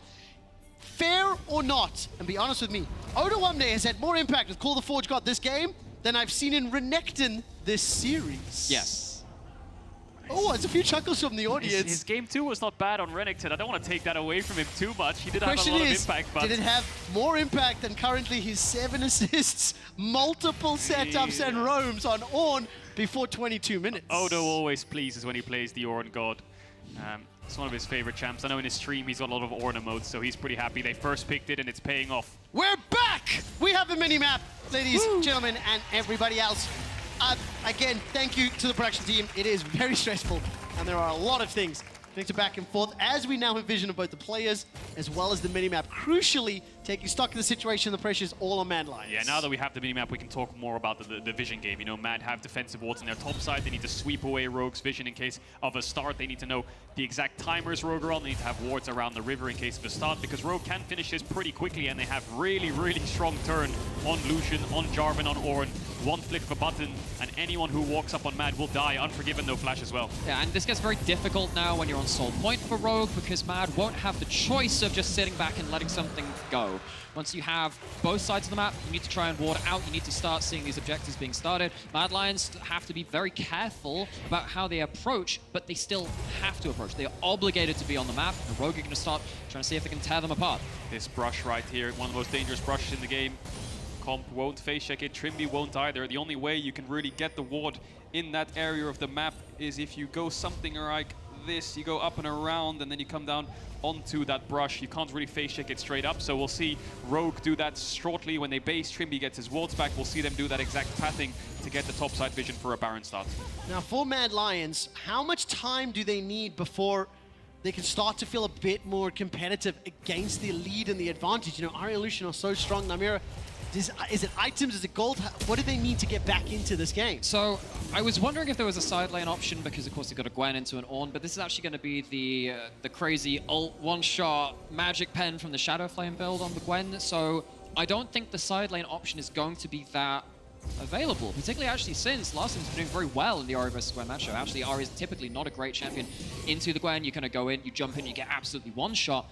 But I think in the team fights, if you tag enough damage with the Swain and the Gwen onto maybe the Lucian, it's difficult, but that's the option. I don't think Armwood will ever have any side pressure. He's going to have TP, he's going to get cancelled. He's just going to die. Yeah. Waiting on the auto as long as possible for Comp. Gap closed, down goes the Gwen. Now Rogue can't really force anything their own. They don't have a bot tier 2 to play for, but they could run to the top side here. Arm with no TP, 40-second window, try to start it up, but Mad have decent vision. They don't get the mid-wave in though, but a pick's a pick. Down goes the TP, there goes the split push. I mean, Comp, this game, sending a particular finger in his hands to Mad Lions after the previous game, where his Jhin was not allowed to shine. 5-0 in 6. Lucian is absolutely dominating, and Baron will be somewhat threatened, but last Oh, there we not go. fully aware. Call of the Forge God is sending us to game 5. There is no doubt in my mind that Rogue are going to close this one. Make it a 5-game series. Rogue, Mad, ever rivals to each other, ever delivering on the entertainment. I don't know if they can end off of that, but they surely have the game in their hands. Baron's going to be secured. That's going to be 5 kills as well. Armut wasn't up in time to help out, didn't have the TP either. Great decision-making from Rogue. They knew exactly where Mad Lions were, and Malrang's turn alongside Odoamne was flawless. It's another game where Rogue have really good follow-up. They have really good engage range, and their sense of just going in at the same time has prevailed in those games. The first game, they had the Jarvan, but nothing else to follow up. The second game, they implemented that again, and they've returned back to it here. Nightmare, just placate me. So this Call of the Forge God, Yes. you see everyone going over the ward. In comparison to the Renekton, now obviously he's spotted on vision. Great job by the observers once more. Well, I mean, the thing is, like, the Ornn, it's like we were saying in the Renekton versus the Ornn in the very first game. It's just easy to have late-game impact. That's what your champion is meant to do. And Odoamne, he just needs to be there at the fight, and he's been so good at finding the right angles with it. Trevor signed up to the Church of LS. He wants the Ornn. And it's working. It is working. Odoamne on the Ornn, fantastic team fight so far. That ward basically got Rogue 4 kills and a Baron. Importance of vision right there. And Rogue now going to play on 3 lanes because Odo has TP. The top lane just to match Armut in case of any cross maps. And they're going to get the bots and mid waves pushed in. Dragon, you could go for Dragon, of course, in the next minute, but they could also use this as an exit objective. They have 2 minutes of Baron, so they want to start sieging the base. Straight over the wall! Man, look at that! Rogue don't give a damn! Stepping forward like the honey badger, Mad Lions are getting wrecked and pulled apart inside the base. While that's going on, Armut is trying to push the top wave. Odoamne's got the teleport available to him. Is this game just going to be over in the next minute? It absolutely is. 700 gold shut down on both the carries, 4,000 gold lead exactly on both the carries. Absolute performance coming out from Rogue. Oh, we're going to game 5. Cue the silver scrapes. Waylon, Dave, that one's for you. Rogue will not go quietly. One more game to determine a guaranteed spot in Malmo, a guaranteed spot in Worlds, and more importantly, one safety upper bracket series in the chase towards the title. Yo, that was a stomp. That was an absolute stomp. Despite the early game, let me rephrase that. The first 4 minutes going well for Mad Lions. The next 23 minutes were dominated by Rogue. And what we're really seeing is when Rogue have this ability to just jump forward and everyone pile on with them, they're finding a lot of success with that. Now, I do think that there are some worries, particularly about how they played around the very obvious game plan of the Kalista. Like, if Kalista's locked in, you know what's going to happen with that. In the last 2 games, that has been an issue. But luckily in this one, they managed to survive through to that Rogue magic. Yeah, Lucian Nami has a lot more kind of playmaking, so to speak. The Jin Yuumi really reliant on team follow-up with the W, with the ult, and so forth. But the Lucian can actually play a bit more up, play a bit more aggressive. And I think that helped Rogue out so much more. I think we've seen throughout the course of the series, top lane and bot lane have had swings of control. But so far, the Ginger God, to me, is the man that's leading the mid lane. I want to see what Niski can do in game 5. Which team will lock that spot in Malmo as well as Worlds? It's time for Silver Scrapes, Waylon and Dave. You know how much I love it.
Silver scrapes a Game 5 between Rogue and the Mad Lions on our very first day of the summer playoffs. If that isn't a gift for everyone at home, I don't know what is. It might be a gift for our players, but I think that they are a little stressed at what is on the line here. Of course, continuing on in this winner bracket, booking your ticket to Malmo and booking your ticket to the World Championship right here, right now. We started this day with Comp talking about how they feel like they floundered it. They gave it away. They had chances to directly rock for Worlds if they got that first spot over G2. They didn't. It didn't happen, but now they have a chance again. Fetty, this has turned out to be a fantastic best of 5 so far. Yeah, it certainly has. And we talked about it at the beginning of the day where it felt like playoffs was anybody's game, right? That all of our teams, we didn't really know what they would look like coming into playoffs. Inconsistency was a big problem that we had for many teams, but both of our teams are delivering today and in very different ways. I think that once again, we're seeing Mad continue to dominate in the early game. And I thought that this early game was impeccable once again. They looked to execute the same game plan that they did the game before, but I think that sometimes Mad are their own enemies. And sometimes they get a little too overeager, and Rogue was very quick to get to punish. I mean, let's take a look at the bot fight and what ensued. At that point in time, Mad had very much been in control, but then they throw it all away, and Rogue, they pounce Broxa and take over the game. And I think that's what was really so impressive about Rogue in this particular matchup. It felt like once they had that one good fight, they just kept going aggressive over and over and over, absolutely steamrolling Mad Lions. And once they got a little bit of something that was just, you know, they already reached the point of no return. There we go. Yeah, and there it is. We see it. Mad Lions walking up a little bit too far. Rogue looking for the Arnold. Odamne had a lot of great ones of those. They find a lot of openings. Niski is coming in from the side, trying to split it up, ending up in a bit of a tricky situation in the 1v4. And ultimately, there's just nothing he can do. Rogue slowly kills all of them and ends up getting the ace. And what was impressive was how Rogue utilized this single punish into just snowballing the game out of control. They take this one fight, and then it's very rapidly into another fight, into another fight, into another fight, with Comp getting an insane solo kill as well, like with the culling. It was just crazy aggression that we don't often see from Rogue, but often in the past, when we, especially last split, celebrated a lot of Rogue's strength, this is what they did. They converted their early leads into dominant performances, and they looked very dominant. And they never let up. So how do you look at this now? At the one point, you could say, well, Rogue, what a momentum boost. Take that game back from the early game defeat and completely steamroll them. Mad Lions might be down and out. On the other side, you could say, and I saw Mac, he was getting ready to talk to those guys, being like, right, well, obviously, we fumbled it there. We fumbled it very hard. We are not going to let that happen again. Broxa, what is your instinct? I feel like if you're Mad Lions, you're going to have a look at the Ornn first of all. Ornn was a big part of why all these fights were so easy to start.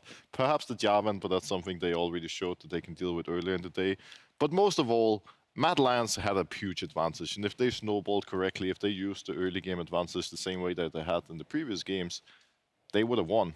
And I think when you're so good at getting these early leads consistently, you're just going to remind your players to just, you know, keep playing the way that they're doing, but make sure not to fumble it. Make sure not to get, you know, over-eager. But they're the Mad Lions. They love to do that, Fetty. I think there is room for discussion here in terms of, you know, they're going to do it still, right? But it's about doing it differently.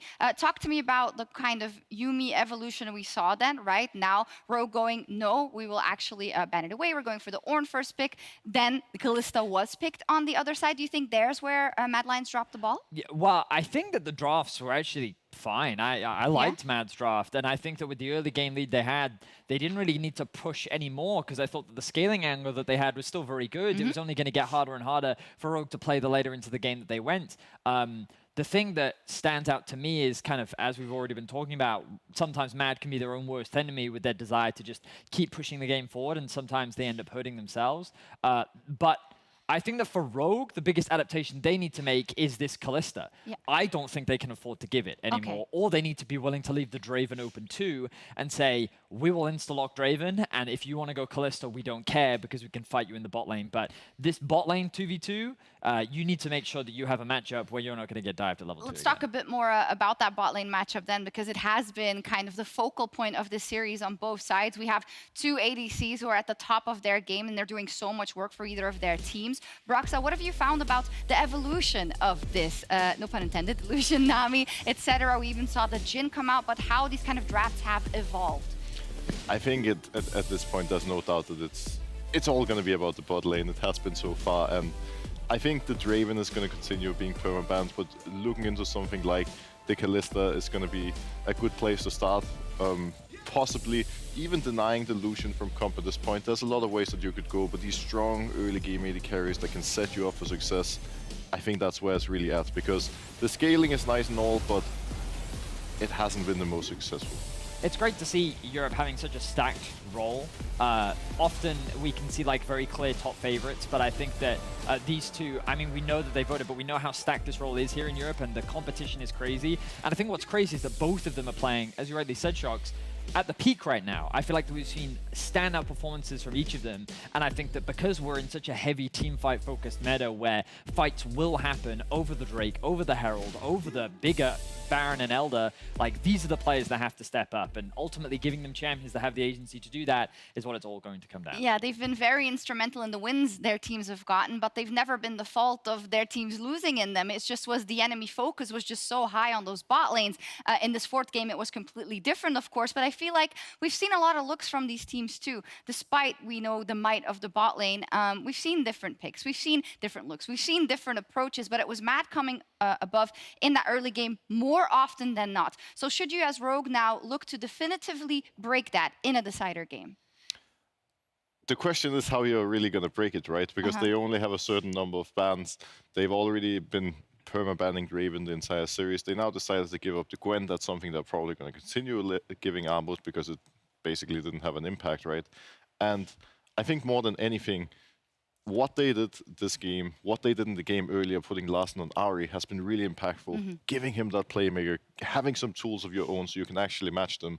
And I love the adaptation going into this one because sure, Matt was strong in the early game, but you have Lucian Nami, you have a strong early jungler in Jarvan, you have a playmaker in Ahri, and then you have Ornn who's going to bring the engage and the front line later. So just a well-rounded comp that can not only scale, but also contest Matt early. Just do everything. Yeah. Do everything. But the mid lane matchup to me is super interesting because, of course, Niski just crowned the MVP, bringing a huge target on his forehead. We even saw Odo tweeting about, like, your MVP, he'll be done in 18 minutes, thank you. But it hasn't been the case. Of course, Niski has had a great impact on, especially, I want to say, kind of the first games.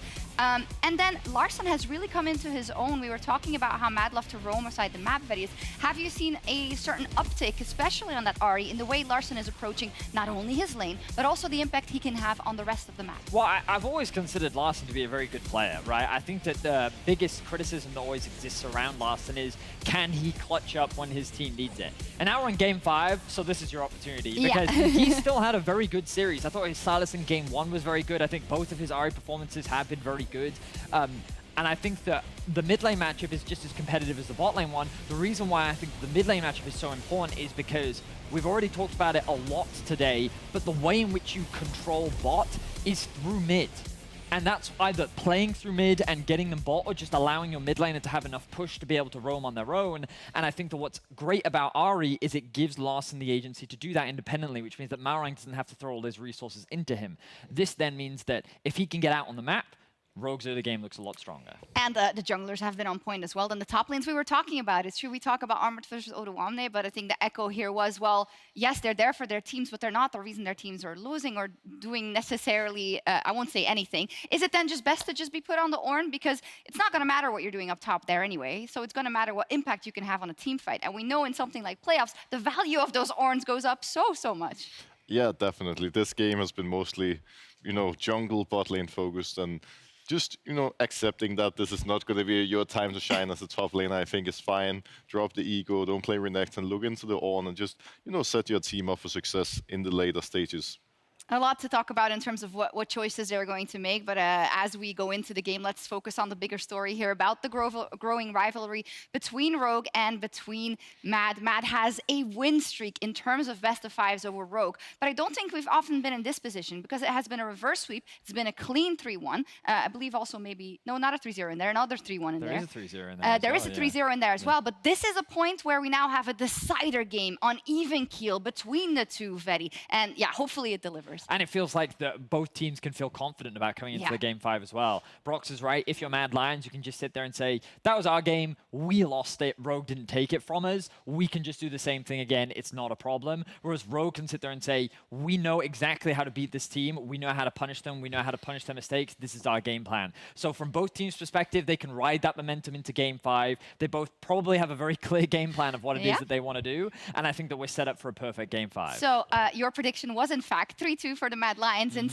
a lot of the factors you laid out at the top of the day. Are you still confident in your prediction? Right now, I am. I think that Mad Lions just have a slightly better grasp on the meta, and they have few more options at their disposal. I think they're going to very quickly recognize what went wrong in that last game, and I think they're going to come in with the same early game strength that they've had all series. And Brox, you already hear me coming. You said 3-1 for the Mad Lions, but I'm hearing you give Rogue fair chances. Are you willing to I'm a little bit skeptical after this game. This game, Matt, and not only this game, but in the series, they've reminded me a bit of Fnatic last year in the sense that they don't have a stop button.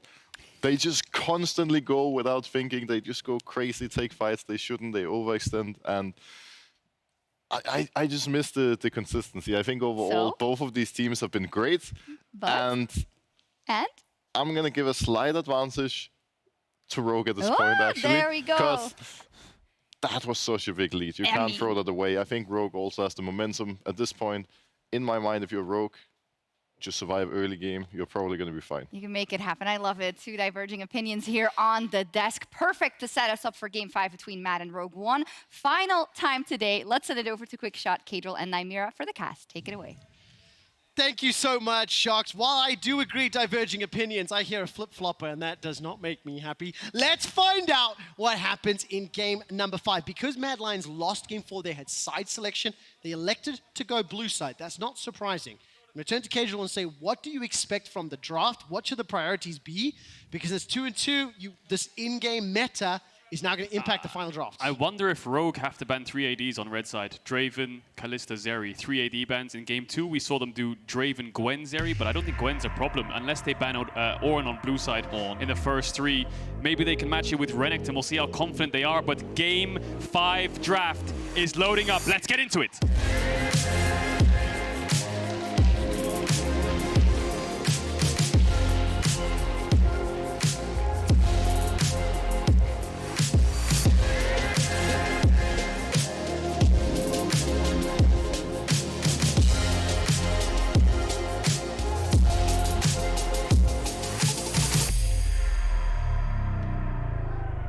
It was destined to be. There was only one way this series could go, and it could only go down to the wire. We're at the knife's edge. We're at game 5, and we have to see what these ban priorities are. You were talking about 3 ADs.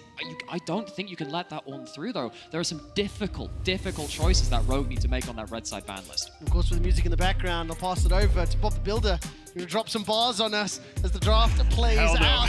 Sivir, Draven, Kalista, the bot lane is being targeted heavily. I think Zeri will be the last ban from Rogue, unless they think there's another problem in the draft, but I wonder what that could be. It could be Lucian that they ban away, but then you're giving over Zeri, and I guess you have to play Twitch Yuumi into it. I don't know, it all depends on this last ban. Do Mad Lions ban Renekton? If they do you have to ban Gwen? Do they first pick Ornn in that case then? So there's a lot of thought process. So there's the Ornn ban. That means Rogue could ban Gwen, could match it with Renekton, could ban Zeri. They banned the Yuumi. 3 bot bans. But that means that Lucian Nami is available, you have Poppy available, you have so many power picks. Of course, Trundle been a big feature in this series too. The bot lane has been where the head's been butted. Are we going to get a Caitlyn lane? Comp has only played 1 game of Caitlyn this season so far. But if you're going to run through bot, Caitlyn can be the lane bully you need. So, they've gone for the Caitlyn Jarvan. They're going to counter-pick support on 3. If they go Lucian Nami, I wonder if they're going to go something like Caitlyn Karma. We'll have to see what happens, but I think Poppy is a no-brainer for Mad. If I can, the last time that comp played a unique champion this series, it was the Jhin. He was undefeated, 46 KDA, got obliterated. Do you want to know how many games Unforgiven has played, Comp has played on Caitlyn. No. 7. Do you want to know how many wins he has? 7. And he's got a 10 KDA. So just by the way, his Jhin was popped earlier. Can he do it again? Lucian, Nami, Renekton, and now what are we following? What's the support pick? You could go for something like the Caitlyn Karma. Morgana does sting a little bit into the Nami Lux. I like that. Another big pick. We've got Caitlyn Lux into Lucian Nami. It's all about bot lane. Because when we've seen Caitlyn in the last few years, it has been Kate Morg, it has been Kate Lux. It's fight level 1. Ask me about Lux. Ask me about Lux. I'm asking you about Lux. What about Lux? 9 games played, 7 victories, 5.7 KDA. You've got me sold here, Trimby Trev. has played Lux a bunch. More specifically, this Caitlyn Lux duo has been played together for this roster to great success. Very exciting bot lane picks we've got here. Now we have to think about how the rest of the map will impact that bot lane role. Does Rogue want to go for Telia on 4 here? Would it be a power pick for them in terms of getting that mid push to help out the rest of the team? Does Mad Lions want to look for that Telia? Is it more worth for Rogue to counter pick mid if it's up? Yeah, the thing is though, like in the last few games, last couple, with the Kalista, we've seen both teams throw resources bot side, and Mad Lions have come out ahead in the bot side of the map most of the time when that's happened. These are going to be lanes which do the same thing. They're fighting it early on. It's going to be about skill shots, it's going to be about that ability to dodge them as well. And who can get there first? Are you going to see the Talias? Are you going to see these junglers who can get down there early as well? What's the last ban here from Rogue? It's going to be the LeBlanc denial from Niski. It will be a champ that is a bit too slippery from Malrang on the Jarvan. I think Lissandra could be a really good pick for either side as well. Incredible dive with the bans coming out. If Sylas comes out as the last ban, I think Talia, Lissandra are the champs I'm looking at. And Sylas, of course. Last ban here for Mad. Another question you might have to have is when you have double range support bot, it's very common for both teams to go bot level 1, all 5 to get wards on the bot brushes. We might have a 5v5 level 1 this game for the bot brush because Caitlyn Lux really need it. Now that would be a bit of a turnaround. Of course, that's put in one of Niski's hallmark picks, played in that last game, but hovering over the Gnar, locked in. Gnar was, of course, hit fairly heavily. Mini Gnar lost a lot of base HP, lost a lot of ability to be that safe laner. There are picks which do well into it, and Renekton is, of course, a lane bully. But this is, I think at this point in time, still fairly skill-based. I think Sylas is a no-brainer here, right? Into Gnar. You have Lissandra up. If you blind Lissandra, they pick Sylas. I think Sylas is probably just going to be Niski's go-to. Wukong will be the jungler for Elioya. Will disrupt the backline as much as possible. Niski could also just play it safe and go for something more teamfight orientated. Could also go for something like the TF, you know? You've got a Caitlyn Lux lane, go TF, play to bot as heavily as possible. Niski special, but again, they could pick Sylas into it, so it's a lot of a thinking game here for Mad in terms of what mid laner they want to opt into.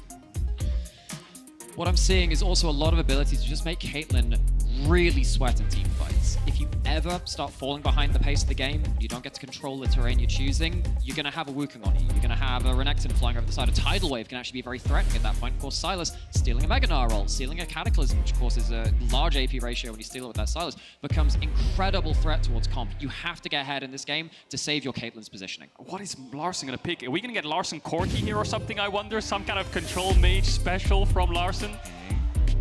Don't do me like that, Larson.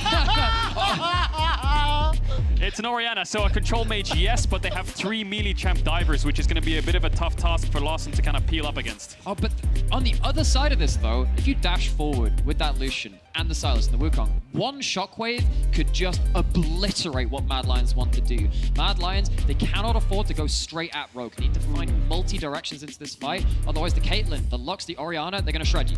Mad Lions early game will be a little bit stronger, you have to imagine. Renekton, Wukong, Sylas, that 3v3 top side Herald fight is really in their favor because the Orianna Caitlyn probably need time. Rogue will invest resources bot. I presume Mad will match. Top will be in isolation. Mid push will be really important. Top will be in isolation. That's something we've seen all series long in the previous games. We've seen a little bit more impact. I'm going to ask the crowd just before we load up into the game, who here thinks that Mad Lions will win? A little quieter than I was expecting. Who here thinks that Rogue will win? To me, that is pretty obvious.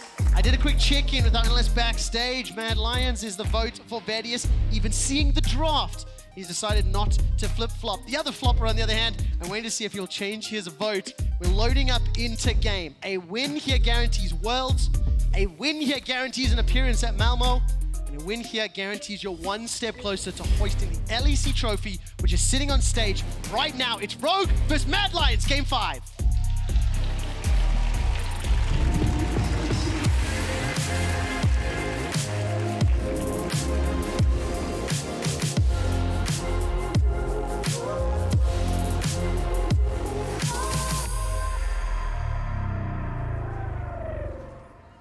we load up onto the Rift. Kedril, I want to come to you first and talk, I think, a little bit more specifically about this bottom lane. I think the two previous games, the storyline, the Callista, the impact that it had in Mad Lions' win in Game 3, then their loss in Game 4, and now we've got a completely different look. Caitlyn lacks something that we haven't seen in months and months from Rogue. Yeah, range supports just want to crash waves, stack waves, make sure they can consistently keep the push up and then just get wards on the enemy jungle, get as much information as possible and chip down those plates. Yes, might have a little bit of sustain with the Nami, but I feel like one binding on that Nami and she's basically dead. You've got so much burst, even Comet on Trimby here, not even playing Guardian, he's just playing full for lane. And I think Rogue need to have their jungler either starting bot side and denying Elioya's red or pathing down on a quick level 3. And of course, we've seen some very diverse early games from these teams. If Mad don't get ahead this game, that same kind of interaction when you have one binding into kind of one kill at that point, that's going to remain throughout the later stages of the game too. Rogue, they get ahead. Hell, if they're even, Mad Lions have to get creative about how they approach fights. Mad is going to late invade topside because they know Malrang wants to start red and path down. He's all alone without a ward. They're going to find him. Odoamne is going to run top. Malrang might just die here.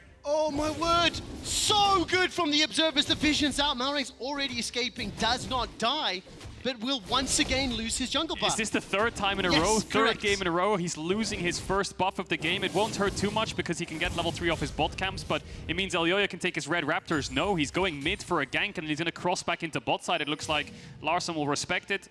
Midwave's in a bit of an awkward spot. He might have to call his jungler soon. And there's a really important thing about what Elioya does here, because he doesn't stay topside too long. You can't afford to be topside too long if your bot lane gets into dire straits. I'm really interested in seeing what happens over control of the bot lane in the next minute or so. You can see right now, Kaiser, Unforgiven, forced off of the wave. Jarvan is bot side, won't have that red buff, but Elioya is here to at least bail them out should the worst come to happen. Talk to me a little bit about these two matchups, because obviously the range on Comp and Trimby is going to help so much against Unforgiven and Kaiser. But assuming they can get past that light binding, do you think there's going to be enough damage on that side to pop it out? Now, Odo is about to gnaw out. Armin, however, has got the empowered Q with the heal. Flashes for flashes. And they're so close to going down, but both players dodging the damage. Not done yet in the middle lane. Niski on the Silas is beating up and bullying Larssen. I do want to keep my eyes on this mid lane matchup. Just very quickly, I think that Larssen has been the more impactful mid laner throughout the course of this entire series. And on Niski, on Silas now with the opportunity to push and bully, I think he has an opportunity to claw back some of the deficit that Larssen has put him in. And one of the reasons you can see him taking these heavy traits is because Elioya is battle warding, something that, of course, Peanut way back in Season 5 made so popular at that point. You just scout out the enemy jungler, you go deep and then leave some wards behind you. Malrang, he's not going to be able to make the game-breaking early plays, not going to be able to force flashes quite as easily as some of the earlier games in this series. And it was in spring 2021, when Rogue was 2-0 up against Mad Lions in the finals, the Rogue decided to run a Caitlyn Morgana lane, and it was from that point onwards they were reverse swept. They had an incredible gold lead. Larssen was playing Tristana. They had a pretty sizable gold lead. They got flanked, lost a huge bot fight. So they're not kind of strangers to these Caitlyn lanes. They will know how to play around it. It's something they pull out in Game 5s before, in big best-of-5 series. It's just a case of keeping that push, maintaining that push, tracking jungle. 3-man stack here for Mad Lions on the top side. Odoamne under his tower. They look for the dive. TP. They don't have a response there. Larssen will not be at this play. Oh, the flag and drag doesn't knock up anyone from Rogue. Here comes Niski, looking for the abscond. That's not going to happen this time it does. Odo's not going to be able to gnaw out. He's dropped so far to 1 for 1. Malrang's got the double buff, got the double kill, looking for the third. The red buff is doing so much. He has lethal tempo. Away from the Kingslayer. You do not win those. That's another. He stacks up auto attacks. He's running lethal tempo. None of this phase rush nonsense, and he just blasts the top side of Mad. Yeah, no Trundle on the enemy team, so he's going to go for more damage-orientated rune, and it pays off there. The 3v2 in favor of Rogue. Great outplay there by Odo. The second the tower starts being tanked up by Mad Lions, he jumps over them to dodge as much damage as possible to make it a 1-for-1 before he goes down. Then it's Malrang on the combo to follow up to make sure they get all 3 kills. Disaster strikes for Mad Lions in Game 5. And that could have even gone worse. You can see how close Odo was to getting that rage bar into red, being able to trigger it with that wall up the W. There would have been so much more HP to get through. But just as we were saying, early game, so important. Watch what Mad can do through this top side. They make a crucial misplay. And we expected top to be in isolation, but it's non-stop action up here. It seems like the bot lanes are pretty happy handshaking the Caitlyn push. Malrang was down there a little bit earlier on, but it's all about topside dives for now. 2 plates already almost over to Rogue. Binding misses. Oh, so much damage from Unforgiven! Oh, the shield! Not going to be able to get the kill from the Light Slinger! Trimby saves Comp's life. They survive, they don't hit the CC, but they get the kill. Unforgiven wanted to flash forwards and auto-attack Comp to finish, but the shield was too big, so he only has 1 auto in the flash before he's out of damage. He won't be able to keep up with the Caitlyn, so it's just a clean 1 for 0. Yeah, and I think if I caught that right, Comp, 90 caliber nets out of the Lucian Q. That's a huge amount of damage missed out on early, so Comp, Trimby, even though it seems like it's so bad for them at first, low HP, low mana, miss some skill shots, they outplay at the crucial moment. Great early game for Rogue here. You can see the bot lane gold difference mostly on Trimby, which is important because double Amptome in base with a Dark Seal gonna do so much damage on the poke. We're gonna have a look at this one again on this 2v2. Yeah, I really want to see what Help watches out here. Look at that, just about dodges out on the Lucian Q. That damage would have led this to a 1-for-1. Heck, it might have actually killed Comp before he could get that first kill. That is such a slim margin of error to play around. A Rogue come out best for it. Definitely is, and they're going to get a Dragon as a prize for that bot 2v2 going in their favor. And now Mad Lions with their jungler on the top side looking for some kind of top dive. Odoamne only level 5 on the Gnar right now. Put behind so many waves. They will have a level 7 Renekton if they want to commit to the dive. Larson no TP, Niski hovering topside. This could be their answer on the cross map. And he does have the level 6 this time. He would have Mega Gnar before Odoamne has access to it. No one's coming to help him. He's down 30 CS, going to be even more than that at this point. Gnar is being shut out of the game, even though Rogue have been winning the fight so far. Looks like Comp and Trimby are stepping up and getting some plates of their own, though. Mad Lions don't know where Malrang is just yet, and he's pathing back towards top, level 6 Jarvan. Larson extremely low on mana, though, so he won't be able to run topside and help out his top jungle. Odo really needs to be able to get back in here and catch this next wave. Malrang here to secure it. I mean, that kill and assist is so impactful in keeping Odoamne relevant. Is only a 500 gold advantage in favor of Armut, who's done so much damage. Not going to be able to find the solo kill. Malrang arrives just in time, waiting for cooldowns for Armut. Can he slice? Can he dice? Not needed. One wallop to the head from Alyoya. Picks up the second for Mad Lions. Malrang may be thinking about pulling the trigger on that Cataclysm, but doesn't quite have the damage to finish off Armut. Armut with a huge advantage in an individual level at this point, but he has to do what Odo couldn't do earlier in the series and transfer that lead into something tangible for Mad. I think it is fair to say, though, that Armut's Renekton advantage at 8 minutes is significantly larger than what Odoamne's advantage on the same champion earlier was. Malrang gonna throw down that Cataclysm, almost take it out. Armut, by the way, is playing pretty intense this game in comparison to how quiet their performance is. I mean, Kadril, you mentioned it. So much action as that Boomerang almost interrupts. Odo's level 5 to Armut's level 7, and there's a 40 CS difference. So far behind. He'll ding over on the next creep, so lucky for him, he's not too far behind. But Armut, if you can see on the experience bar on the left, the purple bar next to his portrait on the side, he is around 1 creep from level 8, so it's a full 2 level lead for Armut. Odo gonna really struggle now. Armut building towards, it looks like that Gore Drinker. Armut, sorry, going towards that Gore Drinker, not going for the Blade build. Okay. Wants to make sure he's more of a bruiser-esque champion in these team fights. Yeah, and you know, that kind of diverges from what we've seen from Renekton's on the patch so far. It has been that Blade into the Frostfire Gauntlet. It makes you a lot more tanky in terms of just the base stats that you have, even if you do lack some of the regen that the Gore Drinker does have. In this game, it's going to be a bit more ability to dive onto those targets, a bit more damage involved. Just quickly before the fight breaks out, let's take some stock, as there is the abscond, the abduct, the shockwave thrown down. Finalis, Funkin, as well as Cataclysm for the kill. That is a real disconnect of Niski from the rest of his team, because while you do have, you know, someone stood behind you, he just doesn't respect where Rogue's members are in fog of war. Those bullets going back to base. Interesting to see, though, that Mad Lions will get this Herald because Rogue are leaning bot, Comp getting this full tower. It looks like complete cross map coming in. Larson will TP mid to defend the wave in the mid lane. Comp will try to get this full bot tower. No TPs up just yet for Mad, but even if they TP in, they're going to get dove, so they have to settle for this Herald. And not only has this been a back-and-forth series where we get to talk about the intelligence of these teams, we also get to just scream and react and get excited about how much blood there is. The river is running red because the average combined kills per minute of the LEC in summer regular season was about 0.75. This series, 0.9. So we have a healthy 20% increase on top of that. And I love the fact that these two teams have been bold. They have been committing to the plays. They haven't been just sitting back and letting the game happen. And of course, that is something that Brox has specifically talked about on the analyst desk. Thank you, Berlin.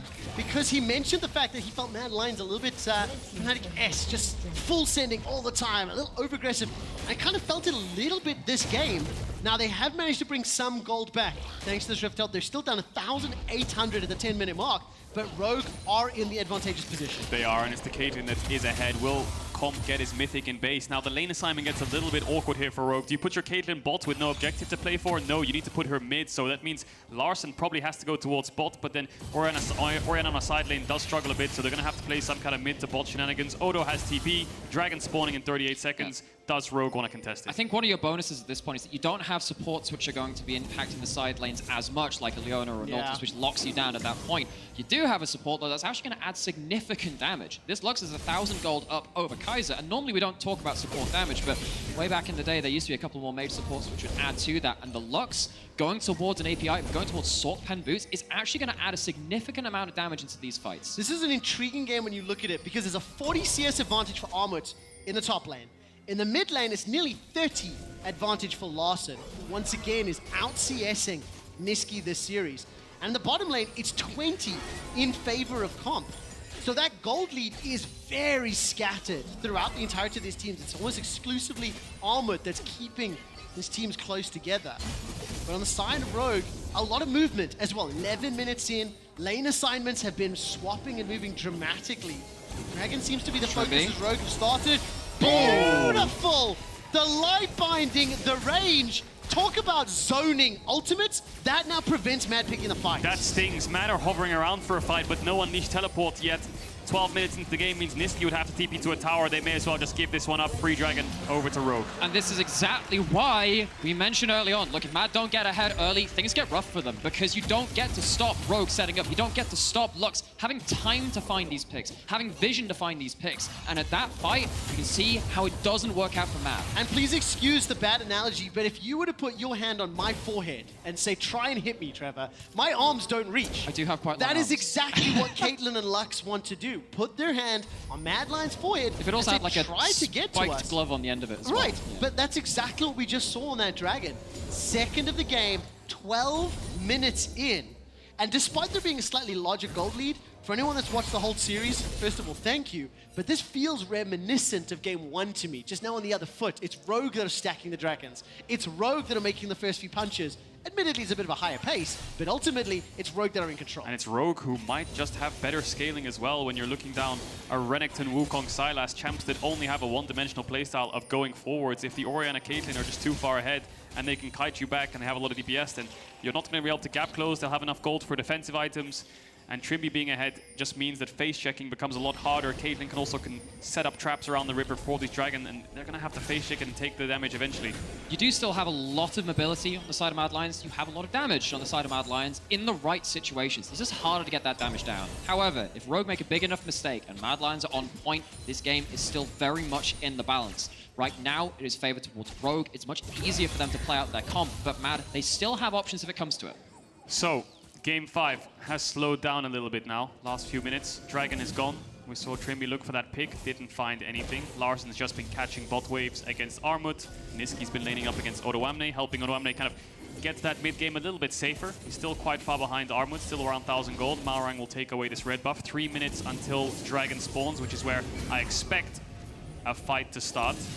Rogue playing this mid to bot, trying to control some vision in Mad's jungle with Elyoyo on this Wukong. They have got very snappy engage if they want to find it. I really like the power of that Lucian Singularity in terms of just probing and checking, trying to step into the fog of war. Multiple games this series have gone to the 30-minute plus mark, and we've seen how impactful it is stepping into the darkness, threatening Dragons and Barons. Well, not only that, you got Jarvan Standard, you have the Luxie as you're already calling out, you have Caitlyn Traps, you have Orianna Ball. You have so many ways to light the way for you and make sure that Mad, again, just have a harder job of getting into the places they need to be. And if you can quickly just bear with me for a moment, at the beginning of the day, almost everybody was expecting Mad Lions to be favored. A lot of people saying 3-2s, 3-1s, but favoring Mad, I wouldn't say heavily. Only a few people believed in Rogue. And for anyone that watched the LCS last night, Raz said something that made me laugh. There's a flip and a flop, right? Whenever voters' predictions come in. Broxer flipped on the analyst desk and said that he thought that Rogue would be able to win. And once the comps were locked in, he flopped and went back to Mad Lions. Our analysts both predicting Mad Lions to bring this one up. And right now in game 5, it's 1,500 gold, the lead to Rogue. A lot of people have called Rogue chokers in playoffs, but I want to remind everyone, in 2020, they finished 3rd in spring and summer. In 2021, 2nd and 3rd, spring and summer. 2022, 2nd in spring, and right now they're on the step. I think the word choke is bullshit, and I think you should change it to clutch. Clutch is the word. Rogue have a tendency for 6 seasons in a row, well, this being the 6th, to make it to finals weekend. 3rd, 2nd, 2nd. That does not mean you're a choker, it means you're not clutch. When it comes to the final series, Rogue right now showing they can be clutch. Game 5 during the league. And they're trying to, you know, force the point home and dispel some of those demons, exercise them against specifically Mad Lions. Last 3 best-of-5s that these two teams have played have gone the way of Mad Lions. Now, they haven't played for a year solid, but it is going the distance, and Rogue would love to get a one on the board there. Herald started, Armut on the side next to Unforgiven. Unforgiven and Kaiser kind of split here. Rogue grouped up. Odoamne has TP. There's the Caitlyn trap line. There's a little bit of poke. Armut is going to die, I think. Oh, look at the damage! Oh! Ace in the hole! Taken out by Final Spark instead! The snipe comes in, Odoamne TP's in as well. Elyoyo's forced to back away. Meganar in Mad Lions is facing. It's this exact spot where the iconic 2-time TCL champion Armut Meganar Rogue streams away. And now it's Rogue a year later, sorry, pushing looks down the like mid lane. he wants to disrespect the Mad Lions as they're pushing into that mid turret. Well, I mean, Mad disrespected the choke at that point.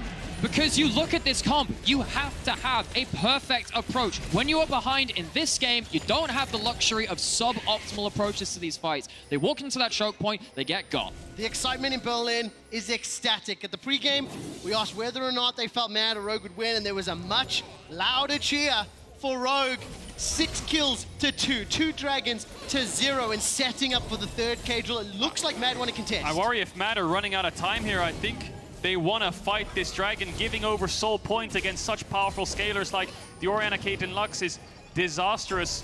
They're poising right now for a flank on Elyoya. There's going to be a trap line again by Comp set up to get into this river through the entrance.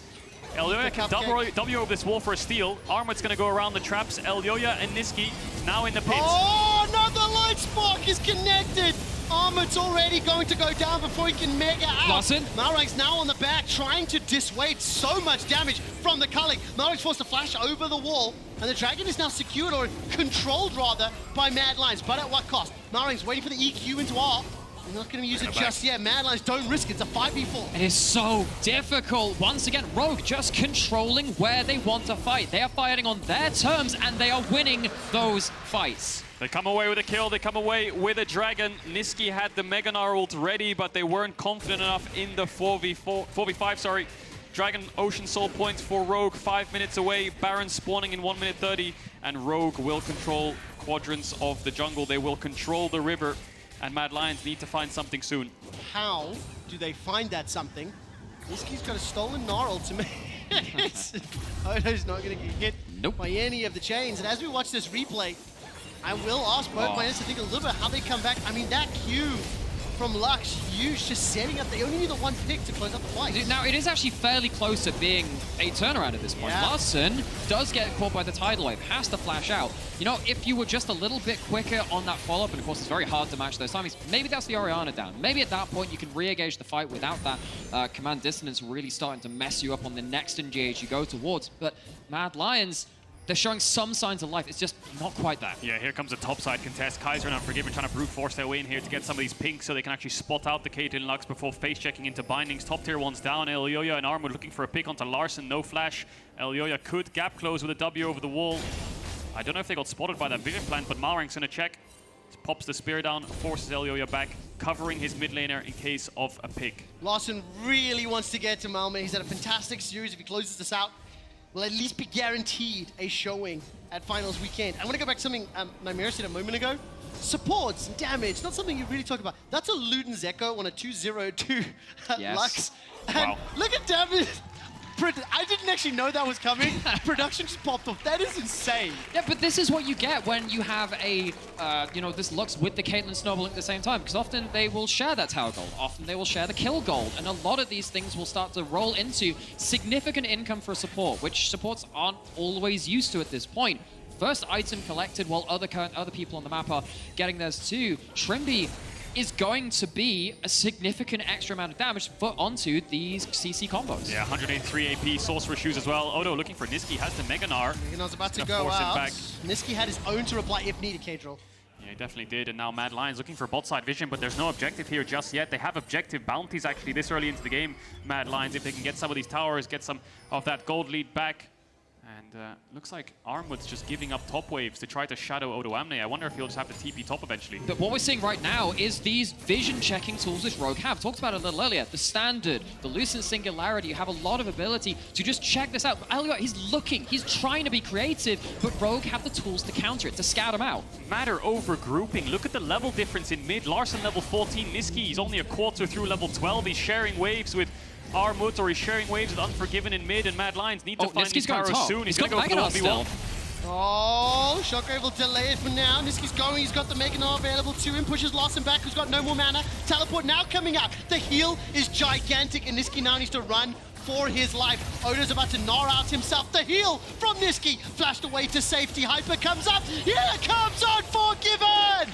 Mad Lions find their third kill of the fight. Still gets knocked up by the Tidal Wave, but is there any further follow-up? Mara gets a Dragon Strike out to safety. Niski finds Comp! The final spark is dodged by the stopwatch, and Mad Lions are not done yet. They have come to play in game number 5. What can Larson do? No Shockwave, no Flash, and Malrag running for his life. Okay, so Matt finally get to use that mobility, split the map a little bit. They try and put so many resources in bot side that Larson thinks he's safe top. Niski finds a crucial teleport, but it gets close. I want you to watch what happens with the Shockwave here, because Niski is trying to connect with that E, and he cancels it. It buys more time. It gives Larson the ability to potentially outplay. I think only his mana bar means that this teleport comes in from Odo, which is when, of course, Rogue start losing the fight. Smart TP out here by Larson. He knows he needs to get out, and the recall won't be enough time for him to do so. Niski would just cancel him, so Odo actually ends up losing his life. Comp really risky pathing here. Could almost lose the game for his team if that bubble connects, or if there was a little bit more follow-up from Mad, and then it's the junglers of Rogue and Mad who have a stare down, a 1v1, and I believe Malrang's the one coming out on top.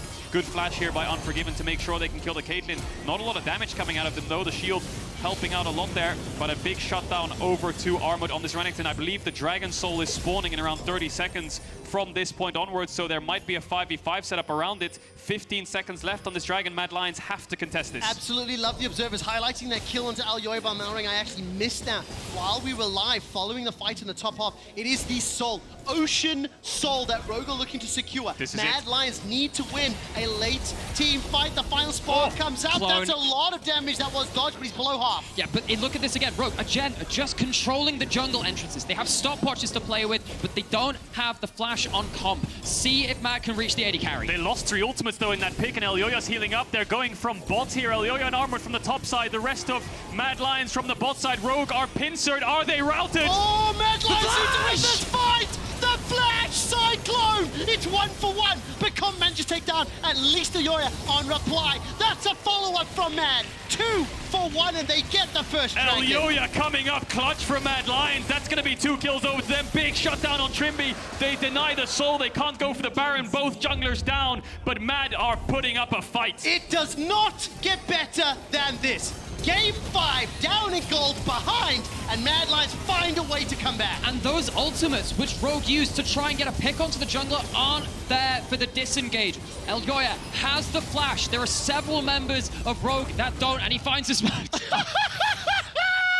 Oh, Gnar into Gnar.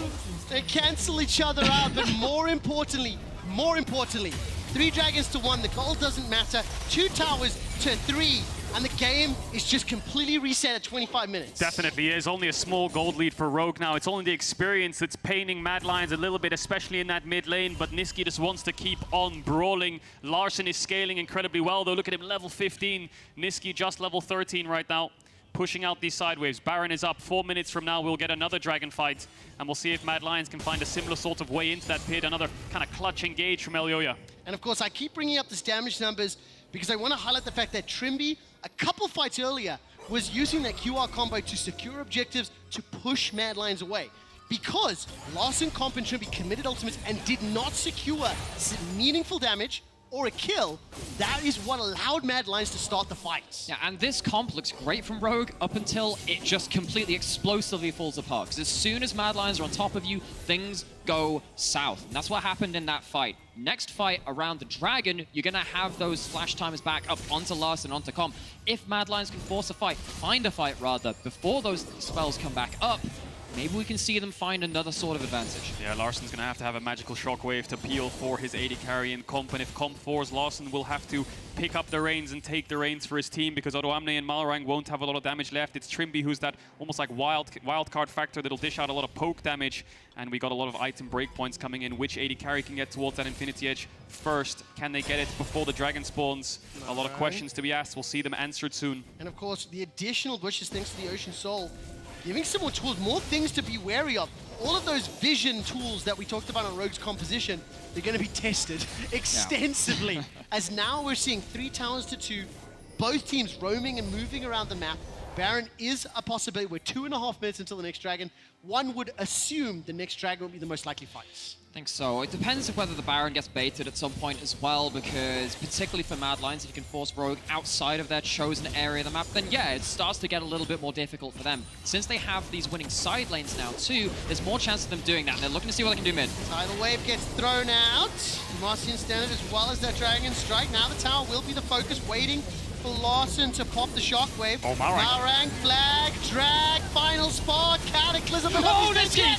The hijack Cataclysm is so much better! Your summer MVP shuts down Comp, chases forward before finally being taken out. It's a 4 versus 3, make that a 4 versus 2. The Aqua Prism throws up Odoamne into the air, and all of a sudden Mad Lions are backing away. That is some mad magic. Niski, he just has to close the distance. He just needs to find those targets, and they do find a fight before those summoner spells come back up. Niski. They get the entire bot side. He's pumped up, he's shouting to his team, the comms are loud. One mistake can decide whether you're going to Worlds or not. One clutch play, and it's Niski right here who steps up for Rogue when they engage, takes away Malrang's up, ult, slam dunks himself onto Comp. Both carries. Both carries, Larson stopwatches, Niski takes out Comp. Yes, he dies for it, but that allows all of Mad Lions to push forwards, kill Larson, kill the carries, and Rogue are crumbling. How the hell does he find that timing window just when the carries stand together? That is insane. I do think he has been outplayed for a lot of this series. But you know what? Game 5, Decider, go to Malmö, go to Worlds. One could say, that is it. In this game, being the most valuable player in that moment helped out, as all of a sudden, Mad Lions have the gold lead. They have the tower lead, and they are first in the river to set up for this next Dragon. Mad aren't out of the weeds yet, though, because they're up against a soul point. Even if Rogue loses the fight, if they manage to steal it, they're against that for the rest of the game. And when you're playing such kind of scaling champions, that Ocean Soul will pay its dividends the later the game goes. And now it's Elyoya who is looking for Rogue. Malrang's trying to mark him. Trimby's looking for damage onto Kaiser. Can he get a big... Oh, that hurts. That hurts a lot, but if Kaiser can throw down a meaningful tidal wave, that may be all they need. Elyoya, on the other hand, Cyclone onto 2. Malrang's wrecked. That's it. Ruined, run down, and destroyed. I want to highlight, by the way, just before that fight started, Nightmare was talking about the, first of all, the goal differences. If you look at the bottom of the scoreboard, all of a sudden, everyone at Mad is ahead. More importantly, 3 items completed for Unforgiven. Because much as I was saying, Larson wants to get to Malmö, to Sweden, so does Unforgiven. Both of these teams have a Swedish player. And finally, Larson will find himself a kill there onto Kaiser, but frankly, it doesn't matter because the Dragon has been secured. What it might do is stop Mad getting control of the map, because when a support dies, you don't have vision control anymore. You don't get to use the sweeper, you don't get to put down those 2 pink wards in infantry, you don't get to use those wards. So Rogue actually get to control the top side of the map. Now the game has been extended. They've lost 2 Dragon fights in a row. This is not the position they wanted to be in, but when it comes to this pick, I think this is the right call. They're going for the Baron. Malrang is on the way. It's It's a 4v5. Kaiser won't be here in time. Ultimates aren't up just yet for Elyoya. Rogue bursting down this Baron. Niski zoned away. How low is it? How low is it? They need to get vision on this Baron. Elyoya needs to look for the steal, otherwise this has just gone worse than damage on the Baron. What have Rogue done? What have Rogue done? 1300, 1200 Baron is still on. Rogue finally pick it up, but at what cost? Already a couple of kills secured as Larsen's running for his life. Rogue are routed in red. Mad Lions trying to run them down, but they get themselves a kill onto Elyoya. 1 for 1 Larsen in might kills. be able to get 1 out. for 2 in kills. Larsen was on a retreat. He was separated, split off, and he finds a kill on the retreat. So Rogue, not only do they get the Baron, they actually get the fight afterwards. Can he escape here? He can play a bit of a mind game. He's going to have to base or TP out. No way. Niski's looking for him. I think Larsen might just be out if he bases in this bush. He's got the Baron recall. Baron recall. Rogue come out ahead from that play. How? What have Rogue done? They've just found themselves a bloody miracle is what they've done in Game 5 on the edge. Massive pick on the Trimby. A lot of indecisiveness here, though, because for a second it looks like they're going to finish. They're scared of Armut and Elyoya flanking the carry, so they have to bail out of the pit.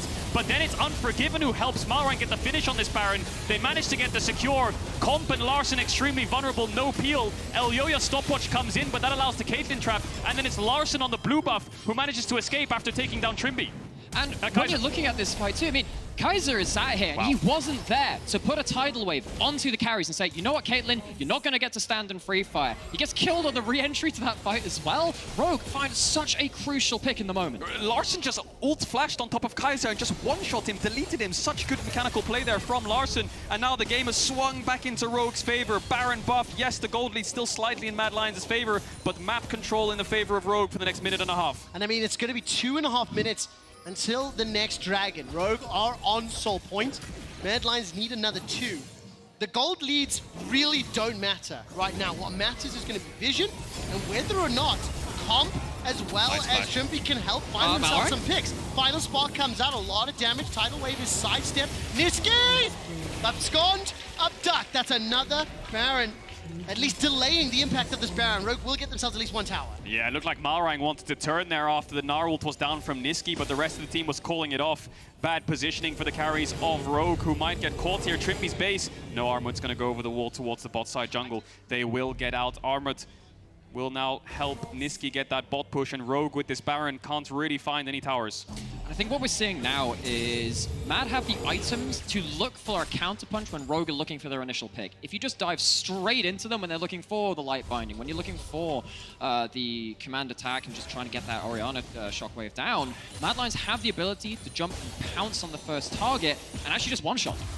They can indeed. Both these teams showing a masterclass in the LEC here in the first round of playoffs. So close, on a knife's edge this series between both these teams. 5 games, and now it's Mad Lions setting up some kind of trap in this bot lane. Are they looking for Larsen perhaps, or are they just going to back away? The recalls get cancelled. They have a sneaky position, but Rogue knows something's up on this bot side of the map. Odoamne is a bad target if he's going to Gnar out, but Larsen could be a very nice target. Can they chain CC to stop the Zhonyas? Will Larsen fall victim to it? Not this time, it doesn't feel like it. Respect, I like this. Good call here from Rogue. The game is so incredibly tense, and the whole series has been such a spectacle. And Namir is talking about the combined kills per minute.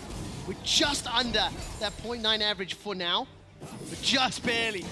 And it is still action-packed. Me too. 45 seconds, that's a great picture, as we can see the Rogue coaching staff backstage.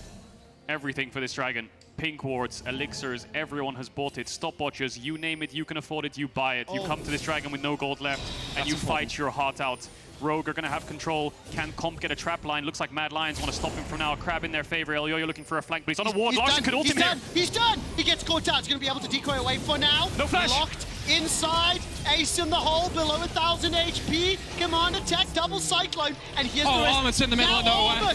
He's unfortunately teleported into the middle of Rogue. He slices, he culls, he dices, he dominuses, and finally he's done. Aqua Prison comes right back up. 3 members of Mad are running for their lives. Here comes Odo. No flash available to him, cannot find a target to Gnar. This has to be Ocean Soul. And mirror this to the last time we were on this area of the map. It was Malrang getting caught by Elyoya and Armut on the bot side of the map. Rogue flipped the script, and they have a smite advantage on this Soul Dragon. Niski alive, Unforgiven alive. He has a Mega Gnar ult as well, and he has flash. Teleport. If you need to clutch the game, Niski, you need to clutch it now, because the Soul's dropping. Trimby's looking for Unforgiven. Oh, what? It's the other way around. But the dragon's secured. The soul is secured. Kajal, you said it. The other way around from the previous Drake, in which Kaiser lost his life. The Mad secured the dragon. Surely, with Ocean Soul, this is Rogue's game to lose. A blue orb to save the game. It was a ward on the top side that spotted them all going to the Tribush for Rogue. It's a ward in the Tribush that spots Elyoya, whose flash is around 10 to 20 seconds away when we looked at it live. And then he falls, Armut TP's in. It looks okay for Mad Lions when he can turn onto Trimby and get his stopwatch, but Comp's positioning pretty much flawless. Ease the Armut's flash forwards and then dashes out of the Everfrost, makes sure he's as safe as possible. Oh my gosh, though, Unforgiven's damage on this Lucian. Long gone are the days where Lucian was just this early game spiking champion. He just craps out damage after a certain point. Like, Rogue just sit there and go, wow, didn't expect to lose all my health bar. Just a reminder that whoever wins this game in the next 5 to 15 minutes, that team will go to Worlds. Now, with any luck, that'll only run once. If you were here for Game 4, you'll understand why I said that. 13 kills to 15. 4 towers to 4. 2 dragons to Soul. And Rogue are the ones with at least an advantage. These fights are Niski and Unforgiven versus Larson and Comp. It's a battle of the carries. They're so even right now. 80 carry gold at 36 minutes in is dead even. Trimby can be the wild card factor. The top side is just engage. And Kaiser's there to buff up Unforgiven as much as possible. Odo's gonna gnar out Comp. Oh, look at that damage! Body block from Armut. Unforgiven stays alive, but now Final Spark and Ace in the Hole are down. And those are 2 of the crucial abilities because they did not secure, again, meaningful damage. Unforgiven's gonna be able to heal his way right back up. Rogue cannot start more. Alyoya's looking for a flank. Yeah, but when you chunk out an AD carry like that, you know they have to get access to minions somehow to lifesteal. You can kind of track where the AD carry is going to be. Maybe you can pick a fight away from that. That's what Malrang was looking to do, trying to catch Elyoya out of position just one more time. It might seal the series, seal that ticket further on. Diamonds thrive under pressure. Does Rogue, does Mad Lions, who's going to come out on top? Rogue now have the control around the Baron, but they can't start it up just yet. There's too many angles that Mad Lions can pincer them from. The next mid wave's coming in. They're waiting for Odo Amne's Mega Gnar as well. Elyoya on a flank, Niski on a flank, Rogue. Do they know he's here? They're picking it. They picked Elyoya. They know Elyoya's on the top a side. number of times. So Rogue at least have an educated guess on where Elyoya is. There's still 3 angles that Rogue can get collapsed on from here. They need to stay together, they need to stay as a death ball, and they need to find Elyoya. The blue orb will spot him again. Can they collapse on him? I think the answer is no. But they are going to go for it. Elyoya could try to buy as much time as possible here. He could W back over the wall if he wants. The blue orb's going to spot him again. Rogue had known it. Rogue had known it. He's going to be able to get over the wall. Yes, Flag and drag, Cataclysm. He's not going to be used just yet. Held on to. Final Spark won't find its target, but the Ace in the Hole does. That's the smite being forced away. That's the smite being pushed out of the jungle. We are legitimately at the point where one mistake or one hero play solves the entire damn series. That's it. It is as close as it gets. Now, we knew these teams were going to be close, but this close? We have been absolutely blessed. Will Larson or Comp, Niski or Unforgiven make that hero play? In playoffs gone by, I would have not expected Larson or Comp to have made that proactive play. As a team, I tend to think of them as being controlled, safe, passive at times. This game and the last few matches this series, I don't think that is true. 4-1-6, Larson has gotten up the 300 gold bounty, 4 items completed, and he absolutely wants to play on stage in front of his home crowd for the first time in 3 years. We've not had a roadshow for 3 years, and Larson, who has been in playoffs, has made finals so many times for 3 years in a row, has a shot to make it to a stadium. He does indeed. Just has to close this game out. Ocean Soul, we haven't seen it in action yet. No fights have kicked off since then, but 2 minutes on the Elder is what Mad want to wait for. Maybe they think in a straight-up 5v5, Rogue is favored. Yes, because of the Soul, but, and I say but because of the Elder, if Mad Lions can get that or steal that away or force Rogue into a mistake around it, they do have a chance of coming back into the series. Gold isn't a problem, the Soul is. Yeah, it's information warfare again. It's trying to get those flanks. Elyoya just spotted on vision. We're seeing on the flank. Once again, not able to find the angle that he wants to. Malrang scouting out. Rogue have got so much information about Elyoya. That tidal wave, swing and a miss. Going fishing and catching nothing. Niski's got himself that Banshee's a spell shield up, so not going to be the target. Mad Lions, they fish. Mad Lions are trying to force a mistake. They are trying to find a flank.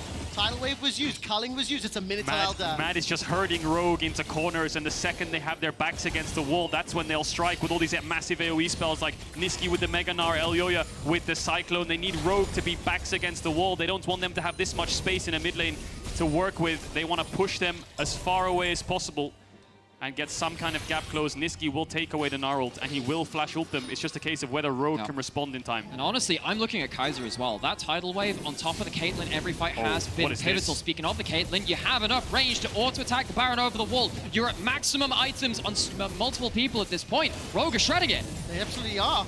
Mad Lions are in time though, 6,000. Mad Lions stepping forward. Maoring's got the flash available to him. Wait for the life binding, look for the life binding. Flag and drag over the wall. Elyoya looking for a flank conk possible. Oh! The headshot! But that's forced to flash away.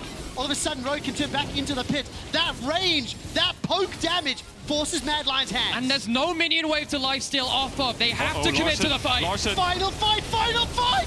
Niski gets the knockup against the wall. Odo Omni's down. Tidal Wave finds the kill. The Tidal Wave has pushed away Rogue, but it's a cost of 1 for 1. Top laner for jungle. It is not the game-winning fight. Elder's up, Baron's up. It's a 4v4. Does Mad Lions just turn towards this Elder and look for some kind of team fight turn? Odo's down. How quickly can they burn it? Because they don't have a smite. They are challenging Rogue to come into them. That's going to be very important. Rogue don't get to sit and play around their territory, but they do have smite advantage. All right.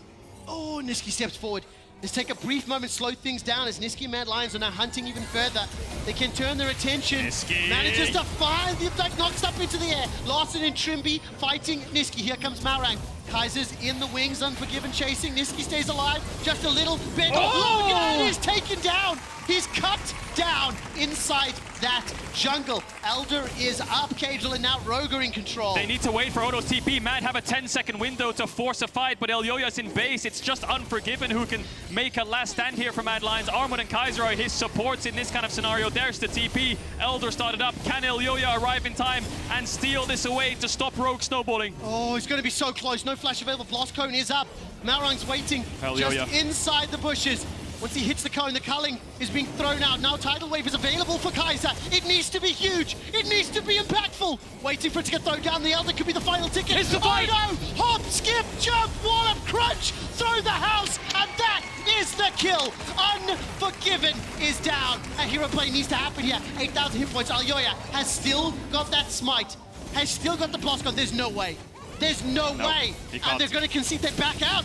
Rogue secure Elder. You got 2 people down. You cannot risk losing another member for 40 to 50 seconds. Elyoya knows if he dies there, even with a steal, it would be the game. Elder hard won by Rogue, and they now stand in a huge advantage in the deciding game, the final game. They can finally, maybe, get that win in a best of 5 versus Mad. They have Ocean Soul, they have Elder, they're going to have Baron buff as well.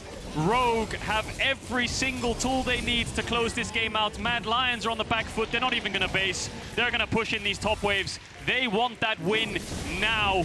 And Rogue are on the brink of pushing themselves to Malmo. Cadril, how the hell do Mad Lions try to defend against Ocean Soul, Elder Dragon, and Baron buff combined? You don't. You just don't. That's they need a part. miracle. Rogue have a lot of range, so they can actually hit these towers. 3 range champs. As long as Malrang and Odoam, they step up and kind of fake pressure them away, they won't have any issues. And Mad Lions' wave clear is pretty weak. I mean, the Lucian is the only real reliable wave clear you have. But the one thing is, if you push too fast, maybe you get flank teleported on. That's the one thing I'm looking for. Right now, Mad are starting to try and corral Rogue into a place where they can fight from multiple angles. Rogue are pushing forward. Rogue want to go to Worlds. Rogue want to go to Melma. Right now, Trimby's been chunked out by the culling, and after a series that had felt like it was controlled by Mad Lions in the 5th and final game, a change in draft and play has set Rogue up, and can they finish the fight? Malrang takes down Elyoya, but Kaiser as well as Unforgiven, trying to force away Odo. They managed to take down Compa. Larson is alive. 4 members of Rogue fighting 3 members of the Mad Lions. They've got a tower to work with. The Super Minion's not here yet. It's a regular Baron empowered. Unforgiven. He's got himself Guardian Angel. Stepping forward. Niski has hijacked the Cataclysm. The tower is falling. Rogue trying to get to the Nexus. Rogue lock Worlds. They did it. Lock Malmo. And Rogue are 1 step closer to the LEC finals. Rogue finally finally beat their longtime rivals in a best-of-5, 3-2 to Rogue. The last 3 best-of series between these teams went to favor Mad Lions. Rogue looked like the team that was not going to win this series until Game 5. Wow, what a stormer of a series, Rogue. Putting up a hell of a fight and finally beating Mad in a best-of-5 in a 5-game series. A year after their spring finals loss, they now push Mad Lions down to the lower bracket. Rogue lock Worlds, and they lock them out though. I love that they did it, believing in the way that they played. They played it around aggressive, all-in, huge target access. It took them a couple of games to figure it out, but at the end of the day is theirs. Huge kudos to both teams. Hugely hard fought. And I'll tell you something now, seeing how the games played out, seeing how both teams performed, seeing the growth and development after 2 weeks off, I don't get what the haters have to say. I am excited about Youth Chances at Worlds. That was a phenomenal series to start our summer playoffs. Rogue, welcome to Malmö.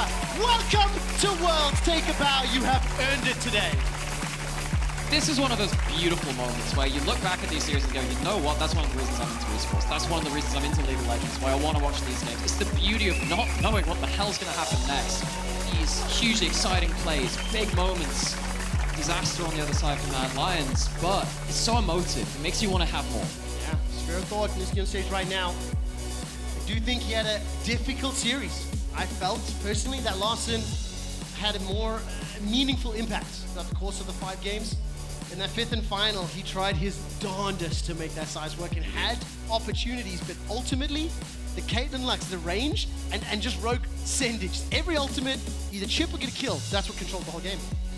It's those small things that add up. It's those clutch moments that decide your fate. And it's Rogue who did not hesitate. They did not make any mistakes. They just kept it clean. And although Nisky had that clutch moment, they kept calm. And it was Mad Lions getting caught out before the Dragon, before the Soul, securing that, and the Elder too. If you're looking on camera there just a moment ago, Trimby, big sighs of relief, big smiles. I can tell you right now, seeing Trimby happy makes me happy as one of the nicest guys on the planet. And Rogue will advance. I will say something just very briefly as we nominate our key player of the series at LEC on Twitter, Malrang, Larson, or Comp. I've had this thought for a little while, and I want to see what happens on Sunday, because I think it might be fair to say that Rogue and Mad Lions have overtaken Fnatic to be teams and organizations that are contenders for the title. We've seen them consistently outperform and be a better team than Fnatic. We've seen Mad pick up titles, Rogue shutting down Mad for the first time in 2 years. I want to see what Fnatic can do to prove me wrong. That will be happening on Sunday. For now, though, both of these teams are doing incredibly well. The king is dead, long live the king. Ooh, I like that it did. He said it, not me. We're going to head on stage. We're Law standing by with Comp. Thank you. And Comp, thank you for joining me. Thank you. Congrats on advancing to the next stage. Now, they were just talking about the MVPs for this series. Malrang, yourself, and Larson. Who should get it today? I would give it to Larson. He plays Ari finally, so he can have it. Amazing. Well, we'll let the audience do their job, and we'll see Larson later in PGL. But for now, it's been a long day, 5 games. The first best-of-5 series you guys play in summer, so how was it keeping the motivation going throughout the series and winning it in the end? Tell me about it. I actually don't remember the game 1, what happened after game 1, but I think we lost. Oh, actually, yeah, we kind of ended really hard, but we actually hold the game for a long time. So it I got vibes from Fnatic series last split, where first games were a bit rough, because mostly of us playing bad, but we were like holding as much as we could, right? So I could really see this series going to a game 5. Yeah, and it went, I guess. And talking about that last game, when I see Oriana on the mid lane and Caitlyn, knowing how much you love the champion, was it comfort mostly and you being comfortable going into this last game? Because it doesn't feel so much meta lately. So after game 3 and 4, they completely just split them up and I was not farming for 5 minutes. So my coach is like, okay, I just ban Kalista and I give you 2v2 matchup, and stuff. So yeah, I mean, I got the Caitlyn and we kind of spotted the jungle the whole game, so I could just hit the turret and abuse them on CS. It was really nice, honestly, after the last 2 games where I wasn't farming, so yeah. Feels good to see this champion back. You were mentioning game 3. I have a question about that, actually. Teemo ban and Jhin being picked. Tell me about it. I swear it's not a win trade or something. I mean, the thing is, like, we we just go to 5 seconds and we're like, okay, guys, what do we ban? What do we ban? And then my mid lane just says, okay, I have a ban, and he just bans Teemo, and I'm like, all right, what the fuck? But it is what it is. Oh well. Yeah. It's fine. Sometimes you just have to have fun. And looking at how you guys played today, thinking about the rest of playoffs and the potential opponent you're going to be facing, it's going to be either G2 or Misfits. How confident are you in the rest of playoffs? And for any first words about your potential next opponent here? Well, it's G2 for sure. We're waiting for them, I guess. I hope we have a better numbers than this time. But I just realized, by the way, that we were going to Malmo. I didn't know. I thought we had to play another best of 5 or something. So, yeah, it feels really nice to play, that I'm going to play in front of a big arena, and I hope I can show big time. Not only you're going to play... Oh, and also, I'm sorry for interrupting. Please. I have done 2 pentakills already, and we're not even in Sweden yet. Oh, interesting. But you mentioned Malmö. You also go to Worlds for the first time. And you came back at the beginning of the year with things to prove, obviously, and I hope that you are at the level you were expecting. You got the Kia Player of the Series today. Thank you. So tell me about this next first experience at Worlds and your return in the LEC. I mean, going to Worlds, I mean, it's always been a dream. I think it's a dream of every pro player. I mean, I think I've been dreaming on playing on World stage since I was like, 14 maybe, or even 13. So it's finally, let's say, one of the dreams that came true. So I'm really looking forward for that. And yeah, I hope we can have a better LEC run this time, and maybe we get this bad boy home. Bad boy home. That's the hope. Well, Comp, thank you so much for joining me for this interview. Give it up one more time, Berlin, for Comp and Rogue here. And we're going to take a quick break, and we'll be right back for PGL with Larson and Odo Amne. Stay tuned.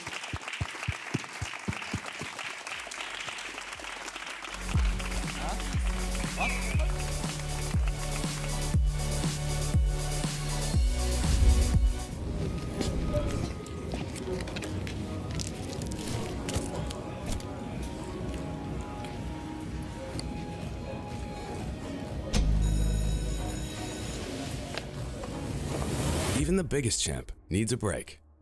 And some Kit Kat for you, and some Kit Kat for Elder, and some... No Kit Kat for Barrett.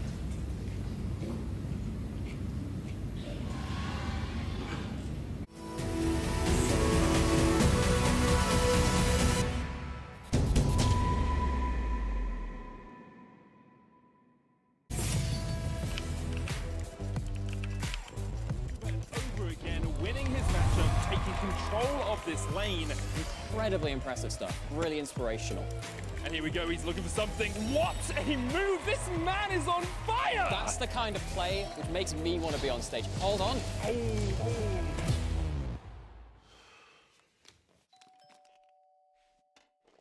Thank you so much for joining me. Tell me, how do you feel after making that play?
because he caught the waves mid, and then the ones on top as well. Welcome everyone to the LEC post game. My producer is saying, go, go, go, like I don't know. I just wanted people to hear what you were saying, obviously. But we'll get to talk about that at length. I'm here with Larson and Odo. We already talked to comp, but obviously now we get a little bit more time with you two. You tweeted, what a show. And so Wait, you weren't... is that censored?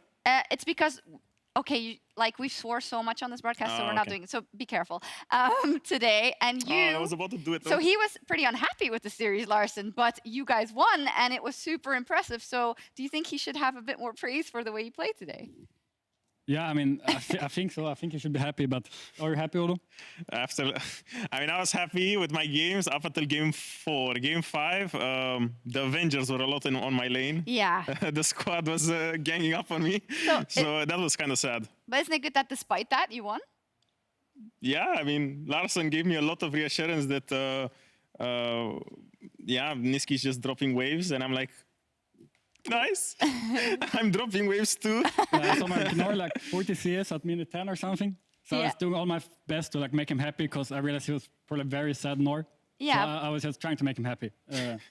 Trying to make Odo happy is basically a full-time job, right? Yeah, yeah, for sure. No, all jokes aside, though, monumental win. Larson, I mean, we've talked so much about best of fives versus the Mad Lions, specifically for Rogue. You finally won it, and it was so impressive. What do you think it came down to across the series and maybe in that game 5? I think it just came down like after the first 2 games, first 2-3 games against game 4 and 5, we kind of calmed down a bit. I think we're not calm enough. We were very like talking way too much and being like, I don't know, not playing like we should. Because I felt like in the games, like after game 1, I knew this would be a free win. Like even if we lost the first game, I knew it would be a free win against Mad because I felt they were pretty bad. So I just knew we need to calm down, and I was always making sure my team knew that we would win the series and then. Okay, it was free win, but still, let's go all the way to game 5 and get really stressed out, Odo, and then really have to get Unforgiven dead, and that's so difficult. Did you feel as relaxed as your mid laner is making it seem? I mean, I kind of shared the feeling that, I mean, honestly, after the game 1, I felt like both teams were just really bad, you know? Because, I don't know, game 1, I felt like our comms were really messy. We were kind of like chaotic and all over the place, and we couldn't really, like, you know, focus as much as we should have. But they were also, I felt like they were also making a lot of mistakes. And I was like, yeah, I mean, it's just one of those series that whoever stops hinting first will win. And I don't know, I felt like we were gonna win, you know, game 5, even all the way from like, you know, game 3, even though we were down 1-2. I felt like we're kind of just losing the games because of, you know, just random misplays in key moments, you know, and I felt like we just need to kind of pick our moments a bit better, and it's gonna be fine because I felt like laning wise, everyone was doing like a really good job, and Marang was also doing a pretty good job outside of the, you know, level one shenanigans. Happens. But yeah, I mean, I don't know, the level ones kind of set us back a bit. And yeah, disrupted our flow because you're like, yeah, we're gonna win, but they were kind of not letting us win because of the level 1. You talked about the Avengers being in your lane. Something we talked about on the desk here is that if something is happening on the map, the Mad Lions are going to flock towards it and try and make it happen. Is that something you also identified as well that is going to be happening and that could be a weakness if we catch them out? I mean, that's something you know about Mad. They always like flock together and go together. But they did it really well. I think that was their win condition, like the level 1s and stuff, when there was like abuse top or abuse bot. Luckily, I'm not part of the Avengers squad. They never attacked me, so I was pretty much chilling. Okay. So maybe that's why I was so calm all the time. I knew we would win, but I understand if my teammates were a bit stressed after those like level 1s. Okay, I see. When it comes to kind of how the series played out and how close it was, a lot was up in draft. There was a Teemo ban also, which Comp was asked about, and he said, my mid laner banned Teemo. So is there anything you can disclose, Larson? I mean, my team was like giving like serious bans, but it was about mid lane, so I was a bit too cocky. I didn't want to ban mid laners. So I decided for myself that I will ban Teemo. Also, I think Mad was the team who banned Teemo like 1 year ago or something. Oh. I think so, at least. So that's why I wanted to ban Teemo.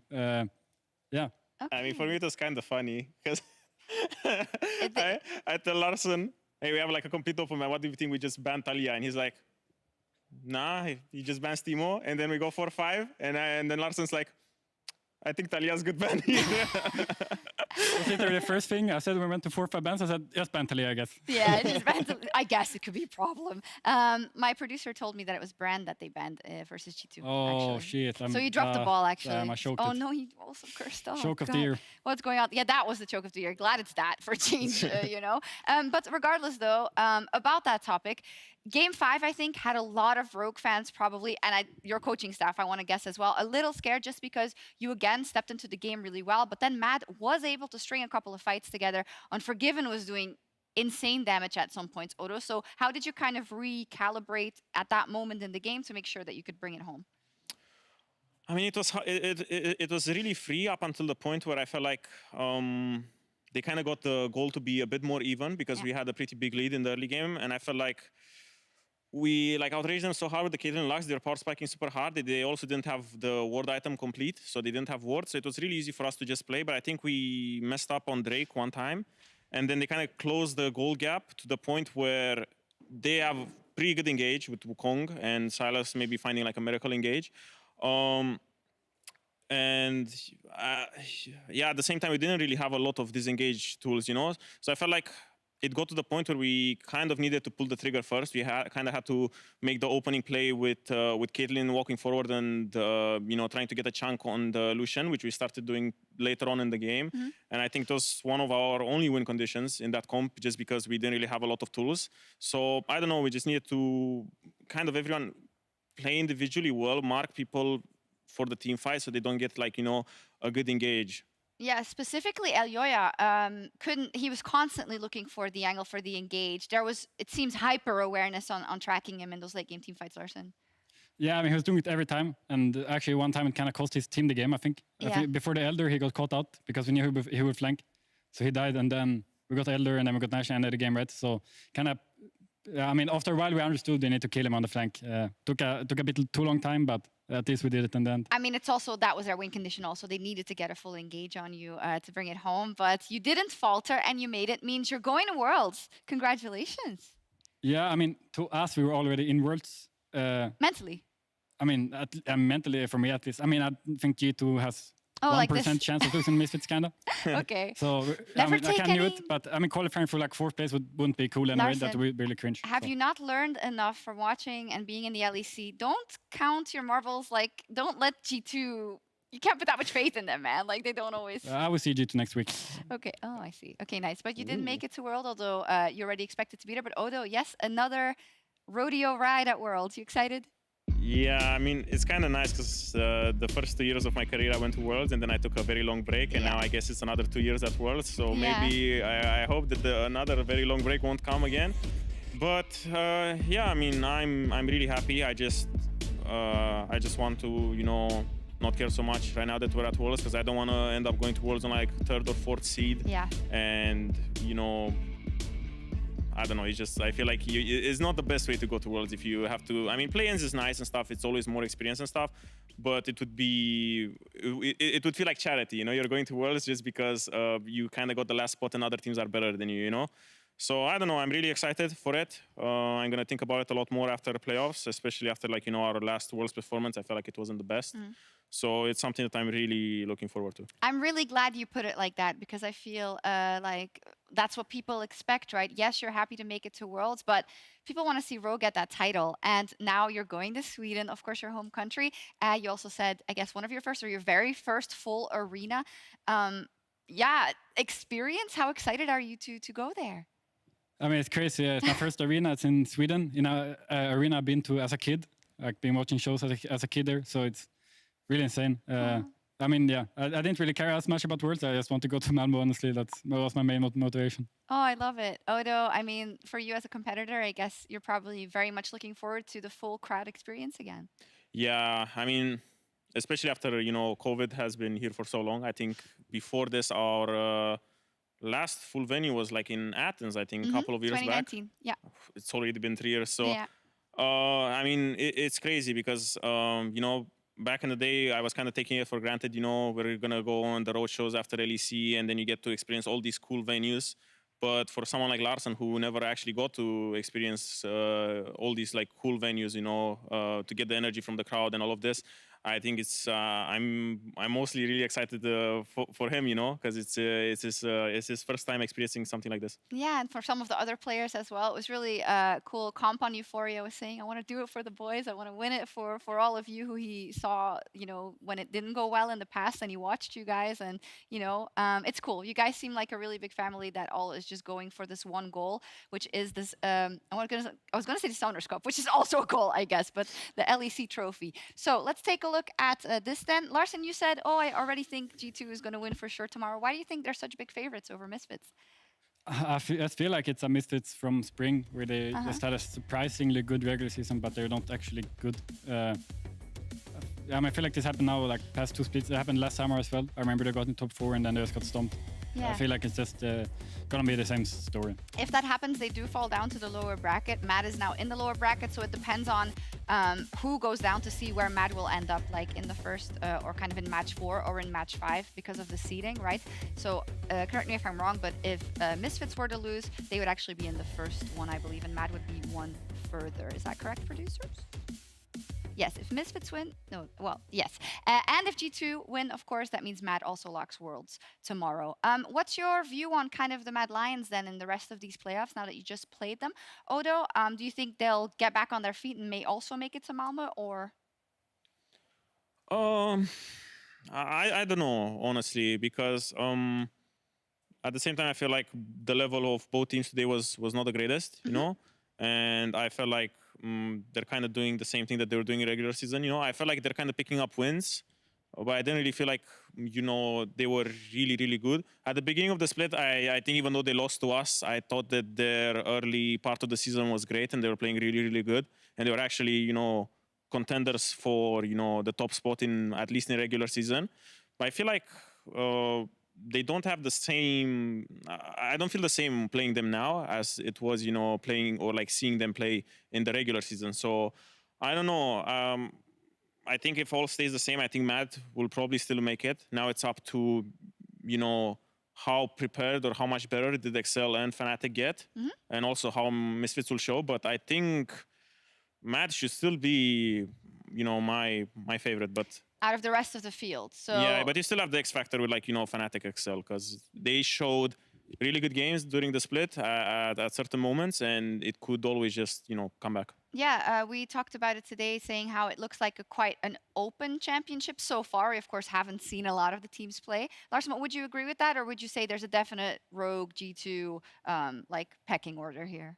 I think Excel might make a miracle run, actually. That's just a little view I have. That maybe they'll make a miracle run. I feel like they might. I think the lower bracket run is not too hard. Probably going to be like Fnatic, Misfits, and Mad. Yeah. So I think I will see Finn I will see my boy Finn in Malmö, I think. That would be great. He's been talking about that as well. Fantastic. Do we actually have a player of the series or not? Production. I didn't see it. Oh, it was Comp, and he was interviewed. So that's great. Is that rightful? So it was actually Malrang Larson Comp, Odo. So in the vote, just so you know.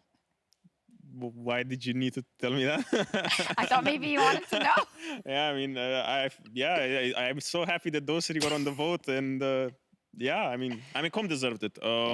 Series revolved a lot around bot, even though I feel like Larson was, you know, Comp said Larson should get it. I mean, Larson had a great fist fight 5 games in a row on mid, and he was winning all the fist fights. So I felt like, you know, a bit of an unsung hero, because it was bringing us a lot of stability in the game, you know, when everything was kind of like, you know, there was like a lot of going on, a lot of chaos everywhere, you know.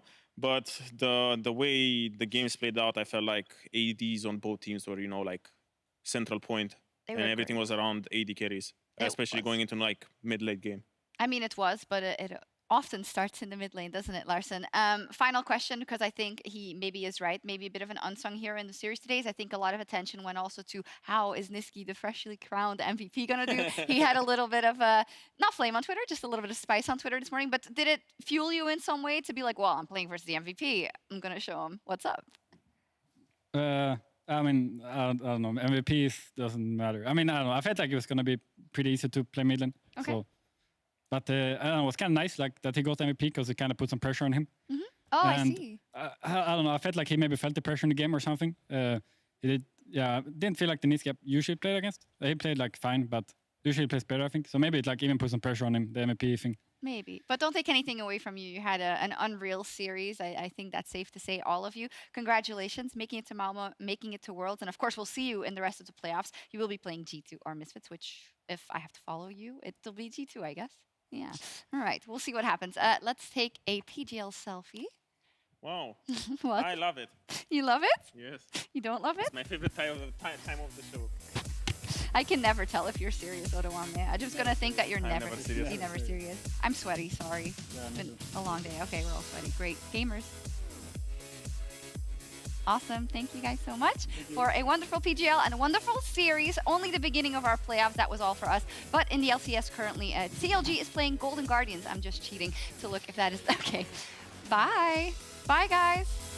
And bye, everyone. We'll see you tomorrow for G2 versus Misfits. Sleep well. By myself? Yep.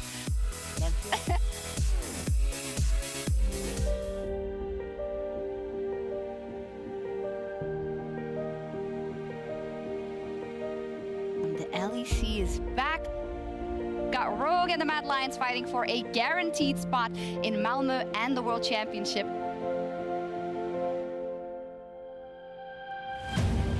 Rogue versus Mad, one team will claim a ticket to their third consecutive World Championship tonight and to Malmo. Who will take that spot and move on into the upper bracket? It is time to kick off the LEC 2022 Summer Playoffs. So many low! For the first, continuing the chase, looking for the second. He gets away from the Echo Prison. The second secured.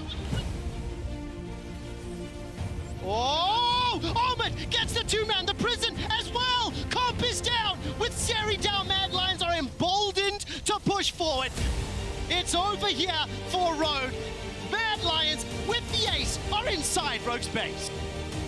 Rogue are down 0-1 in this best of 5. Let's hit the rift for game number 2. I held my breath to see if Mad Lions could do it. The slicing maelstrom does nothing. It is a static shock on the back of Rogue as Malrang is flying forward, flashing for it. Quadra, Comp looking for the pentakill, unforgiven by some time. It's a kill! Rogue say screw you, they throw it back in their face. Could be Mad with this next win that locks Malmo and that locks their spot at the World Championship. Let's see who takes it. Let's get into game 4. Oh, Lawson over the wall, plus setup with Trimby. Rogue has been able to find themselves a 10th kill. They're not done yet. Ahmed's running for his life. Rogue will not go quietly. One more game. Locked inside, ace in the hole, below 1,000 HP. Command attack, double cyclone, and here's the rest. Ahmed's in the middle of nowhere. Ahmed, he's unfortunately teleported into the middle of Rogue. He slices, he culls, he dices, he dominuses, and finally is done. Rogue turn their attention to the Nexus. Rogue lock worlds.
for.